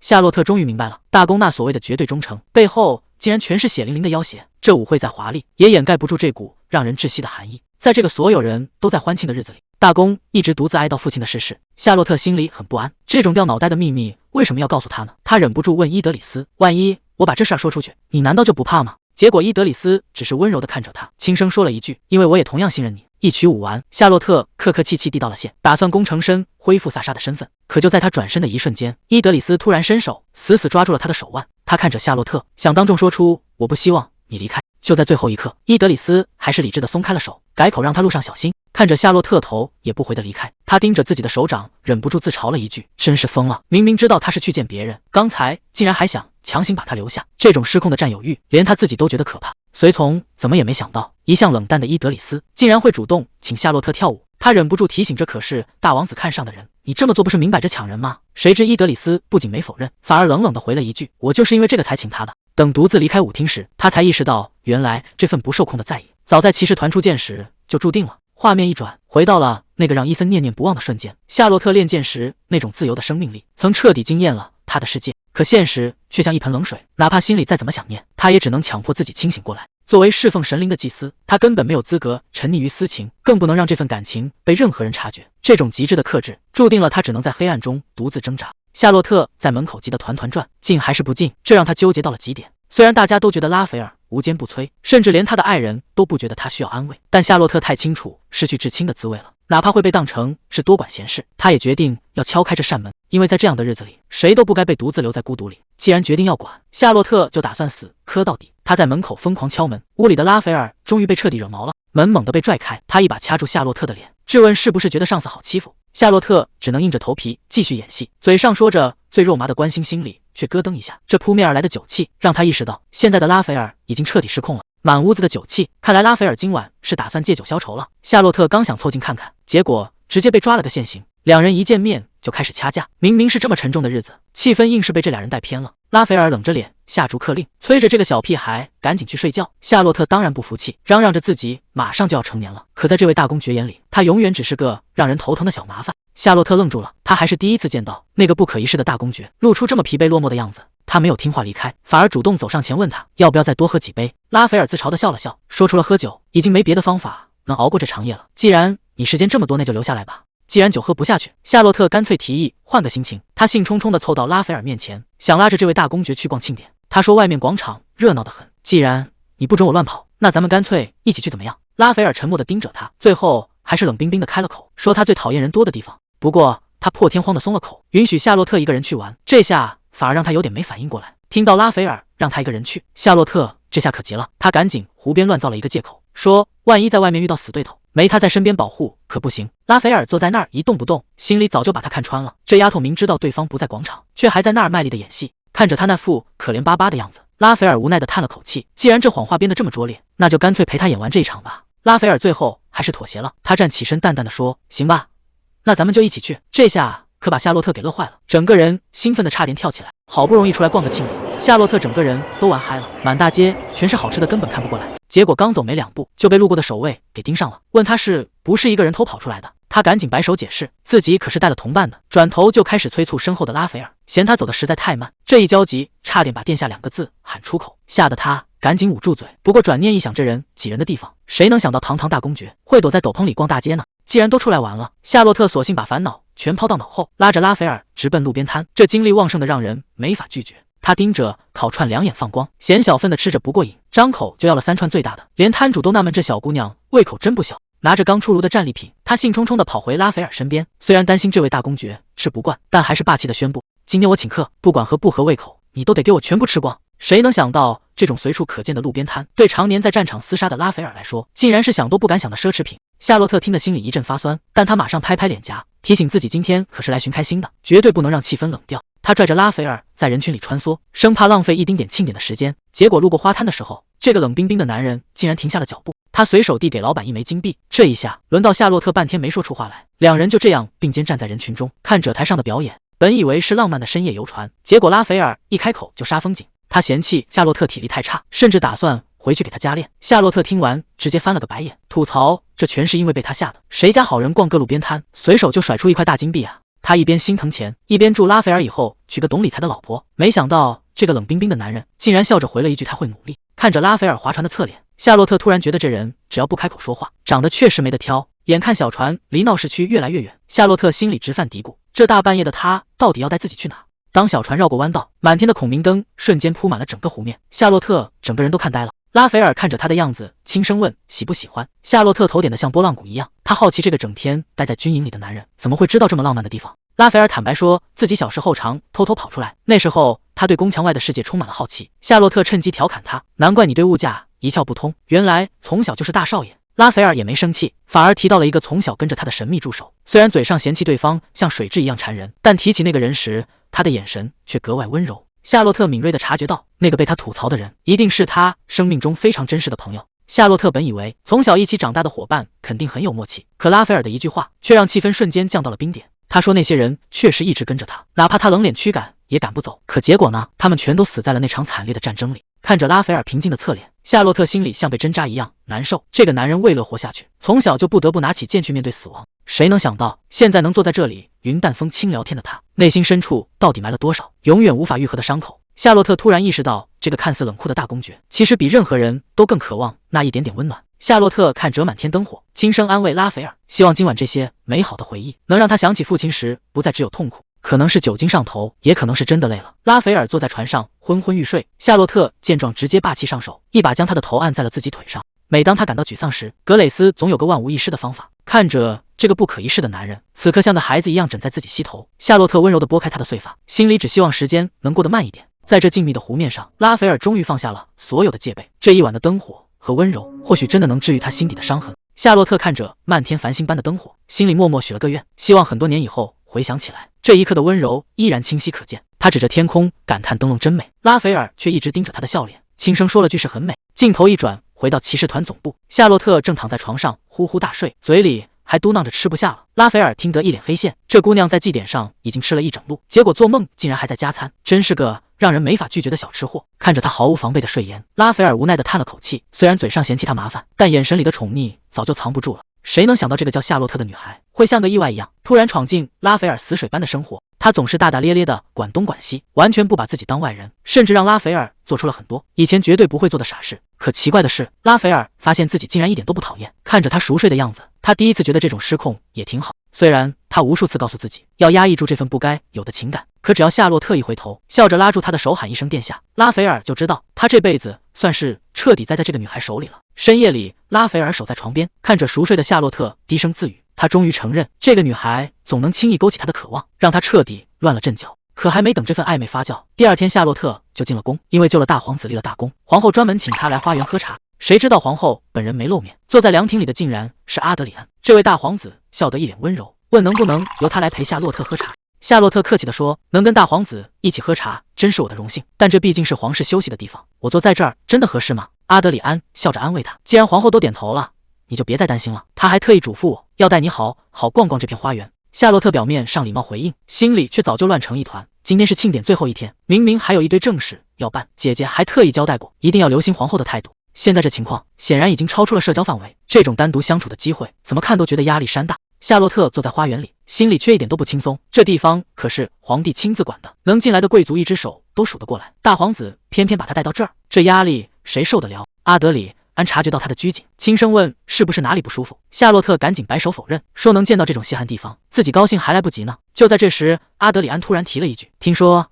你平时很喜欢读书。夏洛特这下彻底愣住了，这爱好其实是他为勒利人设听了姐姐的建议才编出来的。谁知道阿德里安一听，整个人都兴奋了起来，说自己最近也一直在看书，他还分享起做读书笔记的心得，说要把心动的句子都记下来，以后翻看时能找回最初的感觉。阿德里安顺着话题问，你平时也会做笔记吗？夏洛特笑着摇了摇头，说自己还没试过，但听完大皇子的分享，确实也想动笔写点什么了。谁知道阿德里安一听，立马就要送他一套笔记本和笔。夏洛特嘴上答应着，心里却直犯嘀咕，这无缘无故的怎么突然就开始送礼了？等看到那套文具，夏洛特更是傻了眼，这做工一看就是皇室的高级货，甚至还带着点魔法气息。这种宝贝说送就送，皇室的人出手都这么阔绰吗？阿德里安倒是很体贴，说一会儿就让仆人打包好，方便他离开的时候带走。夏洛特本来还惦记着去找约翰，可看着眼前的阵仗，实在是不好意思开口拒绝。就在这时，阿德里安站起身发出邀请，要正式带他去逛逛这片花园。夏洛特跟着站了起来，可心里总觉得这气氛好像越来越微妙了。这气氛怎么看都像是在约会。可还没等他细想，远处突然传来一声急促的呼喊，直接打破了这份宁静。一名传令兵匆匆赶来，说是有紧急情况，必须马上汇报。阿德里安虽然被打断了，但还是保持着风度，礼貌的请夏洛特稍等片刻，让他先自己逛逛。可就在转过身的一瞬间，阿德里安整个人都变了。他压低声音质问传令兵，不是交代过这种时候不要来打扰吗？那副阴冷的模样跟刚才判若两人。传令兵吓得赶紧道歉，低声汇报了大公主的动向，说他已经私下接触了马雷联盟。阿德里安听完，眼神里透出一股厌恶，这位大公主真是一点忙都帮不上，只会到处给他找麻烦。阿德里安一脸歉意的开口说，突然出了点急事，得先走开一会儿。夏洛特一听，心想这可是个开溜的好机会，赶紧顺着话茬说，那我也先走了。谁知道阿德里安反应极大，直接喊了一嗓子不行，把夏洛特都给喊懵了。他赶紧放软了语气，求夏洛特一定要在温室等他，说自己处理完马上就回来。既然人家都把话说到这份上了，夏洛特也不好再坚持，只能点头答应了下来。看着阿德里安匆忙离开的背影，他无奈的叹了口气，反正闲着也是闲着，他决定就在这花园里随便转转，一边打发时间一边等他。夏洛特独自在花园里走着，看着周围这些名贵花草，心想这里打理的真不错，肯定是皇帝平时最看重的地方。可走着走着，他突然停下了脚步，这地方怎么看怎么奇怪，四周被大理石墙围得死死的，地上还铺着不寻常的绿色地砖，最关键的是从外面根本看不见这个角落，这明显是个故意设计的视觉死角。夏洛特脑子里灵光一闪，这不就是原著里提到的那个谁也找不到的秘密金库吗？难道说皇帝把所有的宝贝都藏在这了？回想起几年前现任皇帝刚刚登基的时候，整个帝国的局势一夜之间全变了，没人知道他到底用了什么手段。当年那些不满的贵族私下里正密谋造反，可他们怎么也没想到，皇帝早就察觉到了风声，不仅提前拿到了他们的秘密账本，还顺手把这帮人全给收拾了。而那个沾满鲜血的账本，据说就被锁在皇帝的秘密金库里。夏洛特看着脚下的地砖，心里一阵发虚。原著里只说金库藏在花园，难道真被自己给撞见了？没人知道那账本里到底写了什么，只听说即便在清洗结束之后，皇帝依然把它藏得死死的，仿佛那里面除了罪证还藏着什么更见不得光的东西。夏洛特的手轻抚过地砖，他很清楚，只要打开这扇门，整个帝国的命运可能都要跟着一起翻天覆地了。到底要不要看一眼？夏洛特心里直打鼓，如果猜错了，那顶多就是个巧合，可万一猜对了，只要不被发现就没问题吧。他试着在绿色地砖上按了一下，只听咔嗒一声，地面竟然真的开了。看着露出来的秘密空间，夏洛特屏住了呼吸。里面堆着厚厚的一叠账本，数量比他想象中还要多。但在这些账本旁边，竟然还放着一个精致的罐子，上面缠绕着吊坠。这东西看着可不太寻常。他大着胆子揭开盖子，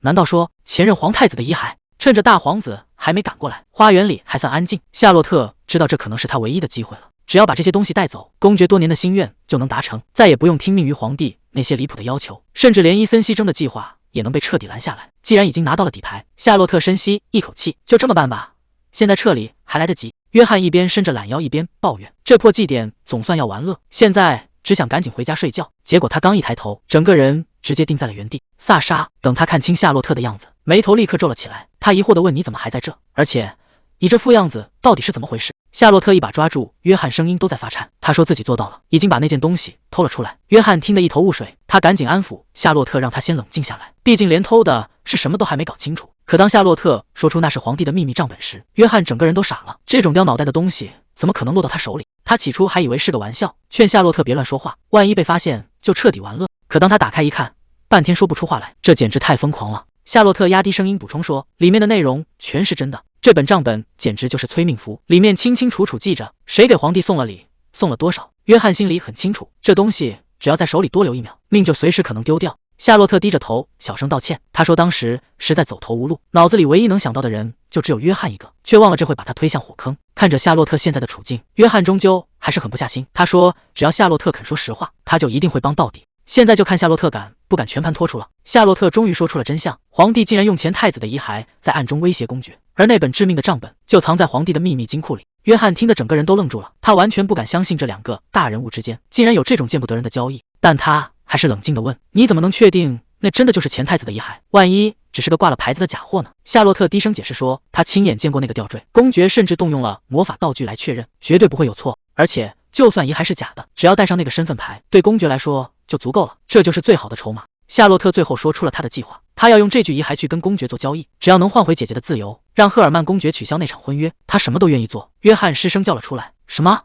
这简直是在玩火自焚。夏洛特终于说了实话，他原本想拿这个跟公爵做交易，但偷走原件简直是自寻死路，所以他留了个心眼，只抄下了最关键的部分，上面清清楚楚记着谁在什么时候给皇帝送了钱，每一笔肮脏的交易都无所遁形。夏洛特提醒他看仔细点，这些送礼的贵族全是在先太子去世前出的手。约翰看着这些熟悉的名字，终于意识到这根本不是什么普通的账本。约翰越看越觉得账本有猫腻，这些偏远地区的贵族竟然一直在给一个没戏的皇子送重礼，这事儿越想越邪门，除非他们早就知道这个皇子以后一定会登基。约翰意识到事情彻底闹大了，这种掉脑袋的秘密绝对不能让第三个人知道，甚至连公爵都不能告诉。他一把抓住夏洛特，语气里全是焦急。他说这事儿谁也管不了，让他现在就回老家，这汤浑水他们根本烫不起。约翰打破了夏洛特原本的计划，他语气坚定地说，既然已经拿到了筹码，就没必要再看公爵的脸色了，只要把东西交给公主，剩下的烂摊子交给长老们去处理就行。他按住夏洛特的肩膀，一字一句地告诉他，别再继续冒险了，这不值得。对他来说，夏洛特的安全比任何计划都重要。夏洛特沉默了片刻，终于点了点头，好，我听你的。这本账本留在手里简直就是个烫手山芋。约翰心里清楚，多留1秒就多一分危险。两人一合计，决定把他藏进那个秘密基地，那是郊外一个隐蔽的山洞，除了他们没人能找到那个地方。约翰拿起账本起身就走，夏洛特有点担心，毕竟晚宴马上就要开始了，他要是这时候玩失踪，肯定会引起不少人的怀疑。结果约翰根本不在乎，反正他早就想溜了，这下正好带着秘密彻底消失。他叮嘱夏洛特一定要打好掩护，只要没人发现他不在，计划就成功了一半。约翰也没废话，翻身准备先走一步。两人约好了在伯爵府碰头。夏洛特轻声说，谢谢你，约翰。庆典的最后一晚，最重头的化妆舞会总算开始了。约翰本想趁乱溜走，结果还是被当场抓个正着，看来想躲掉这最后一支舞是没戏了。西蒙拿着酒走过来，笑着打了个招呼。夏洛特最关心的还是他和科德利亚的谈判到底顺不顺利，多亏了你，事情办得很稳。西蒙凑到耳边透了个底，只要大皇女能顺利登基，那座威胁南方的水坝就建不起来，这下南方的贵族们肯定会死心塌地支持他。谁能想到皇帝修水坝只是个幌子，真正的目的是想逼着南方联盟先动手，好给他一个出兵的借口。联盟之所以存在冲突，是因为他们别无选择，但现在情况已经不同了，如果公主成为皇帝，一切都会解决。西蒙压低声音说，这局势马上就要变了。临走前他塞给夏洛特一个宝贝，说是所罗门的身份令牌，这东西可是个保命符，以后万一遇到麻烦拿出来就能平时。夏洛特还没反应过来，西蒙已经转身走远了。现在大局已定，大公主继位几乎是板上钉钉。南方的战火总算熄灭了，伊森也彻底安全了。既然任务已经完成，也是时候该回布拉班特了。可是到临头心里竟然有点舍不得，难道真的对这里产生感情了？他自嘲的笑笑，无论如何，该走的还是要走。就在这时，身后突然传来了脚步声，有人叫住了他。拉斐尔凑近低声说：“你身上的味道真好闻。”夏洛特心里直接打了个问号，这种话是能随便说的吗？这人到底懂不懂规矩？而且看着面具，圈子里根本没见过这号人。他礼貌地回了一句：“可能只是这里的花香吧。”拉斐尔倒也干脆，直接道歉说自己不太懂社交礼仪，虽然是第一次见面，但那种莫名的熟悉感是怎么回事？还没等他想明白，拉斐尔已经牵住了他的手。他低声问道：“美丽的小姐，能请你跳支舞吗？”舞池中央的这一对简直就是全场的焦点，连旁观的人都在感叹，他们两个真是绝配。差不多该回布拉班特了，萨莎，等这场宴会一结束，你的成年礼就要动真格的开始筹备了。格蕾斯拉着夏洛特的手，承诺会在剩下的时间里帮他。可这句话反而让夏洛特脑子里乱糟糟的，连跳舞的时候他都在走神。拉斐尔一眼就看出了不对劲，问他是不是跟自己跳舞不舒服。夏洛特赶紧找了个借口说，只是想到宴会要结束了有点感伤。结果拉斐尔的反应更奇怪，他低声感叹，这次的离别滋味确实比以往都要复杂。他感叹这段时间就像做梦一样。今年的庆典灯火确实很美，两人正聊得投机，夏洛特还没来得及多夸几句，浪漫的气氛就被打断了。一个路人突然撞了过来，拉斐尔立刻察觉到不对劲，眼神瞬间变得凌厉起来。刚才那一下撞得不轻，还好拉斐尔反应快，一把将夏洛特搂进怀里，还责备他怎么走路魂不守舍的。可就在这一瞬间，夏洛特彻底愣住了，这种熟悉的感觉绝对错不了。虽然理智告诉他那个人不可能出现在这里，但眼前人的身形和声音简直就是大公本人。夏洛特故作镇定地回了一句，说这种小意外他早就习惯了。可随着舞步旋转，他终于看清了自己的内心，原来他一直舍不得离开骑士团，全是因为大公那个人。曾经的大公只是墙上遥不可及的画中英雄，但自从加入黑龙骑士团，那个冰冷的符号彻底活了过来，变成了一个顶天立地、值得他交付信任的领袖。这份感情远比他想象的要深得多。夏洛特真心希望大公能获得幸福，但他没忘记今晚最重要的任务。虽然对不起约翰，但他必须立刻把账本亲手交给大公。今晚是最后的机会，他不能再耽误下去了。于是他礼貌地行了个礼，准备就此告辞。可就在他转身的一瞬间，拉斐尔突然伸手拦住了他。拉斐尔突然提出了一个过分的要求，他想让两人都摘下面具，坦诚相见。夏洛特简直不敢相信自己的耳朵，这种事只有恋人才会做，更何况他现在根本没时间在这耗着。他冷淡地用规矩当借口，再次转身准备离开。可拉斐尔却不甘心地握紧了拳头，他在身后悠悠地追问了一句：“难道已经有别人见过你摘下面具的样子了吗？”这一句话让夏洛特彻底僵在了原地。夏洛特觉得这简直是无稽之谈，根本不可能有那样的人存在。面对拉斐尔的一再纠缠，他终于彻底失去了耐心。他冷冷地丢下一句话，说这是他听过最失礼的冒犯。如果对方还想留点体面，就最好别再拦着他的路。说完，他头也不回的快步离开，只留下拉斐尔一个人站在原地。现在他只想立刻推开那扇大门，把这一切都甩在身后。舞会的喧嚣还没完全散去，拉斐尔却已经匆匆赶回了房间。最终他还是回到了他该去的地方。当推开门的那一刻，眼前的景象却让他心里一凉。房间里空荡荡的，看来他早就计划好了一切。趁着所有人都在狂欢的时候，他已经彻底消失在了夜色里。拉斐尔早就知道会有分别的一天，但他怎么也没想到这一天竟然来得这么快。他其实有无数种手段能强行把人留下，可他终究还是狠不下那个心。他自嘲是个只会打仗的粗人，本想借着这场舞会玩点浪漫的手段，好让两人的关系能重新开始。谁知道聪明反被聪明误，就因为戴了那副该死的面具，对方从头到尾都没认出他到底是谁。难道两人的结局真的就要这样不明不白的结束了吗？这种挫败感简直要把拉斐尔淹没了。他一个人躲在昏暗的房间里，正为了自己的搞砸而懊恼不已。就在这时，门外突然传来了轻微的敲门声。他下意识地问了一句是谁，没想到门外那个熟悉的声音竟然恭敬地喊了他一声公爵大人。拉斐尔整个人都愣住了，他甚至怀疑自己是不是出现了幻听。毕竟夏洛特明明已经收拾东西走了，怎么可能还会出现在这里？他屏住呼吸，死死盯着房门，生怕这只是一个转瞬即逝的梦境。拉斐尔还没反应过来，房门就被猛地推开了。夏洛特竟然真的出现在他面前，他看起来有些局促，说是要过来送件东西。看到拉斐尔今晚没喝酒，夏洛特像是松了一口气。他说有一件非常重要的事情，必须现在就跟公爵大人谈。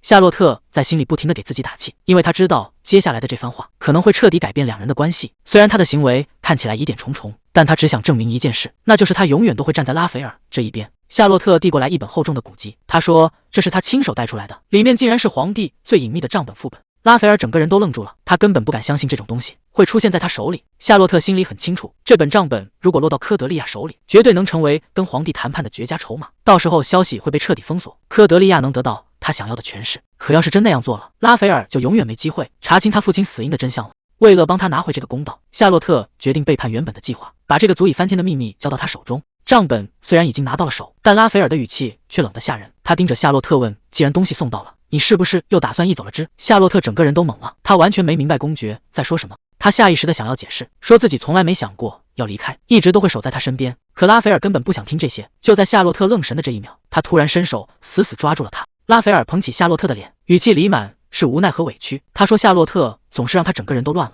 当初是他随心所欲的闯进他的生活，现在凭什么又要随心所欲的离开？”夏洛特被这突如其来的告白定在了原地，只能听着拉斐尔近乎哀求的低声说：“别离开我身边，哪怕只有这一刻。”他再也不想放手了。可谁能想到，这段看似深情的挽留，竟然成了他日后最后悔的决定。如果能重来一次，他那天无论如何都该放他走的。如果当时他能狠下心放手，夏洛特根本就不必经历这一切痛苦。百合宫的祭典终于落幕，离别的时候还是到了。科德利亚满脸写着舍不得，问格蕾丝能不能再多留3天。格蕾丝无奈地笑了笑说：“家里还有一堆事等着处理，领地可不能没人管。”虽然嘴上说着可惜，但科德利亚心里清楚，这一走，下次见面就不知是什么时候了。看着侍从退下，科德利亚脸色变了。皇帝现在是真急了，为了挽回掉到底的支持率，他竟然盯上了西边的遗迹，这根本就是走投无路后的昏招。格蕾丝最担心的是谁在带头，结果不出所料，负责的人是布拉德利伯爵，大皇子的亲信。这下局势彻底乱了，留给他们的时间不多了。科德利亚心里清楚，这片土地马上就要变天，一场腥风血雨已经在路上了。聊完正事，科德利亚突然打听起萨莎的下落，只在庆典上见过他一面。看格蕾丝这副欲言又止的样子，那个人到底去哪了？谁能想到，本该远走高飞的人，竟然又出现在了眼皮子底下。伊德里斯整个人都愣住了，他压低声音问：“你不是早就该走了吗？”夏洛特有些尴尬，两人赶紧找了个没人的角落。伊德里斯盯着他问：“你到底为什么还留在骑士团？”夏洛特支支吾吾地说：“我本来打算庆典最后一天就走，可计划赶不上变化，事情好像要失控了。”气氛突然变得有点微妙。夏洛特推开拉斐尔，赶紧找个借口想溜。拉斐尔却不打算放人，他反问：“刚才说要一直陪着我，难道只是随口说说吗？”这一招以退为进，让他彻底没招了，只能答应留下来陪他到睡着为止。结果这一留就再也走不掉了。他本来还想找机会开溜，没想到还是被抓了个正着。伊德里斯突然意识到，公爵对夏洛特的反应实在是太反常了，不可能。还没等他想明白，伊德里斯突然开口，让他赶紧和伊森商量逃跑。这可是临阵脱逃，骑士团到底出什么事了？伊德里斯没有多解释，只说下午训练就会知道。结果集合哨声一响，教官亚伦竟然宣布，所有人马上就要晋升了。伊德里斯和瓦伦都愣住了，这种时候突然提拔，怎么看都像是一个巨大的陷阱。但在那之前，必须完成一些必要的培训，必须通过最残酷的魔物训练。黑龙骑士团一直与怪物战斗以保护帝国，这就是他们与其他教团的不同之处，也是他们引以为傲的所在。因此，为了成为黑龙骑士团的骑士，他们将开始反怪物训练。夏洛特心里很清楚，魔物和人类根本不是一个量级，稍有不慎命就没了。可谁能想到亚伦突然宣布，因为突发状况，接下来的训练他没法参加了。这下底下的人全炸锅了，教官不在，谁来带这帮新人？所以他会安排临时教练负责他们接下来1个月的训练。新教官终于露面了，竟然是伊森。瓦伦简直不敢相信，这教官长得也太温柔了，大家都以为好日子要来了，只有夏洛特知道事情绝对没那么简单。果然，伊森笑眯眯的开口了，他说为了互相了解，今天先随便跑个100圈热身。这下全场都安静了，这哪是天使，这分明是披着羊皮的狼。惨叫声传遍了整个训练场，中央司令部的命令突然传达，要让伊森重新接管特种部队，这可不是什么好差事。魔物频繁出没，背后还牵扯到复杂的政治斗争。教官亚伦劝他，如果不想去就直接拒绝，没必要去趟这浑水。可伊森心里清楚，格蕾丝就在枢密院，如果这是他的意思，那这一趟他必须得去。谁能想到，这所谓的魔鬼训练才刚开始3天，所有人就都撑不住了。夏洛特瘫在地上，感觉整个人都要散架了。这哪是训练，简直是要命。瓦伦和克劳斯更是后悔，本以为伊森长得像个天使，结果动起手来完全就是个恶魔。大家甚至开始怀念以前那个严厉的教官了，毕竟谁也没见过这种自愿来当教官折磨人的。瓦伦忍不住问他到底图什么，非要主动申请来干这苦差事。谁能想到伊森费尽心思当上教官，竟然只是为了找个借口跟夏洛特单独见一面。为了不让别人起疑，他甚至拿训练当幌子，但接下来的话却让局面彻底反转。伊森打算在欢迎会那天直接把他送回布拉班特，这决定来得太突然，夏洛特完全没反应过来。可伊森接下来的语气显然不是在商量，看来这个地方他是真的待不下去了，就算再怎么舍不得，这里也不是你该留的地方。伊森的话听起来很冷酷，他让夏洛特清醒一点，现在的局面已经没有退路了。夏洛特还在担心公爵府的安危，但伊森早就计划好了一切。他特意选在骑士团喝酒狂欢的那天，趁着守卫最薄弱的时候带他走，只要趁乱离开，就没人能发现。可话还没说完，伊森突然察觉到不对劲，他猛地转头看向窗户，看着伊森的表情，夏洛特总觉得哪里不对劲。伊森却只是随口敷衍了一句，让他先回岗位，他会在当天告诉夏洛特详情。他感叹成年里就要到了，可惜自己可能没法陪在身边。嘴上说着没事，但这种反常的表现显然是在隐瞒什么。还没等夏洛特想明白，新兵欢迎会就这么到了。难得的放松时刻，瓦伦带头庆祝欢迎这群刚入伙的新人。原本以为骑士团只有地狱般的训练，没想到还有这种好日子。大家都觉得是前辈们在照顾新人，可就在这一片欢声笑语里，夏洛特却显得格格不入，完全没心思吃饭。瓦伦还以为他是馋酒了，笑着安慰说等他成年再喝。可夏洛特心里清楚，他担心的根本不是这个。瓦伦还在那没心没肺的开玩笑，让夏洛特多喝点牛奶，但他哪知道夏洛特现在满脑子想的全是怎么当个逃兵。伊森那边已经确认好了信号，只要时机一到立马就带人走。但这事儿说起来容易，做起来可太难了。这里的规矩可不是闹着玩的，一旦进了骑士团，想走就没那么容易了。更何况还有拉斐尔亲自盯着，这要是被抓回来，后果简直不敢想。夏洛特最担心的还是自己的身份会暴露，虽然已经提前留了信做掩护，但这种事谁心里都没底。就在这时，外面的气氛已经到了最高点，伊森那边终于要动手了。骑士团的保留节目来了，这一大桶混合烈酒就是专门给新人的下马威。在骑士团里，他们有一个游戏，就是在橡木桶里投掷炸弹，然后一起把炸弹倒出来，以加强彼此的羁绊。虽然不知道他们调的是什么酒，但喝完时大家都得烂醉如泥。本来所有新兵都应该参加，但是拉斐尔举起酒杯说：“我衷心祝贺你们加入黑龙骑士团，今天不谈训练，大家不醉不归。”夏洛特这下彻底懵了，不是说大公从不参加这种聚会吗？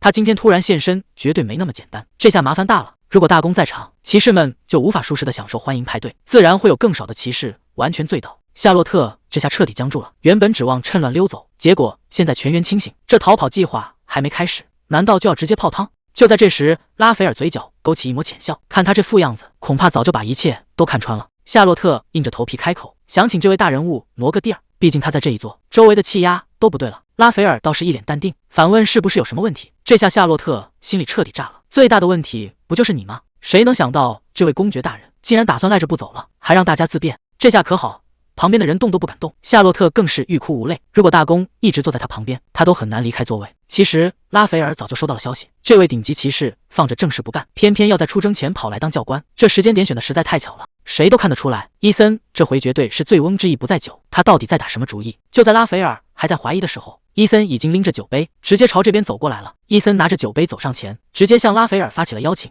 可谁能想到，刚才还稳如泰山的拉斐尔竟然想都不想就拒绝了，说自己还有别的事要忙。夏洛特在旁边看得清清楚楚，这哪是有什么急事，分明是拿伊森当挡箭牌，找个借口赶紧溜了。拉斐尔突然开始查户口，问起夏洛特和那个教官伊森的关系，还一脸关心地问人家对他好不好。夏洛特还没反应过来，拉斐尔紧接着又补了一刀，说怪不得你刚才一直盯着他看，这语气听着可不太对劲。他甚至还主动提议问夏洛特是不是想过去找伊森。夏洛特心里正盘算着是不是能趁机溜走，结果一个没留神，直接把真心话给说出来了。看着拉斐尔瞬间阴沉下来的脸，夏洛特这下彻底傻眼了，这简直是给自己挖了个大坑。拉斐尔还在那阴阳怪气，警告夏洛特不要当骗子。就在这尴尬的时候，伊德里斯突然走了过来，说想在这拼个桌。夏洛特一看救星到了，心里的小算盘打得飞起，既然正主恋人都来了，自己还不赶紧撤退留空间。他一边说着不打扰两位，一边起身就想开溜，结果还没走两步就被拉斐尔一把给按了回去。夏洛特还一脸无辜地问，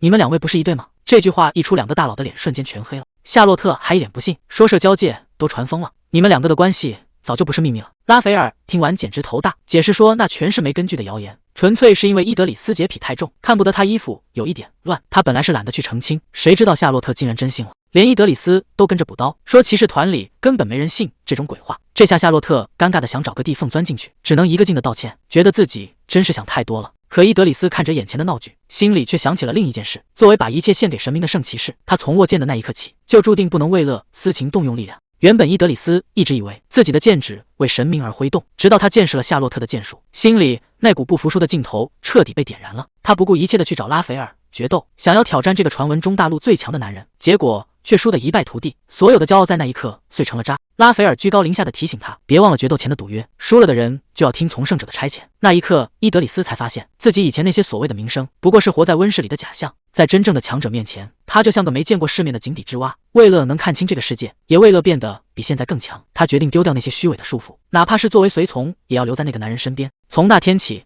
伊德里斯就成了大公的人，可他心里始终惦记着夏洛特，想知道那个笑容灿烂的女孩现在是不是还在自由自在的挥剑。回到现实，夏洛特正盯着拉斐尔手里的酒杯，生怕他一个没忍住就破了剑。看着这两个人闹腾的样子，伊德里斯只觉得一阵头大。日子一天天过去，夏洛特的成年礼也越来越近了。为了能应对更强大的魔物，他决定离开繁华的帝都。他独自来到了荒凉的塔萨尼遗迹。营地的搬迁工作总算快收尾了。夏洛特看着忙碌的四周，心里只有一个念头：这鬼地方到底什么时候能待到头？旁边的士兵正吓得打哆嗦，生怕怪物会突然冲进营地。瓦伦倒是挺乐观，觉得有防御装置在，那些大家伙根本进不来。可克劳斯心里很清楚，哪怕只是个终极怪物，他们10个人联手都未必能搞定。真到了玩命的时候，恐怕还得有人站出来当诱饵。对付怪物绝对是另一个层次，毕竟这些怪物根本不是人类能理解的。就算被砍断了手脚，他们也完全不知道停手。光是那巨大的体型就足够让人感到绝望了。更糟糕的是，这些怪物身上还隐藏着更麻烦的特性。伊森正在给这群新人上课。这些怪物就像能吸收光线的黑洞，在黑暗里肉眼看过去就是一团巨大的影子，根本分不清哪里是头哪里是尾。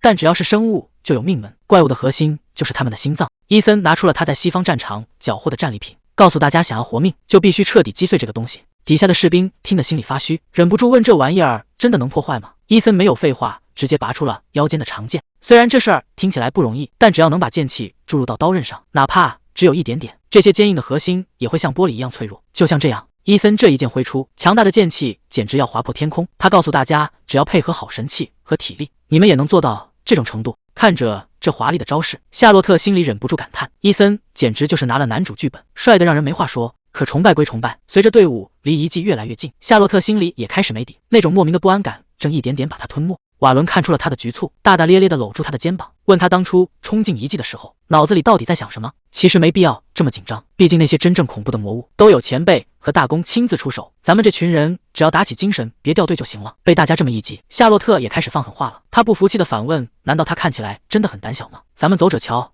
我绝对会是抓到怪物最多的人。这下大家伙儿可来劲了，纷纷起哄要跟他打个赌。克劳斯更是看热闹不嫌事大，提议谁要是输了，就要负责洗全队人的臭袜子。营地里的气氛瞬间变得欢快起来，所有人都在开玩笑，觉得这趟任务就像郊游一样轻松。可谁也没有注意到，就在不远处那片漆黑的岩缝里，一双血红色的眼睛正死死盯着这群毫无防备的猎物。深夜的河边，夏洛特总算能洗个痛快澡了。他笑着对身后的伊森说：多亏有哥哥陪着，不然回营地前根本没机会清理。伊森一边帮他擦干头发，一边轻声回答：这都是当哥哥该做的。夏洛特看着四周的黑影，心里还是有点打鼓。这地方离营地这么远，万一蹦出个怪物怎么办？伊森让他放宽心，只要还在神器的结界里，这里就是绝对安全的。不过他还是特意叮嘱，明天就是第一次实战演习了，到时候千万别掉队，一定要跟紧队友才行。夏洛特被哥哥念叨的没办法，只能连声答应，说自己早就记住了。谁也没注意到拉斐尔正躲在树后，别像野餐一样胡闹。转眼到了第二天，营地的号角已经吹响，拉斐尔站在高处，向所有人下达了死命令。今天的实战演习目标只有一个，那就是彻底清除这片荒漠的怪物。能从怪物手里保住帝国的，只有他们这支骑士团。但这活儿可不是闹着玩的，稍有不慎就会丢了性命。他要求所有人必须打起12分精神，在各自的岗位上拼尽全力。底下的士兵们齐声呐喊，这气势确实没话说。夏洛特在人群里听得热血沸腾，甚至觉得能加入这里简直太走运了。他看者台上的拉斐尔，忍不住嘀咕起来。虽然之前觉得伊森更像主角，但现在看拉斐尔这派头，这长相，这实力，简直就是妥妥的男主模板啊！夏洛特这会儿正热血上头，拔出剑就想跟着大公去冲锋，结果还没跑2步就被队友死死拽住了。队友一脸无奈地提醒他：清醒点吧，咱们这组全是没经验的新兵，连个带队的资深骑士都没有。原来这次演习是按实力分区的，高手都去遗迹中心打高级怪了，像他们这种菜鸟只能被扔在最外围捡漏。毕竟高级怪物的实战机会太难得，谁也不想把时间浪费在带新人上。这下夏洛特总算明白了，看着远处那些资深骑士的背影，他只能叹口气，谁让这地方只有最弱的小怪呢？看来想出风头还得再等机会了。其实拉斐尔把夏洛特带回骑士团，纯粹是因为舍不得让他离开，但他心里也一直有个底线，那就是绝对不能让他遇到危险。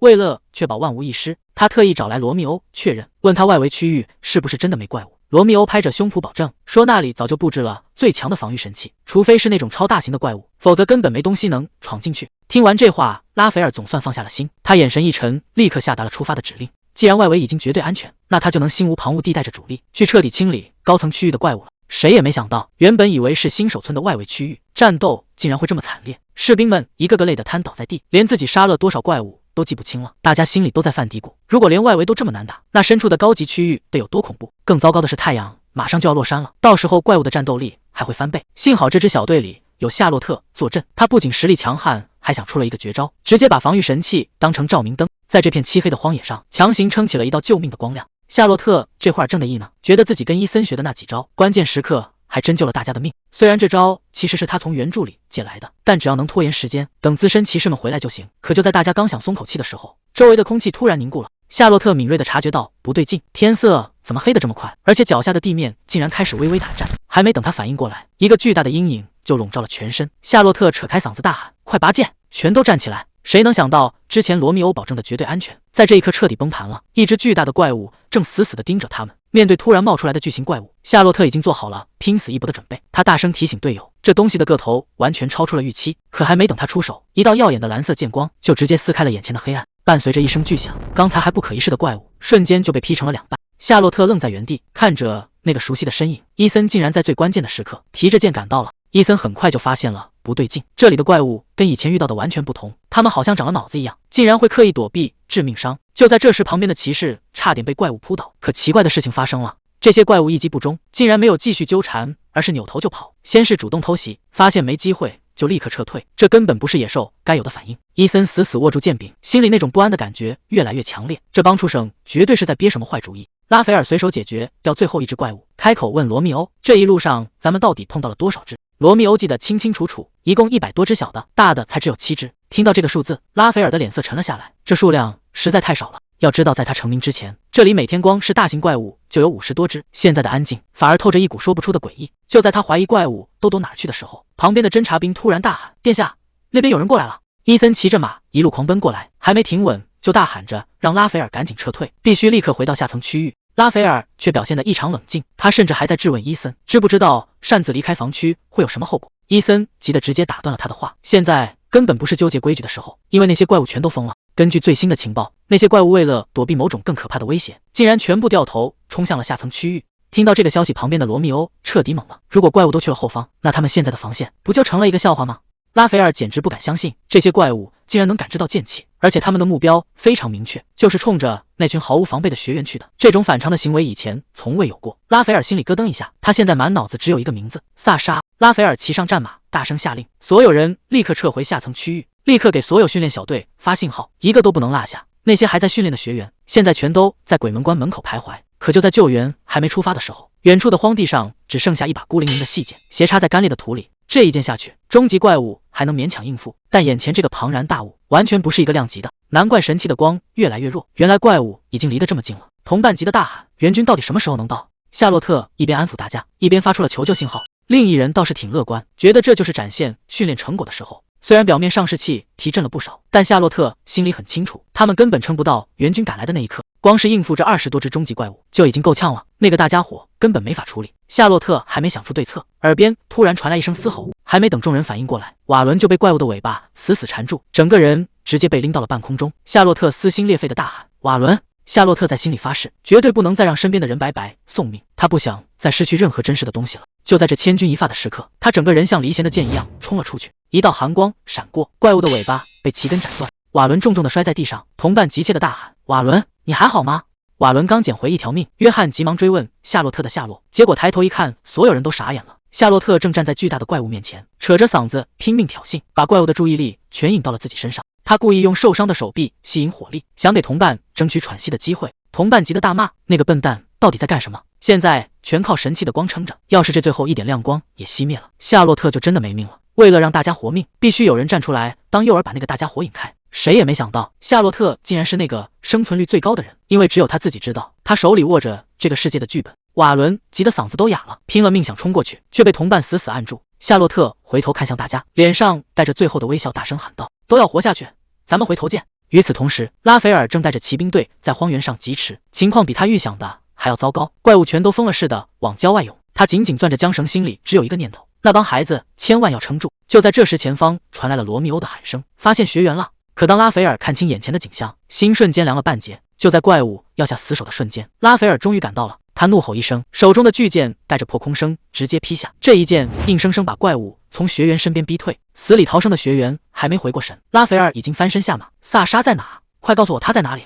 瓦伦扑通一声跪在地上，声音里全是绝望：“求求您救救他！萨莎为乐救我们！”听到这话，拉斐尔的心彻底悬了起来。瓦伦颤抖着说出了真相：萨莎为了引开怪物，已经独自冲进峡谷1-2个小时了，那里地形复杂，连骑马都费劲。时间拖得越久，萨莎生还的希望就越渺茫。瓦伦跪在地上苦苦哀求：“殿下，求您一定要救救他！拉斐尔一刻也等不下去了，他冷声下令：罗密欧，你带人护送学员撤离，我先行一步。谁也没想到他竟然要一个人去闯那片禁地。看着拉斐尔远去的背影，罗密欧根本拦不住。拉斐尔握紧了剑，心里满是苦涩。命运这玩意儿好像从来就没对他温柔过，命运这包袱实在太沉了，他像个甩不掉的影子，一点点渗进骨子里，最后连带着身边的人也一起遭殃。现在这股厄运终于还是找上了萨莎。拉斐尔在峡谷中疯狂赶路，可脑子里的念头却怎么也压不住，萨莎真的还能活着吗？一个连灵气都不会用的孩子，独自面对那种级别的怪物，已经过去好几个小时了。就算夏洛特再怎么拼命，真的能撑到现在吗？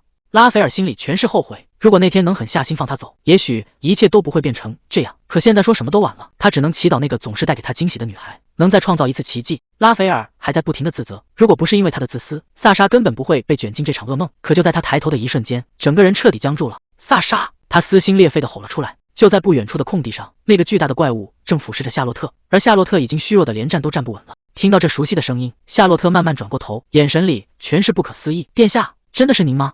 看着眼前的拉斐尔，夏洛特整个人都懵了。我是在做梦吗？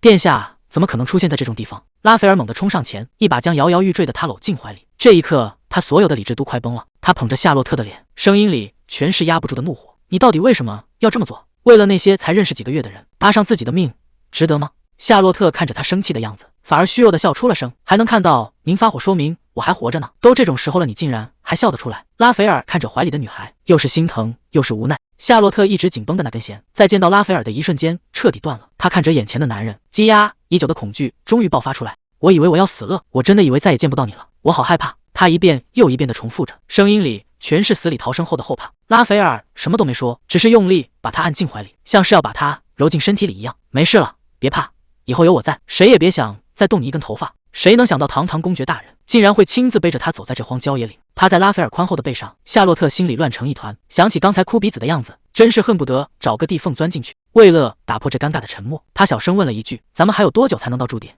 拉斐尔停顿了一下，语气听起来可不太妙，看来这一路上他憋了不少火气。拉斐尔这次是真的动了火气，没计划，不看地形就敢去当诱饵，在他眼里，夏洛特这简直是在胡闹。夏洛特表面上唯唯诺诺，心里却在疯狂打草稿。其实他早就利用伊森留下的魔力，偷偷布下了一个增幅魔法阵，这可是原著里才有的高级魔法理论，就算不会操控魔力的人也能用，只要激活那些藏好的神器，局面瞬间就能反转。可这些话他一个字都不能往外蹦，一旦解释了魔法阵的来源，他知道军事机密的事就彻底穿帮了。这个秘密绝对不能说，要是让拉斐尔知道是伊森透露的消息，伊森肯定要受罚。为了保住同伴，夏洛特只能选择沉默。拉斐尔叹了口气，语气突然软了下来。他说：既然人没事，这次就不再追究了。夏洛特刚想道谢，却听到拉斐尔低声自责，说到底是他不该把他带到这么危险的地方。这话让夏洛特心里一紧，他赶紧解释，自己可是正儿八经的黑龙骑士，参加训练是分内的事，而且要不是公爵大人及时赶到，他根本没机会站在这里说话。夏洛特轻声说着，其实真正该说谢谢的人是他才对。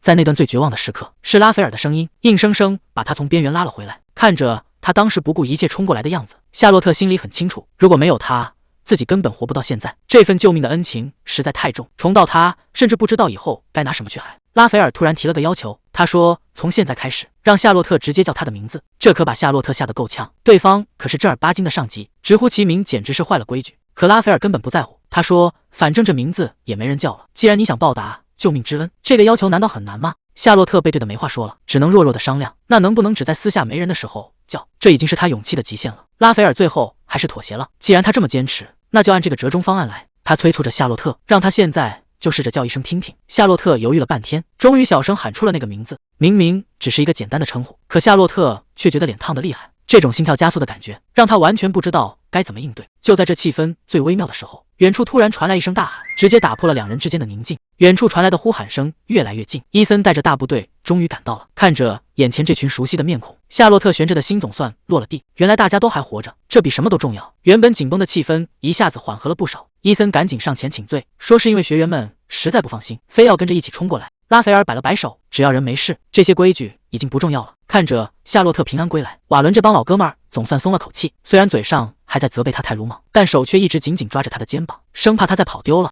瓦伦甚至当众放了狠话，以后不管遇到什么危险，大家都要死在一起，谁也别想再单独行动。夏洛特乖乖地点头认错，可他一抬头却看见了站在远处的伊森。伊森虽然一句话没说，但那副失魂落魄的样子，显然是刚才被吓得够呛。夏洛特本以为这件事已经翻篇了，看着大家都平安无事，他心里总算松了一口气，只想赶紧把这段可怕的经历忘掉。可他万万没想到，伊森却被他差点没命的事给吓坏了。这个一向沉稳的男人，因为这次意外，竟然私下做了一个重大的决定。转眼间，那场惊心动魄的魔物训练已经过去1周，夏洛特的身体也恢复的差不多了。医生叮嘱他明天开始就能正常活动。医生交代完注意事项，就先离开了。夏洛特看着宽敞的病房和刚送来的果篮，心里别提多美了。这种带薪休假的感觉，简直让他有种似曾相识的快乐。他兴冲冲地跟伊森商量，说明晚训练结束有个大派对，到时候不仅能喝个痛快，肯定还有数不清的高级货可以随便吃。夏洛特正掰着手指投述美食，坐在一旁的伊森却突然开了口，他的语气冷得让人心里发毛。他说：“就在明晚派对的时候，我会带你彻底离开这里。”这句话一出，屋里的气氛瞬间就变了。伊森说的离开，恐怕绝不是出院回家那么简单。伊森坐在床边，双手死死地攥在一起，他恨自己太自大，以为能掌控全局，结果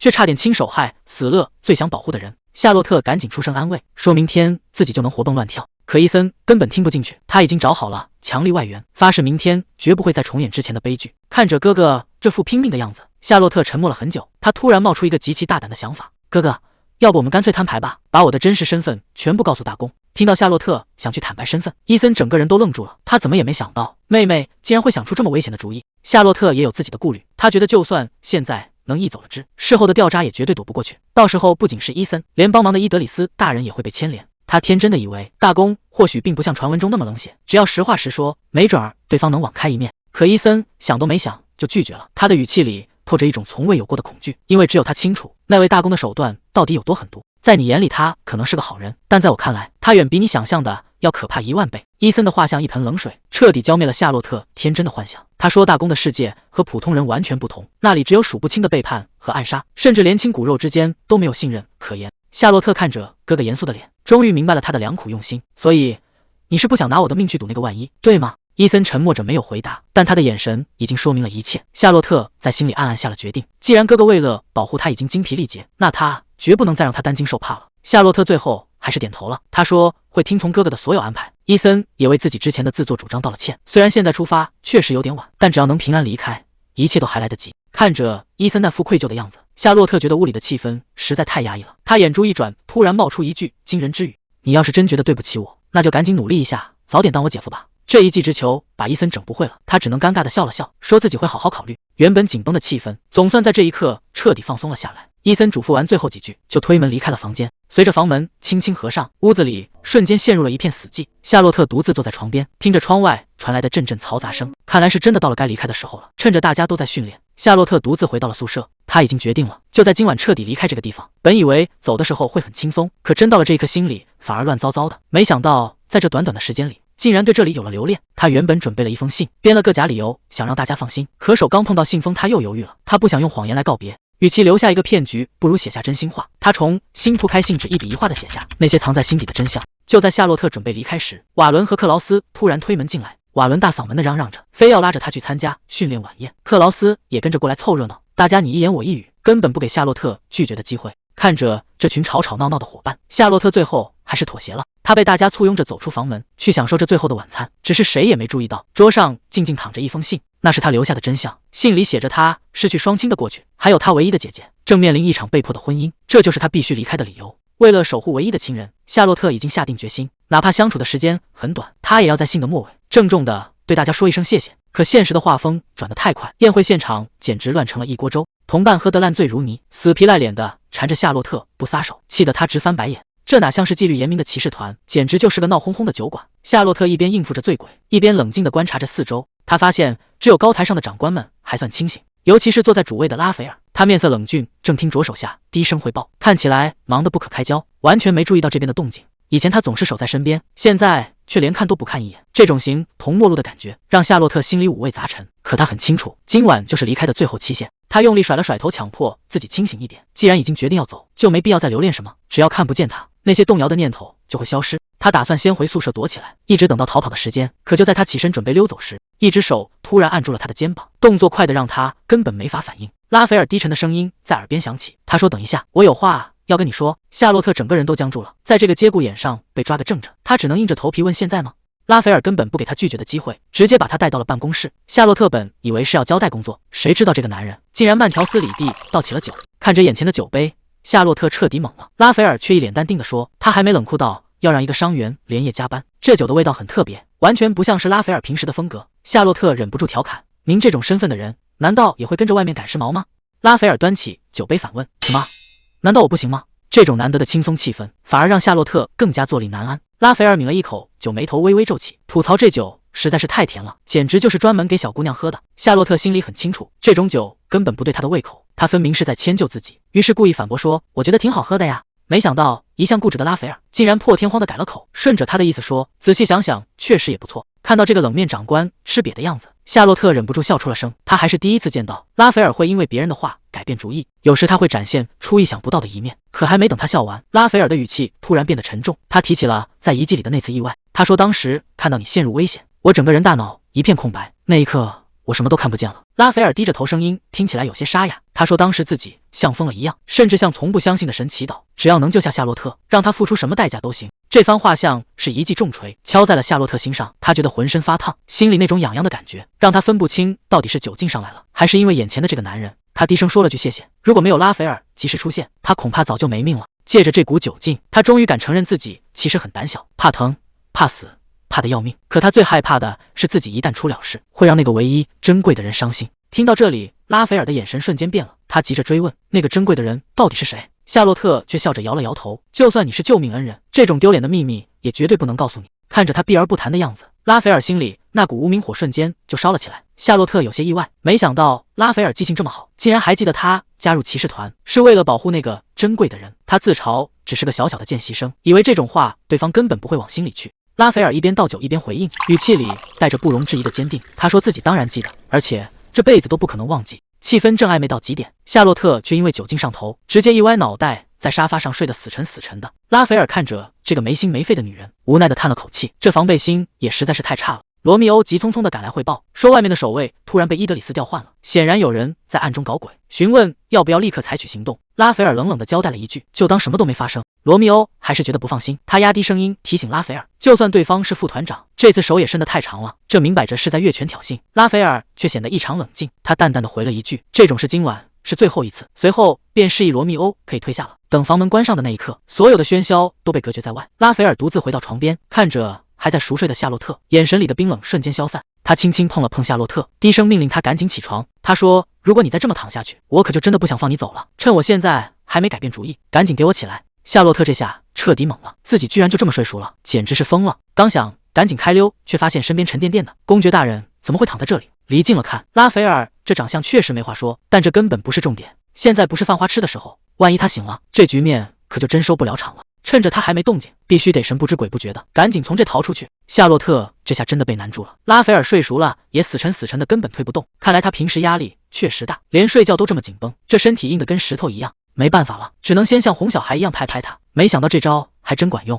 趁着他终于松了劲，现在就是溜走的最好机会。结果关键时刻又出岔子了，假发竟然被他死死拽住，根本拿不回来。算了，现在逃命要紧，顾不上那么多了。反正露出原本的长发，说不定还能帮自己洗清嫌疑。这地方不能再待了。夏洛特最后看了一眼身后，在心里默默说了声再见。这一走，这辈子估计都不会再见了，所有的恩怨就到此为止吧。多亏了伊森在外面接应，逃跑计划比想象中还要顺利，连马匹都提前准备好了。伊森叮嘱他一路上要保重，毕竟接下来的路只能靠他自己一个人走了。趁着守卫换岗的空隙，他骑上马头也不回地冲进夜色。多亏了伊森提前准备好了一切，夏洛特这趟逃跑顺利的简直有点过头了。原本还担心会被公爵当场抓回来，结果连个影子都没见着。早知道这么容易，当初真不该白耽误那么多功夫。这一路上他想了很多，明明只是想回来阻止姐姐的订婚，可心里总觉得哪里不对劲。折腾了这么多天，总算是赶在天黑前到家了。看着熟悉的宅邸，他知道有些事必须得面对了。既然伊森交代过，那就先找格蕾丝冷静的谈谈。至于那些想不通的问题，干脆就先别想了。毕竟眼下最要紧的是把这门婚事给彻底解决掉。从这一刻起，他不再是那个东躲西藏的见习生，而是真正的夏洛特小姐，总算回到了最亲的人身边。家里这下可炸开锅了，女仆们全都围了上来，谁都没想到这趟出门竟然去了这么久。面对大家的关心，他只能尴尬的打个哈哈。毕竟这中间出的各种状况，实在没法跟外人细说。格蕾丝在楼梯口停下脚步，温柔地问他这趟旅行玩得开心吗？看着姐姐熟悉的笑脸，他笑着点了点头。这一路上的惊心动魄总算没有白费，折腾了这么大一圈，他终于能踏踏实实地说一句我回来了。一转眼，夏洛特都回家1周了。为了准备接下来的成年礼，他每天忙得脚不沾地，光是试礼服就试了整整5套。约翰在一旁看着热闹，还不忘说风凉话，气得夏洛特直接动手。这哪是过生日，简直就是受罪。闹归闹，约翰突然问了个正经问题，问他心里有没有想求婚的对象。这一句话直接把夏洛特给问住了。其实大家都心知肚明，贵族小姐的成年礼可不只是庆祝长大那么简单，这背后藏着的是两个家族之间的联姻。而整场宴会最大的重头戏，就是那场决定命运的求婚。谁会成为那个递出戒指的人，现在还是个未知数。在帝国贵族圈子里，婚姻从来不是因为爱情，而是一种炫耀地位的政治工具。如果成年礼上没人求婚，那这位小姐的名声可就彻底毁了。夏洛特现在愁得不行，她觉得自己肯定没人要，万一到时候冷了场，不仅自己丢人现眼，连姐姐格蕾丝的一番心血也全白费了。约翰在一旁看不下去了，暗示说肯定有人会真心求婚，可夏洛特根本不信，觉得他就是在说瞎话，安慰自己。眼看他钻了牛角尖，约翰干脆抛出了救命稻草，开玩笑的提议由他来出面求婚，帮他把这个场子给撑住。夏洛特赶紧跟他约好，这只是为了应付场面的演戏，一定要跟家里人解释清楚。两人正商量着细节，女仆又在门口催了。第6套礼服已经准备好，留给他的时间真的不多了。约翰打完招呼就先走了，两人约定好各忙各的。夏洛特继续被女仆们围着，试穿那套华丽的过头的礼服。看着镜子里的自己，他忍不住开始胡思乱想，在这个凡事讲利益的圈子里，想要一份纯粹的爱情，是不是有点想得太美了？虽然知道这很奢侈，但他心里还是存着一丝希望，希望那个对的人总有一天会出现。可他不知道的是，外面的世界早就变了味。在阴暗的书房里，拉斐尔正盯着那本秘密账本。根据最新的调查结果，皇太子遇刺的事情绝不简单。那个叫艾伦七世的家伙，要么是提前收到了风声，要么他就是整场暗杀的幕后黑手。账本里的资金流向已经把真相摊在了桌面上，这笔巨款的去向直接指向了那个幕后黑手。罗密欧分析的没错，如果不是提前知道暗杀计划，这笔钱绝不会给的这么巧。看来这回是真的要变天了。拉斐尔却表现得异常冷静，对他来说，连外人都能看出来的破绽，根本算不上威胁。罗密欧这下彻底懵了，难道自家主人早就看穿了这一切？拉斐尔没有正面回答，只是下令继续深挖，只要证据到手就是彻底清算的时候。但罗密欧心里却泛起了嘀咕，既然早就知道，为什么还要等到现在？罗密欧还是不放心，这本账例不明的账本，万一是别人挖好的坑呢？拉斐尔却表现得云淡风轻，他说这是百灵鸟送的礼物，既然主人都这么说了，罗密欧也不敢再多问。但他心里一直在打鼓，所谓的百灵鸟，难道是指刚离开骑士团的伊德里斯？毕竟他的突然离职确实压住了萨莎失踪的消息。既然证据已经到手，接下来的每一步都至关重要。罗密欧想知道自家主人到底打算怎么收场。拉斐尔冷笑了一声，现在最缺的是盟友，他已经盯上了阿尔布雷希特侯爵。画面一转，夏洛特来到了宏伟的大教堂，趁着成人礼还没开始，他想赶紧见父母一面。教堂里到处都是人，就在夏洛特觉得拥挤的时候，身后突然传来一个温柔的声音，问他需不需要帮忙。夏洛特下意识想要拒绝，可一回头，整个人直接定在了原地。眼前的男人竟然是消失已久的伊德里斯，他还是那副温和的样子，笑着说好久不见。在幕前，夏洛特轻声致谢。这份突如其来的重逢让空气里多了一丝微妙的尴尬。伊德里斯倒是很大方，让他直接称呼自己的名字。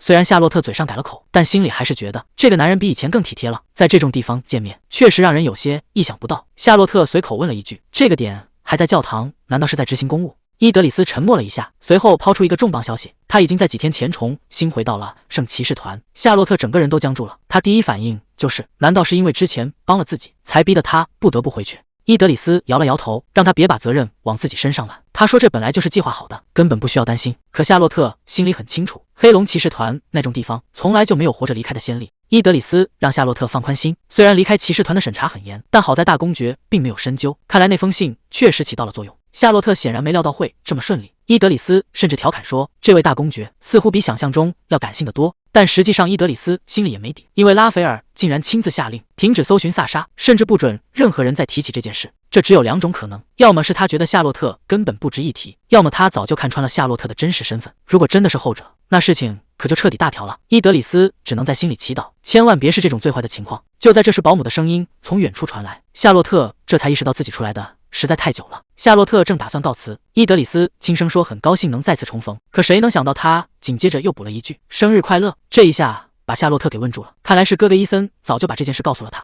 能得到这位大人的祝福，夏洛特心里确实有点受宠若惊。毕竟在他的印象里，以前的伊德里斯简直就是个没有感情的机器，可现在的他却让人觉得非常亲切。夏洛特趁着气氛正好，大着胆子发出了邀请，问他能不能参加自己的成人礼。伊德里斯却沉默了，这个反应让原本轻松的气氛瞬间变得有些捉摸不透。伊德里斯最后还是拒绝了，他说圣骑士团有规矩，不能因为私事随便离开。这盆冷水扣下来，夏洛特虽然早有心理准备，但还是觉得挺可惜的。既然没法强求，夏洛特也只能笑着告别，希望以后还有机会再见。伊德里斯轻轻应了一声，两人的这次重逢就这样匆匆结束了。转眼几天过去，在布拉班特伯爵府里，夏洛特正赖在姐姐格蕾丝身边，享受着难得的清闲。格蕾丝一边帮她梳头，一边心疼地问力道重不重。夏洛特却像个没长大的孩子，撒娇说最喜欢姐姐帮她梳头。看着妹妹这副样子，格蕾丝忍不住打趣她，到底什么时候才能真正长大？可夏洛特却说她宁愿永远都不要长大，这样就能一直陪在姐姐身边了。明天的成人礼就要开始了，格蕾丝看着身边的妹妹，轻声问她紧不紧张。夏洛特点了点头。其实比起典礼本身，她更担心之后会发生什么，万一出了差错，那可就真的丢脸了。格蕾丝温柔地安慰她，神父一定会把一切都安排好，这绝对会是夏洛特最难忘的一天。夏洛特靠在姐姐膝头，小声问了一句：父亲会为我感到骄傲吗？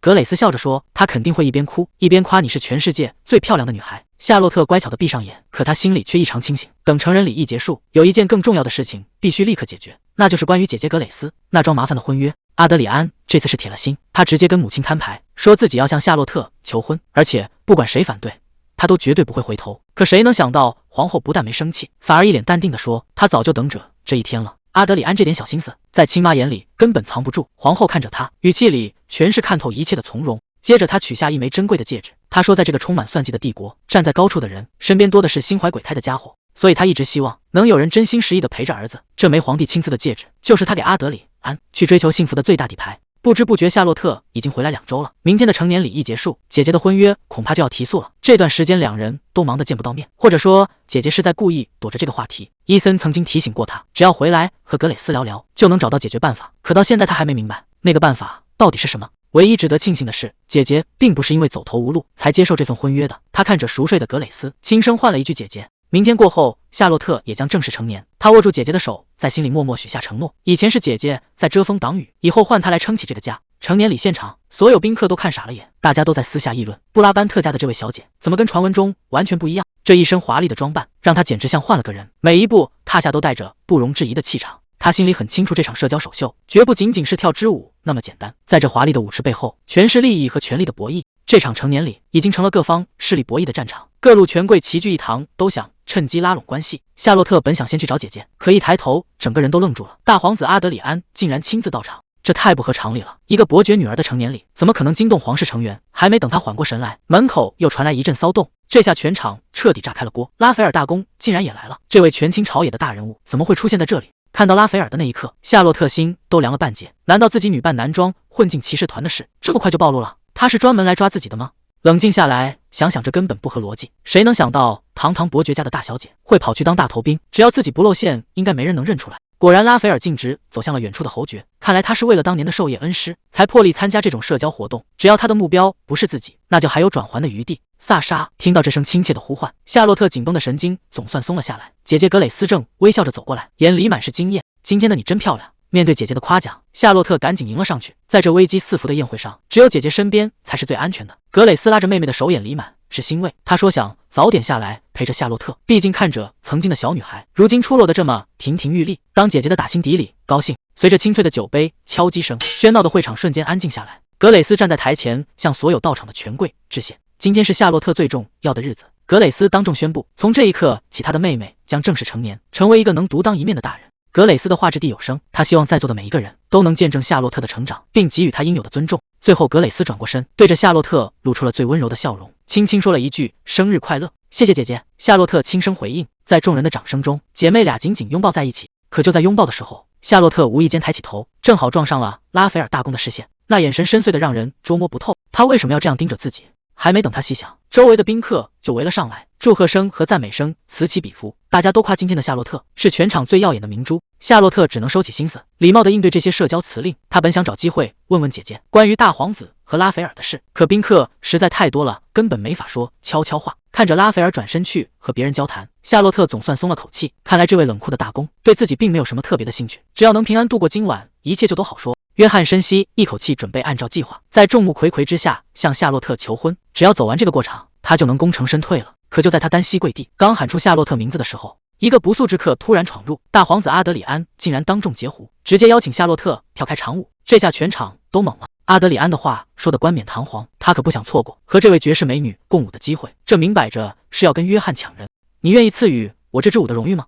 就在这千钧一发的时刻，阿德里安深情款款地表白了。他说自己的心一直以来只为夏洛特跳动。阿德里安缓缓掏出一枚戒指，我想向你求婚，小姐。夏洛特一眼就认了出来，那是帝国最珍贵的珠宝，更是皇帝送给皇后的结婚礼物。这东西能出现在这，说明皇后已经点头了。这根本不是什么浪漫求婚，而是一场精心布置的陷阱。姐姐格蕾丝被老公爵缠住，现在皇孙又盯上了自己。夏洛特感觉自己就像掉进了一张无法挣脱的蛛网，她看着那枚闪烁的戒指，心里乱成了一团。这种局面已经完全超出了她的掌控，到底该怎么办才能保住自己和姐姐？就在她彻底没招的时候，身后突然传来一个低沉的声音，直接打断了这场闹剧。这个声音太熟悉了，夏洛特猛地回过头，谁也没想到拉斐尔竟然会在这时候站出来。他语气平淡却霸气十足，直言自己也想成为夏洛特的第一位舞伴。阿德里安这下彻底慌了，还没等他反应过来，拉斐尔已经径直走上前，众目睽睽之下直接牵起了夏洛特的手。面对夏洛特的惊愕，拉斐尔只是微微低头，眼神里满是侵略性。他说自己早就被夏洛特那份独特的光芒彻底吸引。局面瞬间发生了天翻地覆的变化，拉斐尔完全无视了旁边的阿德里安，他缓缓单膝跪地，动作优雅的让人移不开眼。他深情地注视着夏洛特，正式发出了邀请，希望他能把今晚的第一支舞交给自己。这下全场都炸锅了，皇子和大公同时出手，这种场面谁见过？夏洛特现在整个人都懵了，答应谁都是错，拒绝谁都要出大事。这已经不是跳舞的问题了，而是一场看不见硝烟的权力和情感博弈。远处的约翰只能看着，他很清楚接下来的局面他根本控制不住。纠结了这么久，夏洛特终于做出了决定。他认为现在选这个人才是最稳妥的。他先是礼貌地道了歉，随后在众目睽睽之下把手搭在了拉斐尔的手心里。这下全场都看傻了，谁也没想到他竟然放着皇子不选，偏偏选了这位深不可测的大公。大家都在私下议论，大公这种身份的人怎么会突然对他这么上心？有人觉得这是真情流露，但也有人觉得这不过是一场精心策划的利用。夏洛特本想借着跳舞试探拉斐尔，可离得这么近，他反而开始担心自己的身份会暴露。拉斐尔似乎看穿了他的不安，先是温柔地让他放松，还给了一个冠冕堂皇的理由，说邀舞只是因为他是今天的贵宾。就在夏洛特刚要松一口气的时候，拉斐尔却突然变了脸，语气里带着一丝玩味。他凑到耳边低声说：“你以为我真的会这么想吗？萨莎。”这一声称忽让夏洛特彻底僵在原地，他的秘密在这个男人面前根本藏不住。面对拉斐尔的步步紧逼，夏洛特还想装傻充愣，硬着头皮说他认错人了。可拉斐尔根本不吃这一套，他直接把人搂进怀里，打算当众一点点拆穿他的谎言。眼看马甲掉了一地，夏洛特只能赶紧认错求饶。他甚至怀疑拉斐尔费这么大劲就是为了处决他，毕竟女扮男装还当了逃兵，这罪名随便一个都能要了他的命。拉斐尔更是直言让他做好承担后果的准备。就在这生死关头，夏洛特为了保命，竟然提出要留在拉斐尔身边效力。为了保住小命和家人的安全，夏洛特这次是真的豁出去了。他当众承认了所有罪行，甚至承诺只要不让他叛国，拉斐尔让他干什么都行。拉斐尔听完只是微微一笑，等舞曲一结束，他就当着所有人的面开了条件，他要夏洛特成为他的社交伙伴。这下夏洛特彻底懵了，这种身份的大公怎么会需要一个社交大子？两人随后移步到安静的露台，拉斐尔直言不讳说他想要扩大在社交界的影响力。可夏洛特心里很清楚，像他这样权倾朝野的人物，根本没必要在名媛圈子里浪费时间，他背后一定藏着更大的野心。拉斐尔一边说着自己的处境，一边不断向夏洛特靠近，这种距离感让他有些不知所措。拉斐尔这次倒是开门见山，他说自己看上了一样东西，但盯着的人太多，光靠他一个人的力量还不够。他直勾勾地盯着夏洛特，语气里竟然带着一丝恳求，希望夏洛特能帮他这个忙。就在夏洛特犹豫着要不要答应时，露台的门突然被推开了，格蕾丝带着侯爵闯了进来。这突如其来的搅局让原本暧昧的气氛瞬间消失。格蕾丝嘴上说着抱歉，可眼神里却写满了不简单。格蕾丝一露面就充满了敌意，她怎么也没想到那个从不参加社交活动的皇帝亲信竟然会盯上自己的妹妹。拉斐尔一眼就看穿了对方的警惕，毕竟他名声在外，被当成没安好心的坏人也正常，但他可不打算就这么退缩。为了在夏洛特家人面前刷好感，拉斐尔不仅主动道歉，还当众抛出了一个重磅炸弹，说他对夏洛特的追求是认真的。他甚至脸不红心不跳的撒谎，说自己已经关注夏洛特很久了，所以才会表现得这么热烈。这下夏洛特彻底无语了，他明明还没答应求婚，拉斐尔这一通深情表白，直接把两人的关系给坐实了。格蕾丝显然没那么好糊弄，他盯着两人，非要问清楚他们到底是怎么认识的。夏洛特生怕拉斐尔说漏嘴，赶紧抢着圆谎，说两人之前在猎场偶遇过，而且聊得特别投缘，已经是好朋友了。谁知道拉斐尔不仅没拆穿，反而顺杆往上爬，说他们的关系正从朋友升华为更亲密的层次。他甚至当着格蕾丝的面一脸真诚地表示非常期待和夏洛特的未来。最离谱的是，拉斐尔还没等夏洛特反应过来，就直接对着格蕾丝改了口，亲热地喊了一声大姨子。拉斐尔这一开口，直接把格蕾丝给喊懵了。他倒是理直气壮，既然要娶人家的妹妹，提前改口似乎也没毛病。可格蕾丝根本不吃这一套，他当场放出狠话，萨莎早就有了指腹为婚的对象，这门亲事想都别想。结果拉斐尔接下来的话让格蕾丝彻底没词了，原来他早就把底细查了个遍，连那个所谓的未婚夫是谁他都一清二楚。是的，虽然发生了意外事件，我们不得不跳过，但萨莎今天本该收到约翰的求婚。生活不是很有趣吗？因为事情并不总是按计划进行，夏洛特夹在两人中间不知所措。现在这不是最重要的，我必须赶紧把这两人分开。拉斐尔开始亮底牌了，他细数自己的领地和战功，明摆着是在告诉格蕾丝，那个所谓的子爵在他面前根本就不够看。压力瞬间来到了夏洛特这边，面对这两个人的注视，他除了尴尬的打圆场，脑子里已经乱成了一锅粥。这一天过得简直比打仗还累。回到房间，躺在床上，夏洛特满脑子都是白天的求婚，这事儿怎么想都透着古怪。放着下属的过错不追究，反而直接开口求婚，这位大公到底在打什么算盘？越想越觉得不对劲，看来有些话必须得找机会当面问清楚了。格蕾丝这回是真急了，推门进来就是一通质问。在他看来，夏洛特跟那位大公扯上关系，准是被对方给威胁了。夏洛特还想打马虎眼，说两人只是普通朋友，可这话格蕾丝一个字都不信。那位大公可是皇帝手里最狠的一把剑，怎么可能无缘无故接近一个普通姑娘？格蕾丝越说越激动，认定这背后肯定藏着什么阴谋。他要求夏洛特把秘密全说出来，打算像以前一样，一个人把所有麻烦都扛下来。看着姐姐这富护独子的架势，夏洛特心里五味杂陈。他太了解格蕾丝了，总是习惯性的牺牲自己来保护家人。就在格蕾丝还在不停叮嘱的时候，夏洛特突然开口反问了一句：“那你呢？”这一招反客为主，直接把格蕾丝给问愣住了。每个人都有不能说的秘密，对吧？姐姐，你难道没有这样的秘密吗？格蕾丝没有回答，只是用力攥紧了裙角，随后便找个借口落荒而逃。显然他心里的那个秘密比夏洛特想象的还要沉重。而此时的大公府邸，拉斐尔正悠闲地泡着澡，脑子里全是夏洛特的身影。这一个月来的等待对他来说简直是一种煎熬，他一直在脑补夏洛特见到他时会是什么反应。看着他想躲又躲不掉的样子，他只觉得有趣极了。尤其是看到他盛装出席的那一刻，那种惊艳的感觉让他彻底移不开眼。拉斐尔一直觉得夏洛特是他必须小心呵护的宝贝，可谁能想到半路竟然杀出个程咬金，居然有人敢当众向他求婚。明明调查得很清楚，他身边根本没有什么未婚夫，可阿德里安的突然介入，彻底打乱了拉斐尔的计划。尤其是看到他盯着别人的样子，他心里那股火怎么都压不住了。他直接走上前去，看着他那副不知所措的模样，还是跟记忆中一样笨拙。既然他主动求饶说要效忠，那他也不介意陪着演完这出戏。和夏洛特的关系似乎已经解决得很好，但一个意想不到的障碍出现了。格蕾丝直接找上门来，冷冷地丢下一句话，他根本不相信这位大公会真的看上夏洛特。格蕾丝开门见山，直接问拉斐尔是不是皇帝派来的。在他眼里，这个男人就是皇室的一条忠犬，每一步棋肯定都带着政治目的。拉斐尔却表现得很淡定，他说皇帝对这种恋爱游戏没兴趣，今天过来完全是自己的主意，而且他抛出了一个格蕾丝无法拒绝的理由。现在只有他能从大皇子手里保住夏洛特。他看起来是个体贴的姐姐，但似乎不知道妹妹为了他冒了多大风险。夏洛特现在肯定正处在麻烦中，他一刻也不想多等，必须马上赶到他身边。自从上次跟姐姐闹僵之后，夏洛特这几天一直魂不守舍，后悔当时说话太冲，结果现在连个道歉的机会都找不到。可眼下的麻烦还不止这些。看着镜子里盛装打扮的自己，夏洛特总觉得有些用力过猛。他本想在这个节骨眼上避避风头，可女仆却说现在全城都在议论他，这种场合绝对不能丢了面子。更头疼的是，今天的宴会是为了庆祝剑术大赛，二皇子艾登可是拿了亚军的正主，作为他的同窗好友，夏洛特就算想躲也根本躲不掉。他正对着镜子发愁，担心一会儿见了面该怎么收场。女仆还在一旁轻声安慰，说流言蜚语很快就会过去。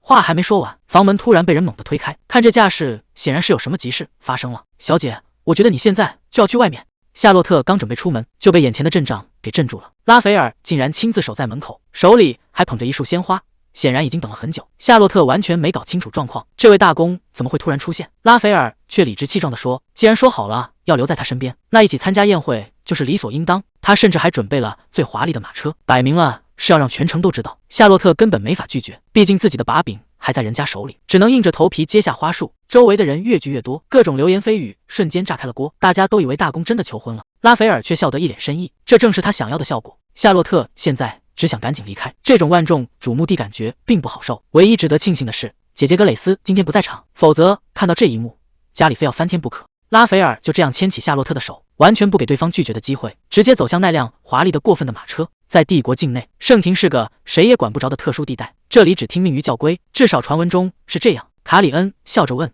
你刚才说有好奇的事，这可真不像平时的你。毕竟在圣廷，权力是靠收养优秀的继承人来传递的。作为养父，他敏锐地察觉到了儿子的变化。伊德里斯低声问，为什么这么想？卡里恩感叹说，因为你以前从来不问这些，看来去外面走了一圈，你确实长大了。伊德里斯沉默了一会儿，只是轻声应了一句，是的，父亲。伊德里斯始终想不通，为什么伊森非死不可？难道一个人的命真的只能由那些皇帝和贵族说了算吗？他看着眼前的卡里恩，语气里满是不甘，即使是教皇陛下，也把皇帝的旨意说的好像是上帝的旨意。一个比任何人都更了解上帝教义的人，怎么能做出这种事？卡里恩无奈地承认，现在的圣廷早就成了皇权的傀儡，连教皇的选举都被人动了手脚。你在问为什么伊森必须死？卡里恩看着他淡淡的说，因为皇帝想要他死，而我们根本拦不住。伊德里斯追问道，那我到底该怎么办？卡里恩只给了一句回答，去听听你心里最真实的声音，走你认为正确的道路，这是我唯一能给你的答案。马车里，夏洛特和拉斐尔相对而坐，虽然谁也没说话，但心里都在打着各自的小算盘。夏洛特觉得这笔交易很划算，只要契约达成，他入伍的消息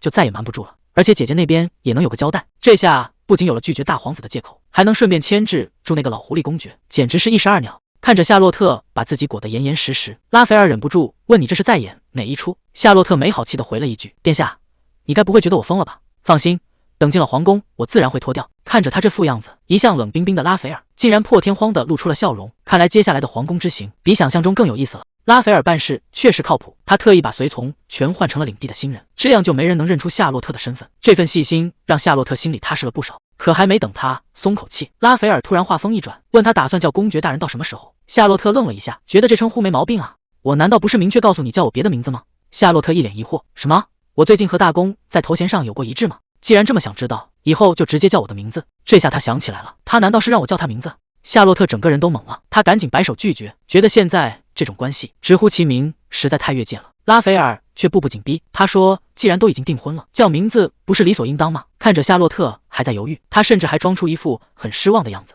夏洛特这下彻底没招了，只能小声嘟囔着等他做好心理建设，再考虑改口的事。马车终于停在了皇宫门口，拉斐尔率先走下车，极其自然地向夏洛特伸出了手。这一刻，所有的目光都聚了过来，谁也没想到这位从不带女伴的大公，今天竟然带了个生面孔。两人并肩走进宴会厅，周围的议论声瞬间炸开了锅，大家都在猜这个粉色头发的女人到底是谁。大家都以为她这辈子都不会带女人出席这种场合，甚至有人觉得她根本就不喜欢女人。和大公一同入场，确实引来炽热的目光。不过这些谣言的主角看起来和往常没什么不同，正如预料的那样，她确实很有气势。大家都在私下议论她带谁不好，偏偏带了刚拒绝大皇子求婚的夏洛特。二皇子艾登坐在旁边看热闹不嫌事大，他故意扎大皇子阿德里安的心，说输给拉斐尔这种狠角色，被拒绝也是没办法的事。阿德里安被气得够呛，直接让艾登滚远点。可一登还是那副嬉皮笑脸的样子，吐槽拉斐尔刚才那个眼神简直像是要杀人。而另一边，拉斐尔根本没把这兄弟俩放在眼里，他甚至当着夏洛特的面吐槽说阿德里安在剑术大赛拿第2名，绝对是靠皇后的势力在背后操纵。夏洛特吓得赶紧拦住他，这种话要是传出去，那可就真的要变天了。说起这帝国的剑术大赛，其实早就成了皇室的走秀场，每年第1名都被皇族内定，普通人根本没机会出头。可今年偏偏出了个意外，冠军竟然是个平民，一个来自西部沙漠名叫艾萨克的男人。夏洛特心里很清楚，在原本的故事里，艾萨克可是个关键人物，但现在因为剧情被改动，他原本立大功的机会全没了。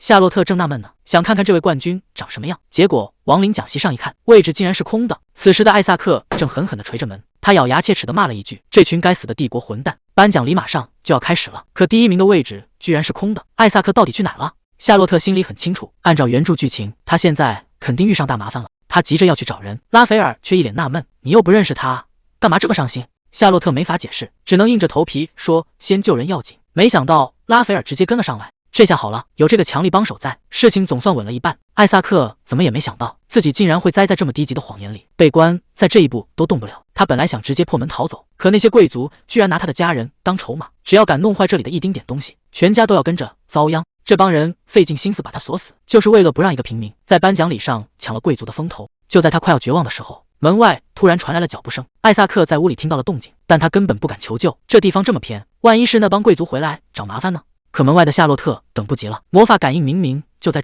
这扇门却被反锁得死死的。他对着门缝大喊：“艾萨克，你在里面吗？要是能听见就给个动静，我们是来救你的。”听到这话，艾萨克终于像是抓住了救命稻草，赶紧大声呼救。既然人找到了，剩下的事情就简单了。拉斐尔直接走上前准备强行破门，锁链一断，夏洛特就开始拿拉斐尔打趣，说艾萨克刚才肯定把他们当成偷偷溜出来约会的小情侣了。艾萨克哪敢接这种话，只能一边道谢一边行礼。要是没有这位大小姐帮忙，他今天真的要被困死在这了。夏洛特表面上在笑，心里却一阵后怕，这帮贵族的手段实在太脏了。他们故意把艾萨克关起来，就是想让他错过颁奖礼，到时候再扣上一个藐视皇帝的罪名，艾萨克就算有100张嘴也说不清楚。一个拿了冠军的平民天才，差点就因为这一扇门彻底毁掉了一辈子。拉斐尔看着眼前的艾萨克，语气里满是不屑，堂堂一个剑术大赛的冠军，居然连这么一把小锁都搞不定。艾萨克低着头，说出了那个让他束手无策的理由。那些贵族威胁他，只要这房间里多出一道划痕，就要拿他的家里人开刀。对他这种平民来说，家人的命比什么荣誉都重要。如果早知道拿冠军会连累父母，他宁可从来没参加过这比赛。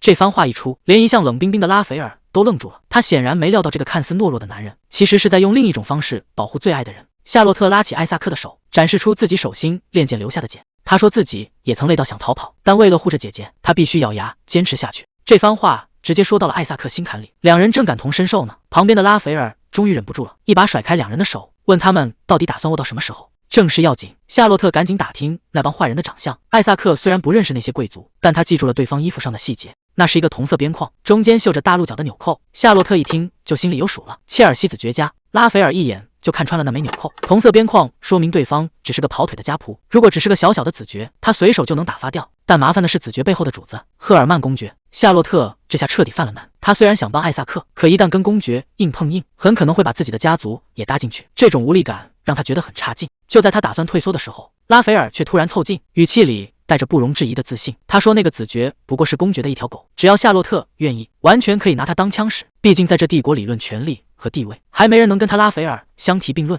剑术大赛终于落幕，艾萨克成了历史上头一个拿冠军的平民。看着他在台上接受嘉奖，夏洛特悬着的心总算放了下来。夏洛特满心欢喜地向拉斐尔道谢，觉得这事儿办得真圆满。可谁知拉斐尔根本不吃这一套，反而一脸坏笑地凑了过来。他问夏洛特，既然帮了这么大的忙，你准备拿什么谢我？总不会想就这么空手套白狼吧？拉斐尔这人是真不吃亏，刚帮完忙转头就跟夏洛特讨要报酬。可怜他现在手里没权没钱，憋了半天竟然想出个分期付款的损招。他还天真的以为只要还款期限拉得足够长，自己就能混过去。谁知道这正中对方下怀，既然要分期，那就要一辈子留在他身边还债。夏洛特还没反应过来，就被他直接拽向了舞池中央。这下是真的跑不掉了。拉斐尔这节奏带得太稳了，话刚说完就顺势邀请夏洛特共舞。虽然周围全是盯着看的眼睛，让他紧张的不行，但拉斐尔却淡定的像在自家后花园。夏洛特忍不住好奇，他这舞步到底是什么时候练的，怎么能跳得这么好？拉斐尔笑着回了一句，说这都是为了今夜你才学的。这直球打得真是让人一点防备都没有。拉斐尔突然提了一句，说这只是他第2次跳交谊舞。夏洛特还傻傻的问，那第1次是跟谁？结果他描述的那个穿紫裙子戴白面具的女人，怎么听都像是夏洛特自己。原来在那场假面舞会上，他就已经认出了他的身份，甚至还一直装作不认识，看他在那里演戏。夏洛特这下彻底懵了，合着自己早就被盯上了，而这个男人竟然能把秘密守到现在才说。看着他那副看透一切的样子，夏洛特心里只有一个念头，这男人的城府实在是深得可怕。拉斐尔这戏演的是真全套，临了还要深情款款的补一句，说能共舞是他的荣幸。夏洛特好不容易躲进休息室，一边扇风一边吐槽，觉得他刚才靠的实在太近了，演戏演的简直有点过火。正念叨着，那门突然被推开了，科德利亚竟然在这个时候闯了进来。萨莎，夏洛特吓得差点想把脸捂住。科德利亚道是一脸淡定，开口就抱怨某人招呼都不打，就直接跑出去旅行了。夏洛特连忙起身行礼，询问他怎么突然过来了。科德利亚还是老样子，一开口就开玩笑说自己是逃出来的，其实他是专门过来想见见这次剑术大赛的选手。夏洛特一听，这不正是个好机会吗？赶紧叫住准备离开的科德利亚，想给那个叫艾萨克的冠军求个情。毕竟那孩子因为出身问题，在赛场上受了不少委屈，要是能有骑士团长当靠山，以后肯定没人敢随便动他。科德利亚道也干脆说，这种人才确实不能让他寒了心，直接就把这事儿给应了下来。正说着呢，皇帝身边的侍卫就找了过来，看来这大忙人是一刻也歇不下来了。科德利亚临走前突然变了脸色，叮嘱夏洛特一定要利用好大公，因为现在能帮他挡掉皇室婚约的也就只有拉斐尔一个人了。夏洛特本以为自己在成年礼上已经选了大公，大皇子那边应该会知难而退，可他还是太天真了。科德利亚直截了当地告诉他，皇后根本不在乎他选了谁，只要是皇后看上的人就从来没有失手过。说到底这都是为了那个皇位，因为帝国法律规定只有皇后的孩子才有继承权。夏洛特仔细一算才发现，科德利亚竟然和大皇子同岁，这意味着现任皇后在先皇后还没去世的时候就已经和皇帝搞在一起了。难怪科德利亚对皇室的人从来都没有好脸色，这种见不得光的上位时换谁都忍不了。科德利亚临走前丢下一句狠话，说要不是有大公挡着，皇后的订婚戒指现在恐怕已经套在夏洛特手上了。看着科德利亚远去的背影，夏洛特这才反应过来，自己哪里是在参加舞会，分明是站在了权力的漩涡中心。如果她真的嫁给了大皇子，那整个布拉班特家族就会彻底沦为皇后的棋子，甚至连科德利亚的地位都会受到威胁。科德利亚之所以极力撮合他和大公，就是为了把这种可能性彻底堵死，用一段感情来换取整个家族的政治安全。夏洛特无奈地叹了口气，他最讨厌的就是这些勾心斗角，可偏偏躲都躲不掉。就在这时，门外突然传来了动静，难道是科德利亚又折回来了？夏洛特还没反应过来，就看到推门而入的竟然是四公主纳迪亚。看她这副摇摇欲坠的样子，显然是出大事了。夏洛特这下彻底懵了，这位平时深居简出的公主，为什么会突然从这个房间里出来？四公主纳迪亚怎么会在这？夏洛特现在脑子里乱成一团，是该蒙着脸赶紧逃走，还是留下来看看情况？眼前的奈迪亚路都走不稳了，那咳嗽声听着让人揪心，如果不赶紧叫人帮忙，他恐怕真的要出大事。可一旦把人招来，夏洛特的身份就彻底藏不住了。这种时候到底该保命还是该救人？夏洛特狠狠掐了自己一把，现在可不是优柔寡断的时候。身为布拉班特家的人，绝不能对需要帮助的人见死不救。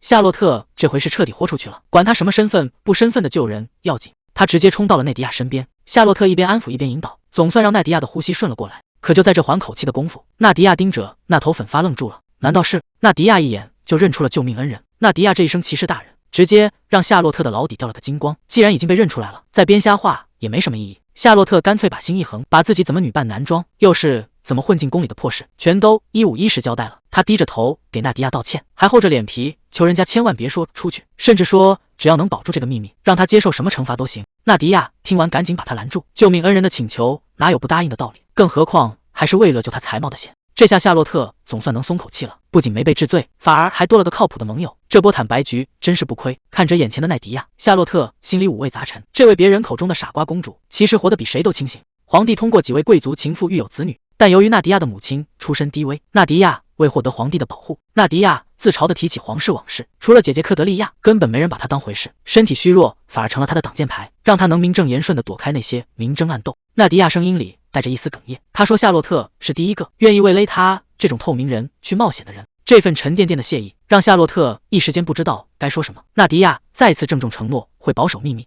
夏洛特突然提起了往事，他说当初自己还是萨莎的时候，纳迪亚是所有贵族里唯一一个对他讲礼貌用敬语的人。在夏洛特眼里，奈迪亚就像是一束光，哪怕被困在皇室这个牢笼里，也会不由自主地吸引别人靠近，而他自己就是被这束光吸引过来的其中一个。既然话都说到这份上了，夏洛特决定再往前走一步。他笑着对纳迪亚说，以后直接叫我萨莎吧，只有真正的朋友才这么叫。纳迪亚显然被触动了，他停顿了一下，轻声问夏洛特，那你以后能不能也叫我纳迪亚？门外传来了急促的敲门声，黑龙骑士团的骑士突然闯了进来。看到骑士这副严肃的表情，夏洛特心里咯噔一下，这可是大公身边的亲信，要是没什么天大的急事，他绝不会在这个时候露面。骑士凑到夏洛特耳边低声交代，大公和第一王子正面硬刚上了，现在的局面已经彻底失控，整个骑士团都在等夏洛特去救场。夏洛特整个人都愣住了，他追问大公现在的下落，另一边的气氛也降到了冰点。阿德里安冷冷地看着眼前的拉斐尔，他说自己对大公并没有私怨，可既然话都说到这份上了，他为什么还要死缠烂打的干涉自己？拉斐尔冷笑着反问阿德里安，什么叫干涉你的私事？他只是在尽职尽责，抓一个想溜进女士休息室的小贼。阿德里安也不甘示弱，直言自己找夏洛特有急事，而且还是一个夏洛特绝对没听过的重磅消息。他警告拉斐尔根本不知道夏洛特想要什么，更没资格在这里指手画脚。他说拉斐尔已经错过了得到夏洛特的最好机会。原来伊森不仅是格蕾丝的情人，更是夏洛特从小到大最信任最依赖的亲哥哥，而他祖父会亲自送他去赴死。紧接着阿德里安抛出了一个重磅炸弹，他说去西部遗迹探险的伊森这次恐怕是回不来了。就在这时，门外突然传来一声脆响，夏洛特不知道什么时候站在了门口，手里的花瓶摔得粉碎，他整个人都僵在了原地，颤声追问阿德里安到底是什么意思？什么叫哥哥回不来了？夏洛特找个借口先走一步，留下拉斐尔一个人在原地看着他离开的背影，他甚至已经在想下次见面要怎么约他了。可这种好心情没维持多久，大皇子阿德里安就找了过来，开口第一句就是打听夏洛特的下落。这下拉斐尔彻底不爽了，总有些碍眼的家伙分不清自己的身份，非要往他身边凑，看来想顺利约会还得先清理一下这些不请自来的麻烦。拉斐尔本想拦住阿德里安，把这只烦人的苍蝇赶走，免得他去打扰夏洛特，可没想到还是晚了一步。夏洛特刚好推门出来，把那些不该听的话全都听了个正着。关于伊森失踪的消息终究还是没瞒住。看着夏洛特愣在原地，拉斐尔心里很清楚，阿德里安绝对是故意的，故意选在这个时候把最糟糕的情况捅出来。这下局面彻底乱了，拉斐尔顾不上教训阿德里安，只能先稳住夏洛特，带他离开这个是非之地。但阿德里安刚才那番鬼话已经在夏洛特心里埋下了不安的种子。夏洛特现在心乱如麻，他推开了拉斐尔的手，甚至不想让他靠近。阿德里安看准机会，提议去露台把话谈清楚。他摆出一副忧国忧民的样子，声称自己早就警告过，那片遗迹非常危险，紧接着阿德里安话锋一转，把矛头直指拉斐尔，暗示这次调查任务其实是有人故意安排的。他说的有板有眼，字里行间都在暗示拉斐尔是为了除掉眼中钉，才故意把伊森送进火坑。听完阿德里安这番话，夏洛特只觉得好笑，这位大皇子怕是脑子不清楚，竟然想用这种低级的谎言来挑拨他和拉斐尔的关系。拉斐尔那种性格，真想要谁的命，只会直接拔剑解决，根本不屑于耍这种小手段。更何况真正派哥哥去遗迹的人，其实是赫尔曼公爵。夏洛特心里跟开会似的，一下子全看透了。阿德里安之所以拼命抹黑拉斐尔，无非是觉得拉斐尔太碍事，挡住了他想取自己的路。既然对方已经把话挑明，夏洛特也不打算再客气。他先是礼貌地道了个歉，紧接着直接给出了最冷酷的回绝。他说大皇子的这份心意，自己实在是承受不起。面对阿德里安的纠缠，夏洛特没有给任何机会，他再次郑重地拒绝了求婚，随后头也不回地转身离开，只留下阿德里安一个人在原地发愣。虽然夏洛特心里很清楚，哥哥出事并不是拉斐尔的错，但他现在根本没办法冷静地去面对这个男人，有些疙瘩一旦种下，就很难再装作若无其事。拉斐尔察觉到了他的异样，刚想开口关心几句，却被夏洛特冷冰冰地打断了。他直截了当地说自己不舒服，现在只想一个人待着。最让夏洛特难受的是，拉斐尔明明调查过他的背景，明明知道他和哥哥感情有多深，却还是选择了隐瞒消息。他丢下一句最近不想见你，就这么决绝地走开了，留下拉斐尔独自站在走廊里看着他的背影，却一句话也说不出来。这种莫名的委屈和愤怒让夏洛特一刻也不想多待，这一场信任的危机恐怕比任何阴谋都要致命。原本夏洛特的成年礼在社交界闹得沸沸扬扬，3个男人的求婚让他成了焦点，可谁能想到这热度还没维持多久，就被一个更劲爆的消息给盖过去了。大街小巷都在疯传，布拉班特伯爵家竟然要和赫尔曼公爵联姻，也就是夏洛特的姐姐格蕾丝要嫁给那个年纪一大把的老公爵了。这消息简直像炸弹一样，炸得整个贵族圈都坐不住了。夏洛特听到消息，整个人都懵了。姐姐的婚事竟然绕过她直接宣布，这绝对不正常。以她们姐妹俩的关系，如果真是自愿的，姐姐不可能一个字都不透给她。就在夏洛特拼命理清头绪的时候，一个最不想见到的人出现了。赫尔曼小姐带着那种让人发毛的笑，不紧不慢地走了过来，主动跟他打起了招呼。夏洛特心里咯噔一下，最糟糕的局面还是来了。赫尔曼小姐摇着折扇，一开口就是老阴阳人了。她故意当着众人的面说，上次宴会完全没看到夏洛特。夏洛特心里冷笑一声，自己当时的舞伴是公爵大人，那天自己可是全场的焦点，赫尔曼小姐怎么可能看不见？这女人纯粹是想当众给她难堪，故意在那儿装模作样。在夏洛特眼里，赫尔曼小姐就像一条毒蛇，最喜欢仗着家里的权势，把看不顺眼的人踩在脚底下，是个极其傲慢又难缠的角色。好在闺蜜艾薇够给力，直接开口帮夏洛特回对了过去，说有些人就算想低调，那份存在感也是藏不住的。赫尔曼小姐眼看没占到便宜，冷笑着收起了折扇。她提醒格蕾丝别再争这些没用的，反正两家马上就要联姻了，以后大家可都是一家人。这一句话直接让气氛降到了冰点，这种被迫成为家人的恶心感，让夏洛特彻底没了喝茶的兴致。周围的议论声越来越难听，都在笑话夏洛特的姐姐要嫁给老头，说夏洛特以后竟然要成赫尔曼小姐的长辈了。这种明里暗里的嘲讽，显然是有人在背后故意带节奏。夏洛特开始幻想自己进入皇室后的样子，还假惺惺的对赫尔曼小姐说，以后大家说不定还能成亲戚。赫尔曼小姐敏锐地捕捉到了关键词，皇室。夏洛特不紧不慢地回了一句，人生这种事谁也说不准，说不定以后赫尔曼小姐反而会变成他的下属，甚至要对他俯首称臣。赫尔曼小姐这下彻底笑不出来了，她立刻意识到夏洛特指的可能是大王子。夏洛特微笑着说自己很期待那一天的到来，这下轮到赫尔曼小姐开始坐立难安了。她心里很清楚，对方根本不知道大王子的求婚早就被拒绝了。赫尔曼小姐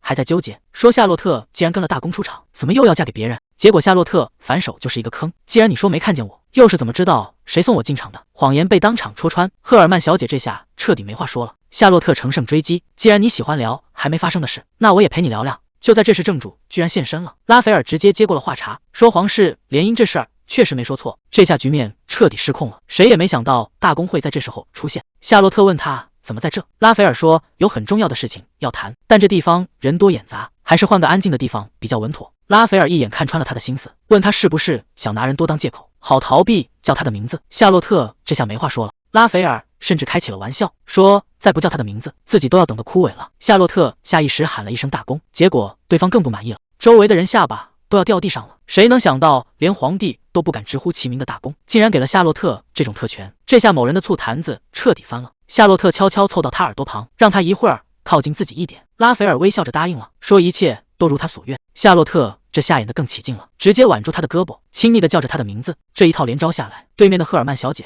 彻底崩溃了，周围的名媛们更是羡慕的不行。可等两人走到没人的地方，夏洛特就开始后悔了。本来只是想让对手嫉妒，结果现在单独相处，气氛反而变得尴尬起来。拉斐尔看着周围荒凉的景色，调侃说：“这地方选得太偏僻了。”夏洛特这才反应过来，自己光顾着逃跑，竟然把路都给带偏了。拉斐尔倒是觉得很有趣，说他刚才冲动的样子挺迷人。夏洛特问他冒这么大风险来茶会，到底有什么重要的事情要说？拉斐尔突然开口道歉，这下把夏洛特给整懵了。堂堂大公竟然会主动低头。拉斐尔解释说，他终于想明白夏洛特在气什么，肯定是因为伊森远征的事。他已经查到了夏洛特的真实身份，也知道伊森对他有多重要。夏洛特低声回应说，自己其实没资格怪他，但心里就是觉得不舒服。这种莫名其妙的小情绪，连他自己都觉得有些任性。没想到拉斐尔听完反而笑了，他说自己很喜欢这种感觉，甚至希望夏洛特以后能把所有的心里话都告诉他，不管是什么样的小脾气，他都愿意照单全收。拉斐尔接着抛出一个重磅消息，他已经下令让伊森回来了。夏洛特简直不敢相信自己的耳朵，这可是他梦寐以求的结果。拉斐尔笑着确认消息应该已经送到了，最快今晚就能有联系。夏洛特激动地喊出了他的名字，这一声谢谢绝对是发自内心的。远方的伊森已经收到了信件，虽然原著剧情还在推进，但夏洛特心里很清楚，只要有他在，哥哥这次一定会平安无事。拉斐尔准备带他回茶会，远处却传来窃窃私语声。他们提到了布拉班特伯爵，说他刚才的脸色非常有意思。同伴吓得赶紧让他小声点，这种秘密要是被听见就麻烦了。两个枢密院的成员躲在角落，正幸灾乐祸地嚼着舌根，嘲笑那个高傲的女孩终于丢了脸。拉斐尔一眼就认出了他们的身份，示意夏洛特先别出声。夏洛特越听越觉得不对劲，原来那篇针对伊森的报道竟然是赫尔曼公爵私自发布的。他因为在伯爵那里受了气，就打算拿那个无辜的平民泄愤。更可怕的还在后面，这群人不仅要在名誉上毁了对方，甚至还打算派人去灭口，说是为了彻底解决后患，手段简直残忍到了极点。夏洛特整个人都僵住了，他本以为只要结了婚就能解决问题，没想到对方根本没打算留活口，这种赤裸裸的杀意让他感到前所未有的绝望。夏洛特瘫坐在地上半天没动弹，这场华丽的茶会背后竟然藏着这么肮脏的交易。那帮嚼舌根的家伙总算走了。拉斐尔低头看着夏洛特，问他接下来有什么打算。夏洛特现在满脑子都是姐姐的安危，恨不得马上飞过去确认情况。可拉斐尔却提醒他，会议一时半会儿散不了，现在去也是白跑一趟。夏洛特刚想转身回家等着，结果手腕突然被一股力量拽住。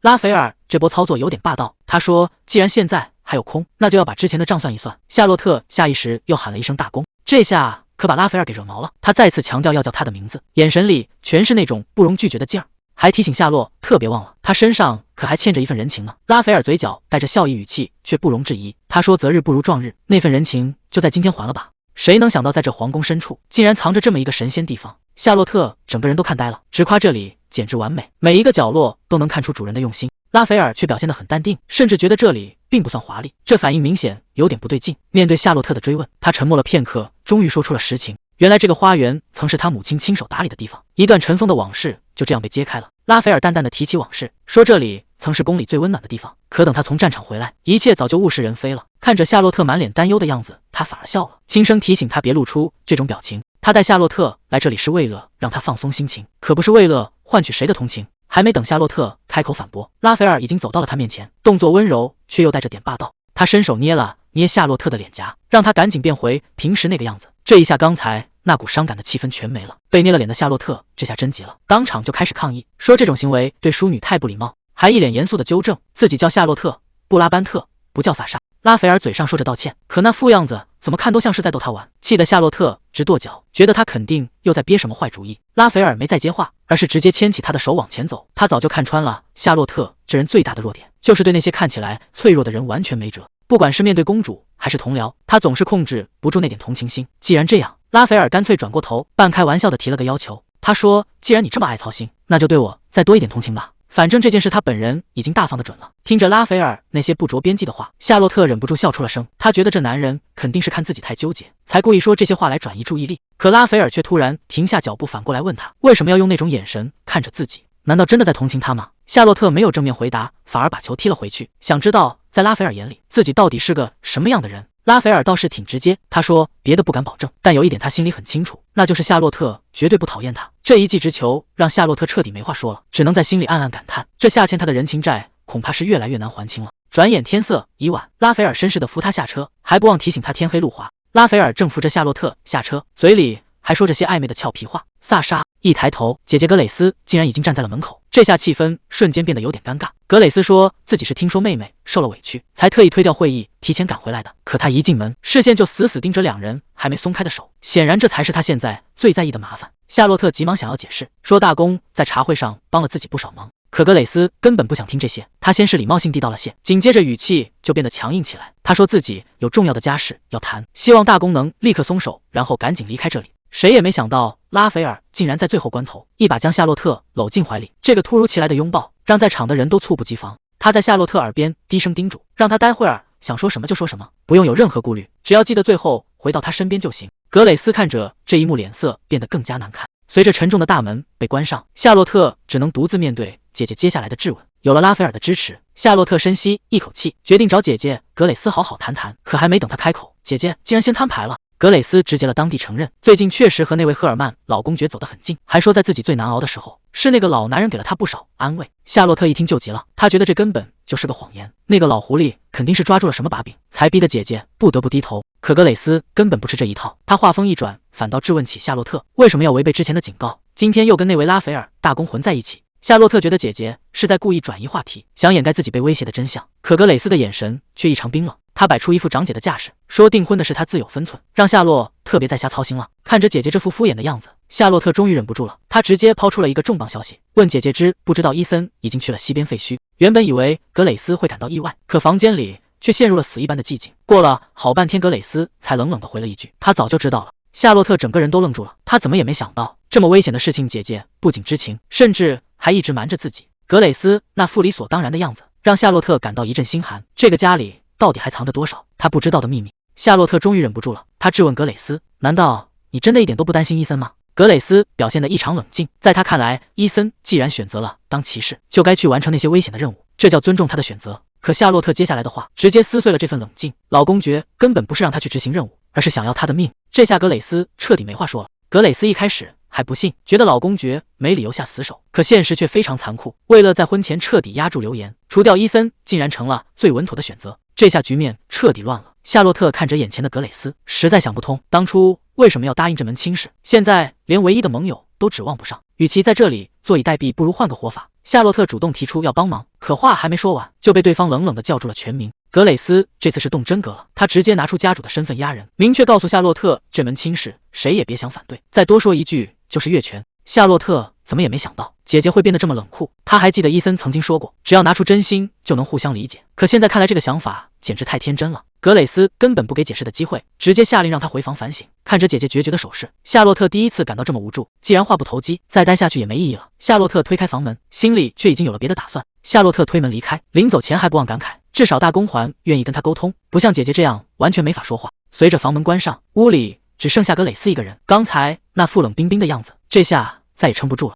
他无力地瘫坐在地上，心里早就乱成了一团。面对现在的局面，他根本不知道该怎么办才好。在这种走投无路的时候，他唯一能想到的只有远在天边的伊森。这么晚了，伊森还一个人待在外面。同伴凑了过来，开玩笑问他是不是在想家，话题很快就扯到了感情上。同伴随口问了一句，是不是老家还有个放不下的爱人？伊森只是笑了笑说那都是过去的事了，嘴上说着不在意，可心里那个名字却怎么也抹不掉。格蕾丝，这个从小就只会为别人考虑的傻瓜，哪怕现在隔得这么远，伊森还是放心不下。他太了解格蕾丝了，总怕他把自己逼得太紧。说起和格蕾丝的第一次见面，那场面简直糟糕透了。当时的伊森为了给母亲买药，每天都在街头拼命，结果因为没凑够钱，被恶霸按在地上死命踢打。就在他快撑不住的时候，格蕾丝突然冲了出来。这个穿着华丽的小姑娘竟然敢对着人高马大的恶霸大喊住手，还义正言辞地指责对方不该欺负小孩。伊森看着这个从天而降的大小姐，心里却一点感激都没有。他只觉得这种养尊处优的贵族出现在这种地方简直就是个大麻烦，如果那个孩子出事，他父母不会放过这条街。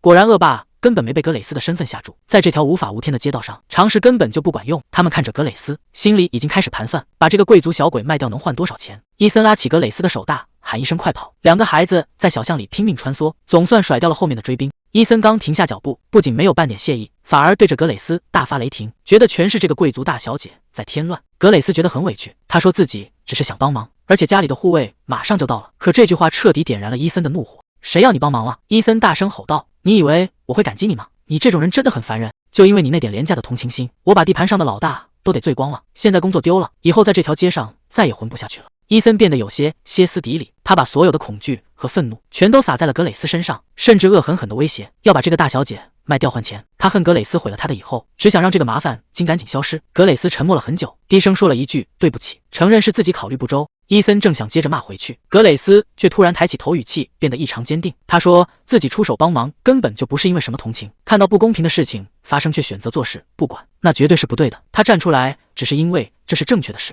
那一刻，伊森彻底定在了原地。他从没见过这种眼神，更没想过这个世界上真的有如此纯粹的正直。格蕾丝坦白说，他从没想过能救下所有人，但只要是自己能做到的事，他就绝对不想装作看不见。这句话像烙印一样刻在了伊森心里。他看着眼前这个女孩，原本冰冷的世界好像突然照进了一束光。所以，跟我走吧。格蕾丝对他伸出了手。谁能想到这个瘦弱的孩子干起活来竟然这么拼命？伊森心里很清楚，只有展现出自己的价值，生病的母亲才能得到救治。就在这时，格蕾丝带着夏洛特出现了。看着眼前的这一幕，他悬着的心终于放下了。原来那位大小姐真的没有骗他。随着时间推移，原本的怀疑全都烟消云散，取而代之的是发自内心的认可。格蕾丝不仅救了伊森的家人，更展现出一种让人胆寒的拼劲。为了掌握家族的权柄，他没日没夜的埋头苦读，甚至累到流鼻血都浑然不觉。伊森实在看不下去了，劝他没必要这么折磨自己。可格蕾丝心里很清楚，想要在这个家里站稳脚跟，现在的努力还远远不够。看着格蕾丝努力的样子，伊森发现自己已经不知不觉被她彻底吸引了。时间一晃就是几年，他早已习惯了城堡里的生活。可遗憾的是，母亲最终还是没能熬过去。看着墓碑前的伊森，格蕾丝轻声问：“你还好吗？”伊森心里其实很清楚，如果不是格蕾丝当年的救助，母亲根本撑不了这么久。这份恩情，他这辈子都还不清了。母亲去世后，格蕾丝主动找到了伊森，直接问他是不是打算离开。伊森还想找借口掩饰，可格蕾丝一眼就看穿了他的谎言。现在的布拉班特家已经没有任何理由能留住他了。格蕾丝轻声告诉他，如果你想走，现在随时都可以离开。伊森沉默了，确实，最初留在这里是为了母亲，可现在他有了另一个必须留下的理由。他看着格蕾丝说：“我喜欢你。”这份青梅竹马的情愫，终于在这一刻彻底藏不住了。那时候的伊森觉得，只要能守在格蕾丝身边，就是这辈子最幸福的事。他甚至开始幻想，两人能一直这样走下去，直到白头偕老。可现实很快就给了他一记重锤，美好的幻梦终究会破碎。转眼间，格蕾丝已经13岁了，城堡里的仆人们都在议论，小姐很快就要成年，到时候肯定会找个门当户对的人家。听到结婚这2个字，伊森彻底僵在了原地。他这才猛然意识到，自己和格蕾丝之间隔着一道根本跨不过去的鸿沟。现实就是这么残酷。格蕾丝需要的是强大的家族联姻，这样在他遇到麻烦时，才有人能真正帮到他。而伊森只是个卑微的仆人，这种身份连守护他的资格都没有。是时候该从白日梦里醒过来了。伊森第一次感到这么无力，他拉住男人，急切地问：“到底怎么做才能改变这该死的身份？”男人摇了摇头，觉得这根本就是不可能的事。可一旁的管家却突然开口说：“其实还有一条路，只要能在战场上立下大功，平民也能被封为骑士，彻底变成贵族。”虽然管家觉得这是在让人送死，可对于现在的伊森来说，骑士这2个字已经成了他改变命运的唯一希望。很快，这个平民少年的转折点就要来了。就在伊森渴望改变的时候，一个大人物突然造访了城堡。阿尔布雷希特侯爵奉命前往边境，正好在布拉班特家落脚。伯爵亲自接待了这位贵客，两人正聊着物资补给的事，侯爵却被远处的一阵动静吸引了。他好奇地问：“那个孩子是谁？”画面里，伊森正背着调皮的夏洛特做俯卧撑，伯爵趁机在旁边疯狂助攻，说：“这孩子虽然是个仆人，但不仅身体素质极强，人品更是没得说。”伯爵看出了侯爵眼里的欣赏，顺势递出了橄榄枝，问他愿不愿意带上这孩子。真是瞌睡来了送枕头。侯爵身边刚好缺一个侍从的位置，在伯爵的极力推荐下，伊森终于引起了这位大人物的注意，属于他的机会真的来了。可还没等伊森高兴太久，格蕾丝这边就彻底炸锅了。他冲到雪地里，对着伊森大喊骗子，甚至动手推开了他。格蕾丝委屈地质问：“明明说好要一直守在身边，为什么现在却要反悔？”他怎么也没想到，那个曾经发誓不离开的人，现在竟然要跟着叔叔远走高飞。面对格蕾丝的控诉，伊森一句话也说不出来。格蕾丝怎么也没想到，明明答应过不离开的人，竟然要去参加最危险的边境骑士团。伊森低声说：“对不起，但我必须变得足够强大，才能真正站在你身边。”现在的他只是一个一无所有的平民，除了这颗真心，给不了格蕾丝任何保障。如果一直留在这里，他永远只是个没用的仆人，连保护心爱的人都做不到。格蕾丝还没来得及挽留，伊森已经许下了最后的承诺：“等我回来，那时候我一定能挺起胸膛见你。”格蕾丝紧紧抱住他，声音里全是藏不住的后怕。战场那种地方随时都可能没命的。伊森只是平静地回答：“我知道。”但他心里更清楚，如果不去拼这一把，他们之间就永远没有未来。哪怕每天都要面对孤独和危险，只要想到终点是回到他身边，他就觉得这一切都值得。格蕾丝无奈地骂他是个傻瓜，可除了放手，他什么也做不了。转眼间，伊森已经坐在了边境的营火旁。伊森还在回味那个承诺，结果屁股还没坐热，传令兵就急匆匆跑了过来，说团长有急事找他。本以为是有了新的任务，谁知道团长一开口，竟然是让他立刻打道回府。伊森整个人都愣住了，他才刚到边境，怎么可能现在就回去？团长笑着调侃，看来大公爵真的很看重你，甚至已经安排了人来接替你的位置。但这事儿怎么看都透着诡异，大公爵绝不是那种会朝令夕改的人。这道命令背后肯定出大事了。面对伊森的质问，军团长连装都懒得装了，他冷笑着宣布这场博弈是他赢了。伊森最担心的事还是发生了，只要他一走，军团长就会立刻开启那片禁忌遗迹，这根本不是什么建设工程，而是拿着人命去填坑。伊森拍着桌子警告，那种力量根本没人能控制。可军团长只是冷冷地回了一句：“够了，这不是你该操心的事。”他直接拿出了上级的威严，强行命令伊森立刻滚回城里，甚至还假惺惺地说会亲自送他最后一程。谁也没想到，面对上级的强制调令，伊森竟然直接硬刚当众拒绝回城。他心里清楚，现在要是走了，就彻底掉进对方的圈套里了。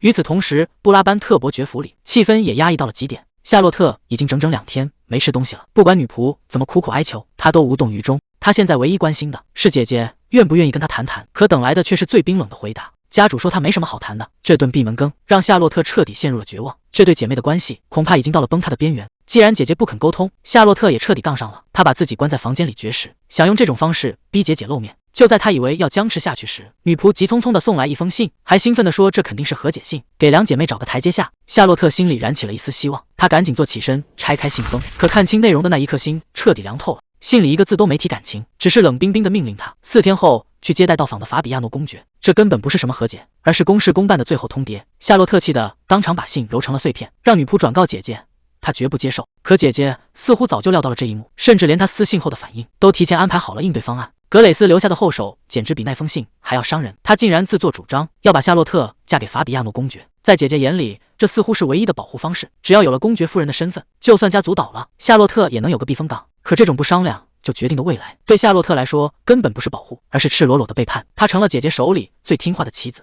管家还在旁边不停地劝说，强调公爵的权势能当挡箭牌。可这些话现在听起来，每一句都像是在火上浇油。夏洛特终于忍无可忍，他大声呵斥，让所有人闭嘴。现在的他一个字都不想再听。等所有人都离开后，房间里静得让人窒息。夏洛特独自坐在床上，看着那封被揉皱的信。他心里其实比谁都清楚，姐姐格蕾丝一直深爱着他，可这种爱现在却成了一种沉重的负担。姐姐宁愿背负所有的骂名，甚至不惜牺牲自己的未来，也要强行把他推向安全的彼岸，只为了让他能在这场风暴中活下去。这种一意孤行的保护让夏洛特感到无比愧疚，他恨自己为什么这么没用，只能眼睁睁看着姐姐独自去还债。这种深深的无力感像潮水一样将他淹没。如果幸福要靠牺牲至亲来换取，那这种幸福他宁可不要。就在夏洛特最心烦的时候，窗外突然传来一阵响动，像是有人在拿石子敲窗户。他第一反应是那个讨厌的约翰，觉得对方肯定是听说他被禁足，特意跑过来落井下石的。夏洛特现在谁都不想见，只想一个人躲在黑暗里。可那敲击声却没完没了，逼得他不得不去把窗户推开。谁能想到，窗外站着的根本不是什么不速之客。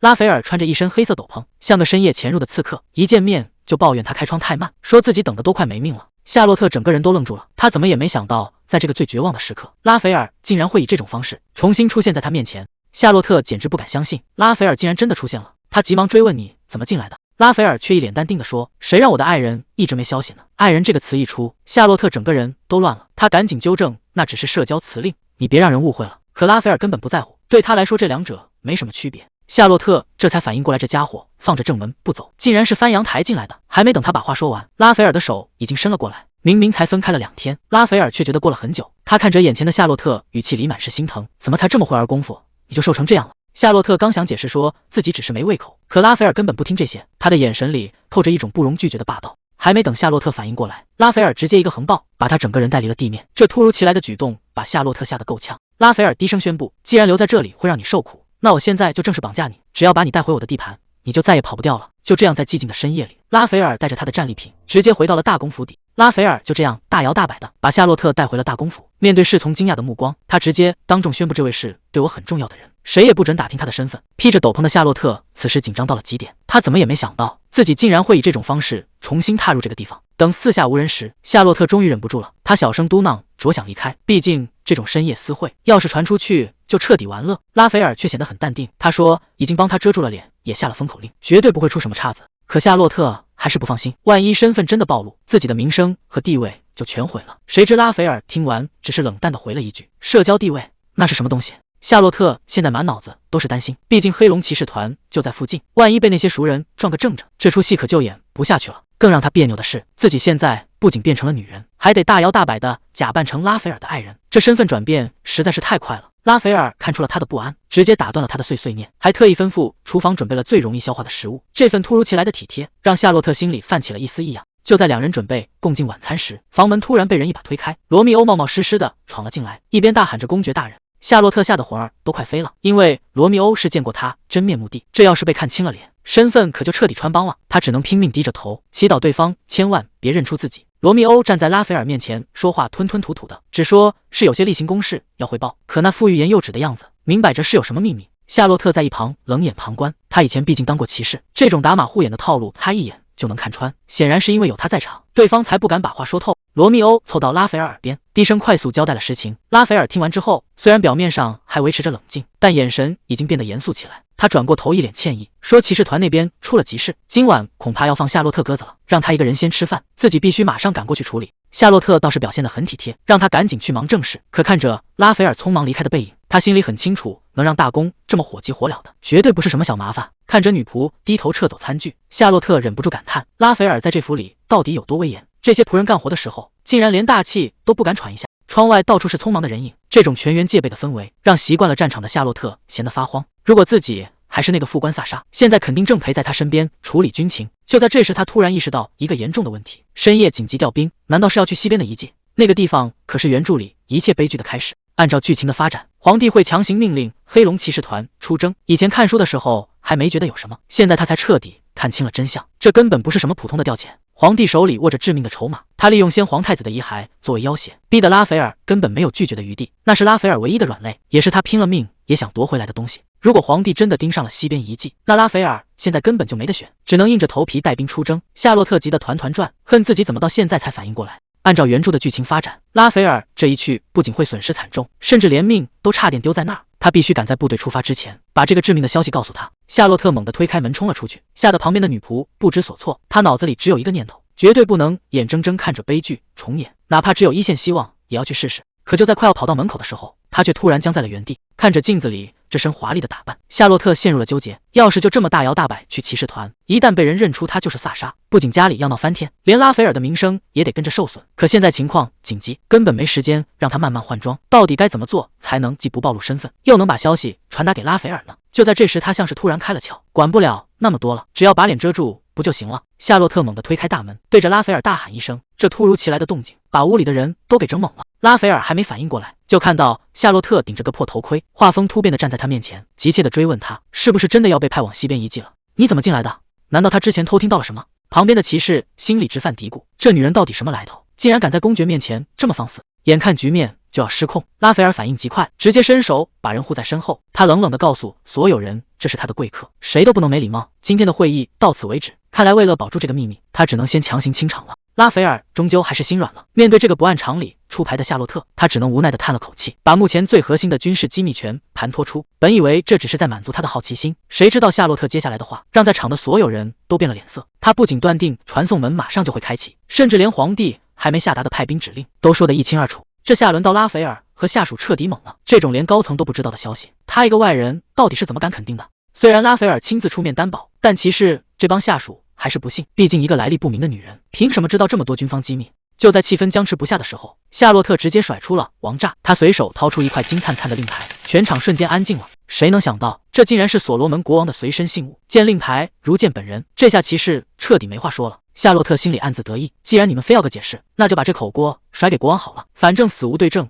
这下看谁还敢怀疑他。夏洛特继续爆料，皇帝这次是铁了心要开遗迹，甚至派出了最听话的布拉德利去执行。虽然那边有伊森守着，但谁也拦不住皇帝的意志。在夏洛特记忆的原著里，这两个人会因为遗迹大打出手，最后导致无数人白白送命。他想阻止这场悲剧，可骑士们却根本没当回事。在他看来，自家骑士团天天跟怪物肉搏，区遗迹里的魔物根本就不够塞牙缝的。看着他们这副自信的样子，夏洛特只能在心里叹气，他们还是太天真了。真正让军队全军覆没的恐怖存在，根本就不是这些看得见的怪物，最致命的威胁他们到现在还没察觉到。夏洛特直接泼了一盆冷水，他说骑士们最引以为傲的剑气，在那个遗迹里压根就使不出来。一旦魔力失衡，所有人都会变成手无寸铁的普通人。骑士还不服气，觉得以前在别的遗迹也没出过事，但夏洛特一句话就让他闭了嘴。西边遗迹的危险程度跟那些被国家管理的旧址完全不是一个级别。看着骑士们一脸凝重的追问对策，夏洛特反而表现得很淡定。他甚至随口又抛出一个重磅炸弹，说南方的遗迹其实也差点崩盘，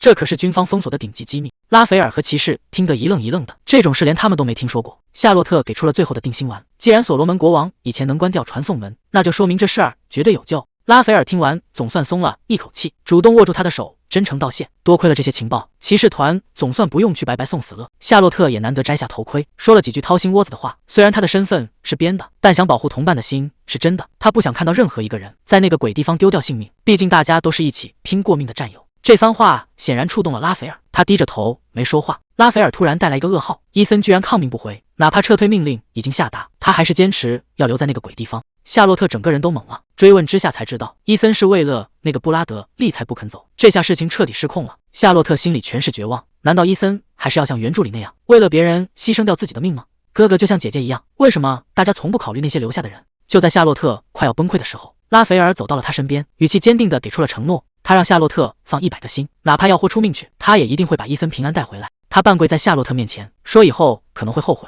但现在只要能让他别再难过，哪怕去救情敌他也认了。他自嘲说这种傻话不像他的风格，但为了心爱的女人去救另一个男人，这种离谱的事他居然真的做了。夏洛特听得整个人都僵住了，他还没从感动中缓过来。拉斐尔接下来的话更惊人，他说只要把伊森带回来，也许夏洛特就能多看他一眼。这下夏洛特彻底炸毛了，原来拉斐尔一直在这自我脑补，以为他对伊森有什么非分之想。这天大的误会要是解释不清楚，以后可就真的没法收场了。夏洛特直接下了最后通牒，让他想清楚了再说一遍，这种离谱的脑补到底是怎么在他脑子里成型的。拉斐尔这下彻底没话说了，夏洛特简直要气炸了，这种离谱的误会换谁都受不了。拉斐尔试探着问，你还好吧？他直接拍案而起，我看起来像没事人吗？居然觉得我喜欢那个跟我亲哥没区别的人。拉斐尔赶紧低头道歉，但这事儿没那么容易过去。夏洛特盯着他问，你到底是怎么想的才会产生这种错觉？他一脸无辜地说，这不能怪我，是你表现得太明显了。原来在拉斐尔眼里，他为了保护伊森，甚至不惜女扮男装混进骑士团，这妥妥的是为了爱啊。他一直以为夏洛特爱上了自己姐姐的前男友，这脑洞大的简直没救了。夏洛特听完彻底无语，夏洛特反手就是一个大招，说外面还传闻拉斐尔暗恋别人呢。这下轮到拉斐尔坐不住了，他终于体会到被误会的滋味，后悔得想找个地缝钻进去。夏洛特这才说出真心话，他拼了命想保护的其实是姐姐，因为姐姐要是嫁给那个老赫尔曼，这辈子就彻底毁了。他一个人拦不住，才想着去找伊森帮忙。不过最离谱的还在后面，他当初根本不是想去当骑士，只是排队排错了，把招兵处当成了访客登记处。拉斐尔听完都沉默了，这理由确实很符合他的风格。夏洛特顺便澄清了一下，他喜欢的可不是伊森那种温柔型的，而是要又帅又有钱，还得特别有魅力的那种。说着说着，他突然发现，这描述的不就是眼前的拉斐尔吗？气氛一下子变得微妙起来。拉斐尔直接顺杆就爬，低声问了一句，所以你这是在跟我表白吗？他凑近了盯着夏洛特问，你刚才是不是说我就是你的理想型？夏洛特急得直摆手说那只是开个玩笑，可拉斐尔根本不听，反而步步紧逼，非要他承认不可。夏洛特实在没办法，只能自暴自弃的承认，行行行，你是我的菜，求你先离我远点。这有那么好笑吗？还有很多其他女士喜欢你拉斐尔。结果拉斐尔反手就是一个直球，他说这也没办法，谁让我喜欢的人刚好也觉得我是他的理想型呢？这话一出，夏洛特羞得简直没脸见人，恨不得当场找个地缝钻进去。拉斐尔见好就收，终于开始聊起了正经事。他问夏洛特为什么要跟姐姐吵架，难道真的是因为那个叫赫尔曼的老公爵？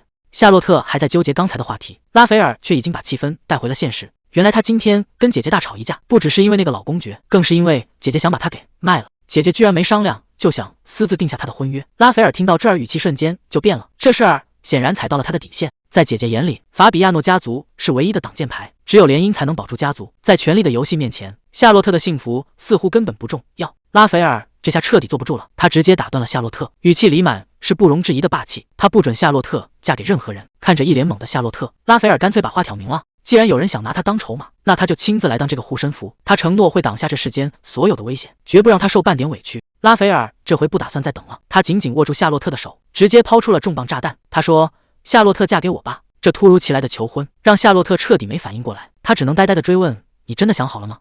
拉斐尔的回答斩钉截铁，他说我当然想好了，因为我喜欢你。他不想再看他被推来推去，只想尽快名正言顺地保护他，让他只在他的怀抱里寻找安全感，而不是被迫去依靠别的男人。虽然拉斐尔觉得这样说有点俗，但他还是亮出了最后的底牌。他说，除了皇帝，我就是这个帝国最有权势的人，只要他在，这世上就没人能再动他分毫。拉斐尔还在小心翼翼地试探，他轻声问，如果你愿意的话。话还没说完，夏洛特就直接反客为主，他根本不想再听什么大道理。拉斐尔显然没料到他会这么主动，原本还在等一个点头，结果等来了一个让他彻底沦陷的吻。所有的不安和顾虑都在这一刻彻底烟消云散。赫尔曼公爵刚走进大殿，一句客套的问候就直接点燃了火药桶。眼前的国王显然已经快要炸了。国王在那儿大发雷霆，抱怨领主不听话，抱怨百姓不交税。在他眼里，全世界都在跟他作对。但在赫尔曼公爵看来，这一切纯属国王自己没本事，前任皇帝留下的家底全被这个败家子挥霍光了。这种人坐在王位上，简直就是帝国的灾难。赫尔曼公爵心里已经有了打算，为了大局着想，这位国王是时候该挪挪位子了。阿德里安才是那个应该执掌江山的人。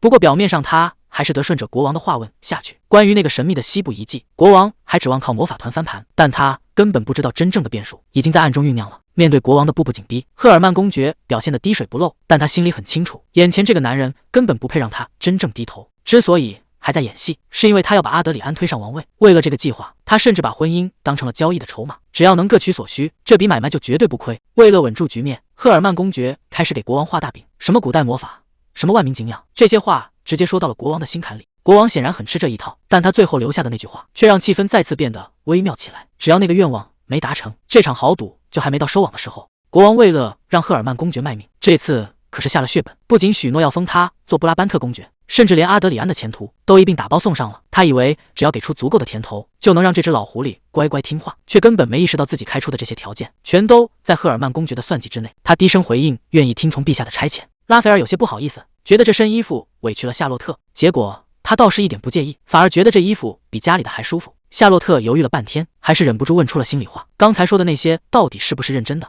拉斐尔故意装傻反问，哪一句？夏洛特这下彻底乱了阵脚，半天憋不出一句整话。看他这副样子，拉斐尔忍不住笑出了声，调侃说，难道聊结婚比刚才接吻还要让人害羞吗？夏洛特急得直跺脚，让他别再开玩笑了，他只想知道那个答案。关于结婚，他到底是怎么想的？夏洛特低着头对拉斐尔坦白了心里话，虽然他是跟姐姐吵架才跑出来的，但格蕾丝毕竟是他唯一的亲人。他承认自己喜欢拉斐尔，但姐姐的想法肯定跟他不一样，毕竟拉斐尔在外的名声摆在那。作为家主，格蕾丝必须为了家族保持谨慎。现在冷静下来想想，夏洛特终于开始理解姐姐了。格蕾丝坐在那个位置上，要考虑领地里成千上万的人，根本没法像他这样随心所欲。以前夏洛特总觉得家主这个身份就像沉重的枷锁，让姐姐变得冷酷又严厉，甚至让她失去了原本的快乐。看着姐姐为了家族操劳的样子，夏洛特心里很清楚，那些所谓的固执和阻拦，其实都是姐姐不得不背负的代价。夏洛特心里很清楚，姐姐格蕾丝之所以拼命工作，甚至把伊森接回家，全都是为了守护家族的骄傲。她其实一直以此为荣，但在原本的故事里，姐姐的结局并不幸福。夏洛特暗暗发誓要改变这一切，他要救下伊森，让姐姐彻底从重担中解脱出来。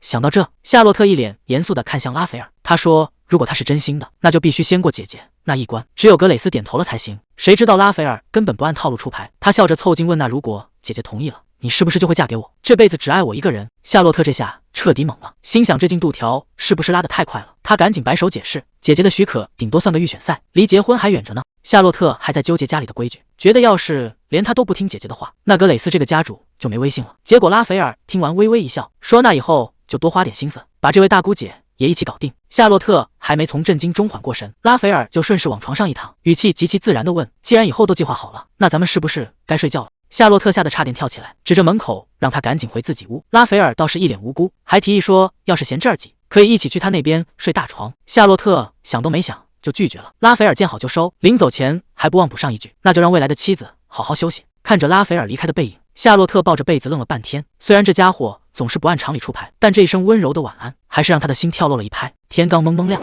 拉斐尔看着还没打算起身的夏洛特，忍不住问了一句，你今天不是该回家了吗？夏洛特无奈地叹了口气，说，现在回去也帮不上忙，反而这里更需要他。虽然姐姐格蕾丝肯定会担心，但晚点写封信解释一下应该就没事了。拉斐尔一眼就看穿了他在逞强，笑着调侃他说话都没底气。夏洛特这才小声承认，自己以前确实没跟姐姐闹得这么僵，心里其实虚得很。不过现在可不是闹脾气的时候。夏洛特话锋一转，提到了最关键的冬日物资问题，毕竟领地的寒冬马上就要到了。拉斐尔在一旁面色凝重，说，虽然已经按吩咐去筹备了，但目前的物资只能说是勉强维持。夏洛特听完心里咯噔一下，因为他知道一场足以致命的寒潮正要降临，领地的物资筹备遇到了大麻烦。侍从无奈地解释说，因为帝国南方气候一直很暖和，御寒的东西本来就少，就算翻遍了所有的仓库，剩下的缺口还是大的惊人。夏洛特皱着眉头问：“到底还差多少东西？”莫里斯翻看着手里的清单汇报，火盆倒是勉强凑够了，但做冬装和睡袋用的棉花织物，现在根本没地方弄去。正说着，莫里斯突然盯着夏洛特看个不停。他说这声音听起来实在太耳熟了，忍不住问了一句：“咱们以前是不是在哪见过？”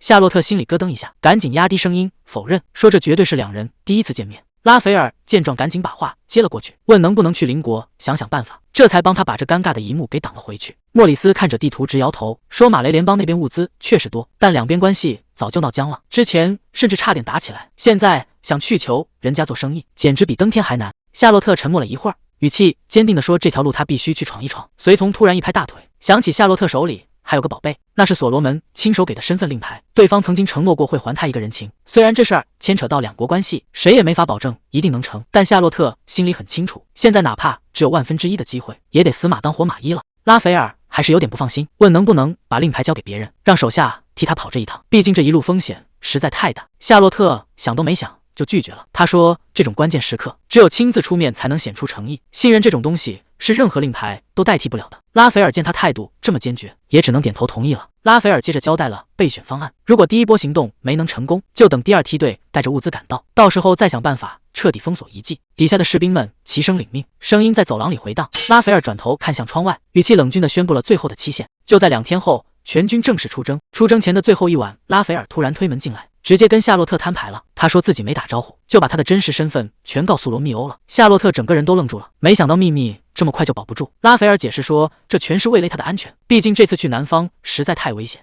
临走之前，拉斐尔突然掏出一把金钥匙，直接塞到了夏洛特手里。这可不是普通的钥匙，这是他办公室抽屉的通行证，里面锁着整个公国的金库和房产，等于把财政大权全交了。夏洛特这下真被吓到了，毕竟两人还没正式确定关系，哪有这么随便动用预算的？结果拉斐尔根本不听，非说两人已经是恋人了，还说这次去救姐夫就是为了在未来家属面前加分。他拉住夏洛特的手，语气霸道又认真，要求在他不在的这段时间，夏洛特眼里只能有他一个人，毕竟这一走就要好久见不到，他得把这辈子的深情都留在这一刻看得够。夏洛特这次不打算躲了，他想去最危险的西部遗迹帮忙，毕竟他手里握着原著的剧本，能在现场帮大家避开不少坑。可拉斐尔一听救急了，直接一口回绝，在他眼里那里简直就是个送命的地方。他突然放下了所有架子，语气里全是卑微和后怕。他说自己真的怕了，怕这一松手就彻底失去他，这个平日里最强硬的男人，现在只想把他藏在最安全的地方，只要他能平安无事，让他做什么都行。看着他这副样子，夏洛特一时间竟然不知道该怎么开口了，最终还是答应了他的请求。拉斐尔终于冷静了下来，他低声说着对不起。夏洛特心里却更不是滋味了，这其实是他的缓兵之计，为了大局，他必须瞒着拉斐尔偷偷去西部遗迹。到了出发这一天，夏洛特亲手把自己的手帕系在了拉斐尔的剑柄上，这不仅是个护身符，更是他给拉斐尔的一颗定心丸，只要他不受伤，比什么都强。拉斐尔看着手里的信物，心里总算踏实了一点，但他还是不放心夏洛特的安危，特意交代罗密欧一定要寸步不离地守着他。拉斐尔最后叮嘱了一句：“别担心，我一定会回来的。”说完，他便头也不回地踏上了征程。可他前脚刚走，夏洛特后脚就开始行动了。他先是安排人把信件送出去，接着转头告诉罗密欧：“咱们也该出发了。”罗密欧这下有点懵，夏洛特却一脸轻松地说自己只是想搞个小项目，如果罗密欧想跟着，就要学会睁一只眼闭一只眼。南下寻找马雷联邦的过程比想象中要顺利得多，只要亮出所罗门的身份牌，那些外交官的态度立马就变了，直接一路绿灯把他带了进去。见到所罗门的那一刻，夏洛特亲切地喊了一声爷爷，看来这位老人家恢复得不错。他说这全靠夏洛特之前的帮忙。所罗门也是个明白人，寒暄了几句就开门见山，他知道这丫头大老远跑过来肯定是有求于他，这下夏洛特终于可以亮出他的计划了。男人看着手里的名册，直言东西好办，但想要避开皇室的眼线，走陆实在太耽误时间了。夏洛特却早就想好了对策，他指着地图建议干脆走海路，利用洋流直接横跨过去，这样就能赶在拉斐尔之前到达遗迹。男人听完还是有点犯难，毕竟西大陆那边根本没开发过，哪有能停靠大船的地方。谁知道夏洛特心里早就有数，他精准地指出了一个位置，那里水深足够，而且海底地质非常稳，绝对是停泊的最佳地点。既然方案可行，男人当场拍板，决定一边筹备物资，一边派人去核实那个港口。夏洛特正高兴自己的经验派上了用场，可紧接着一个奇怪的念头冒了出来，原著里的主角根本没出过海，书里也压根没提到过这条航线，那他脑子里这些关于航海的知识到底是从哪儿来的？直到男人开口询问，他才赶紧压下心底的疑惑，不仅要促成这次交易，他还要亲自登上那艘船。罗密欧这下彻底崩了，连连摆手说绝对不行，这要是让上面知道了，他这颗脑袋肯定保不住。夏洛特倒是一脸淡定，自顾自地收拾行李，他打算一个人去西边废墟，谁劝都没用。罗密欧甚至觉得自己马上就要被拿去喂鳄鱼了，虽然听起来很夸张，但他显然已经吓破了胆。就在这时，门口传来了敲门声。所罗门突然出现在门外，看这架势，显然是有重要的事情要谈。这些点心确实好吃，但所罗门接下来的话却让气氛变得严肃起来。他问夏洛特是不是真打算一个人去废墟。夏洛特回答得很干脆，所罗门却摇了摇头，提醒他太自信可不是好事。夏洛特一点没退缩，直言这根本不是自大。所罗门笑了，说他简直和自己一模一样。他一眼就看穿了，夏洛特不只是想去看看，而是想亲手终结那里的灾难。既然拦不住，所罗门干脆送了一份大礼，说这东西能帮他激发潜力。这件神器可是个宝贝。所罗门没多说什么，只希望他能平安回来。夏洛特心里很清楚这份关怀有多难得，他答应得非常干脆，告别了岸上的伙伴，大船正式扬帆起航。这一走不知道又要经历多少风浪。罗密欧在旁边开启了吐槽模式，觉得夏洛特实在是太能折腾，一般人根本跟不上他的节奏。不过他最关心的还是夏洛特昨晚到底去了哪，毕竟他消失了好一阵子。夏洛特神秘地回了一句，说自己去见了一个重要的人，而且正主现在已经到了。这位就是艾萨克，帝国剑术大赛的冠军，这次专门请他来当向导。罗密欧在旁边酸溜溜地说，要是没提向导这2个字，他都要怀疑自己的保护不够了。但夏洛特心里很清楚，带上他可不只是为了带路，他其实有自己的私心。时间回到昨晚，夏洛特直接抛出了一个重磅消息，皇帝正打算解开西部废墟的封印。艾萨克整个人都定住了，他不明白为什么要告诉他这些。夏洛特给出的理由很简单，既然他是西部出身的人，肯定没办法做事不管。这一下直接戳中了艾萨克的软肋，如果封印失败，整个西部就彻底完了。夏洛特绝不允许这种事发生，但想要阻止灾难，就必须尽快赶到废墟。可他的队伍里根本没人熟悉西部的地形，这就是他找上艾萨克的原因。艾萨克还有点顾虑，觉得应该找那些更有地位的贵族。夏洛特却冷笑一声，那些人早就抛弃了家乡，在他们眼里，金币可比西部的死活重要多了。但艾萨克不一样，夏洛特直言不讳，这一趟很可能会把命搭进去，但为了守护家人，他必须站出来。这一番话让艾萨克再也无法拒绝。艾萨克觉得夏洛特真是个怪人，明明撒个谎就能骗他过去，他偏要实话实说。不过他最终还是点头了。这一握手，2人的契约正式达成。就这样，艾萨克成了队伍里的一员。夏洛特心里别提多得意了，这块硬骨头总算是被他啃下来了。可一转眼的功夫，艾萨克人就不见了。夏洛特正到处找人呢，结果一打听才知道，这位剑术冠军一进深海区就直接晕船倒下了。夏洛特看向了旁边的西蒙，他是真没想到，这位在联邦举足轻重的大人物，竟然也会跟着一起出海。西蒙倒是很淡定，他说现在国王已经回来了，领地那边一切安好，他这才有机会出来走这一趟。西蒙一脸轻松地说，天天坐在办公室里实在不是他的风格，而且这次跟着出海也是为了还夏洛特一个人情。夏洛特可没那么好糊弄，他直接反问一句，真的只是因为这个吗？西蒙这下没话说了，他知道瞒不过夏洛特的眼睛，只能无奈地承认确实还有别的原因。夏洛特步步紧逼，那真正的理由到底是什么？西蒙终于交了底，这次航行其实是为了寻找新的贸易路线，因为和帝国的冲突，联邦和北方的贸易已经彻底断了。如果能找到一条不用经过帝国的新航线，那对他们来说就是翻盘的唯一机会。西蒙把话挑明了，如果大公主能顺利坐上王位，他根本没必要费这番功夫，但他毕竟是个商人，凡事都得准备个备选方案。他试探着问夏洛特，这种只看利益不谈忠诚的做法，会不会让他觉得反感？夏洛特却表现得很坦然，在他眼里，这反而是个双赢的局面。只要港口建起来，西部就能彻底活过来，那些居无定所的游牧民族也能有个安稳的家。到那时候，日子肯定比现在好过得多。西蒙听得有些出神，这听起来确实像个美梦。西蒙望着海面感叹，希望那一天真的能早点到来。夏洛特却表现得非常笃定，他说直觉告诉他那一天一定会实现。看到西蒙竟然被逗笑了，旁边的罗密欧心里暗暗吃惊。他原本以为夏洛特只是个普通姑娘，没想到她竟然这么有两下子，连这位严肃的大人物都能搞定。看来这位未来的领主夫人确实不简单。可还没等气氛温馨多久，夏洛特突然话锋一转，他说长远的未来是很美好，但眼下的日子恐怕要变得有点惨淡了。西蒙还没反应过来，夏洛特就开始自言自语，这事儿说大不大，说小也不小，因为他算算时间，自己寄出的那封信这会儿应该已经送到格蕾斯手里了。就在这时，管家急匆匆地赶了过来，看他这副样子，格蕾斯就知道出大事了。管家顾不上礼仪，大声喊道：“夏洛特小姐的信寄到了。”格蕾斯整个人都愣住了，他等了这么久，这封信终于还是来了，可信里的内容却让气氛瞬间降到了冰点。夏洛特在信里说他过得很好，只是需要时间一个人待着。他甚至直白地告诉姐姐，以前总觉得姐姐太自私，只会把所谓的幸福强加在别人身上。夏洛特在信里接着说，他现在终于明白了，姐姐一直以来承受的压力，还有那些不得不守住的家族荣誉，所以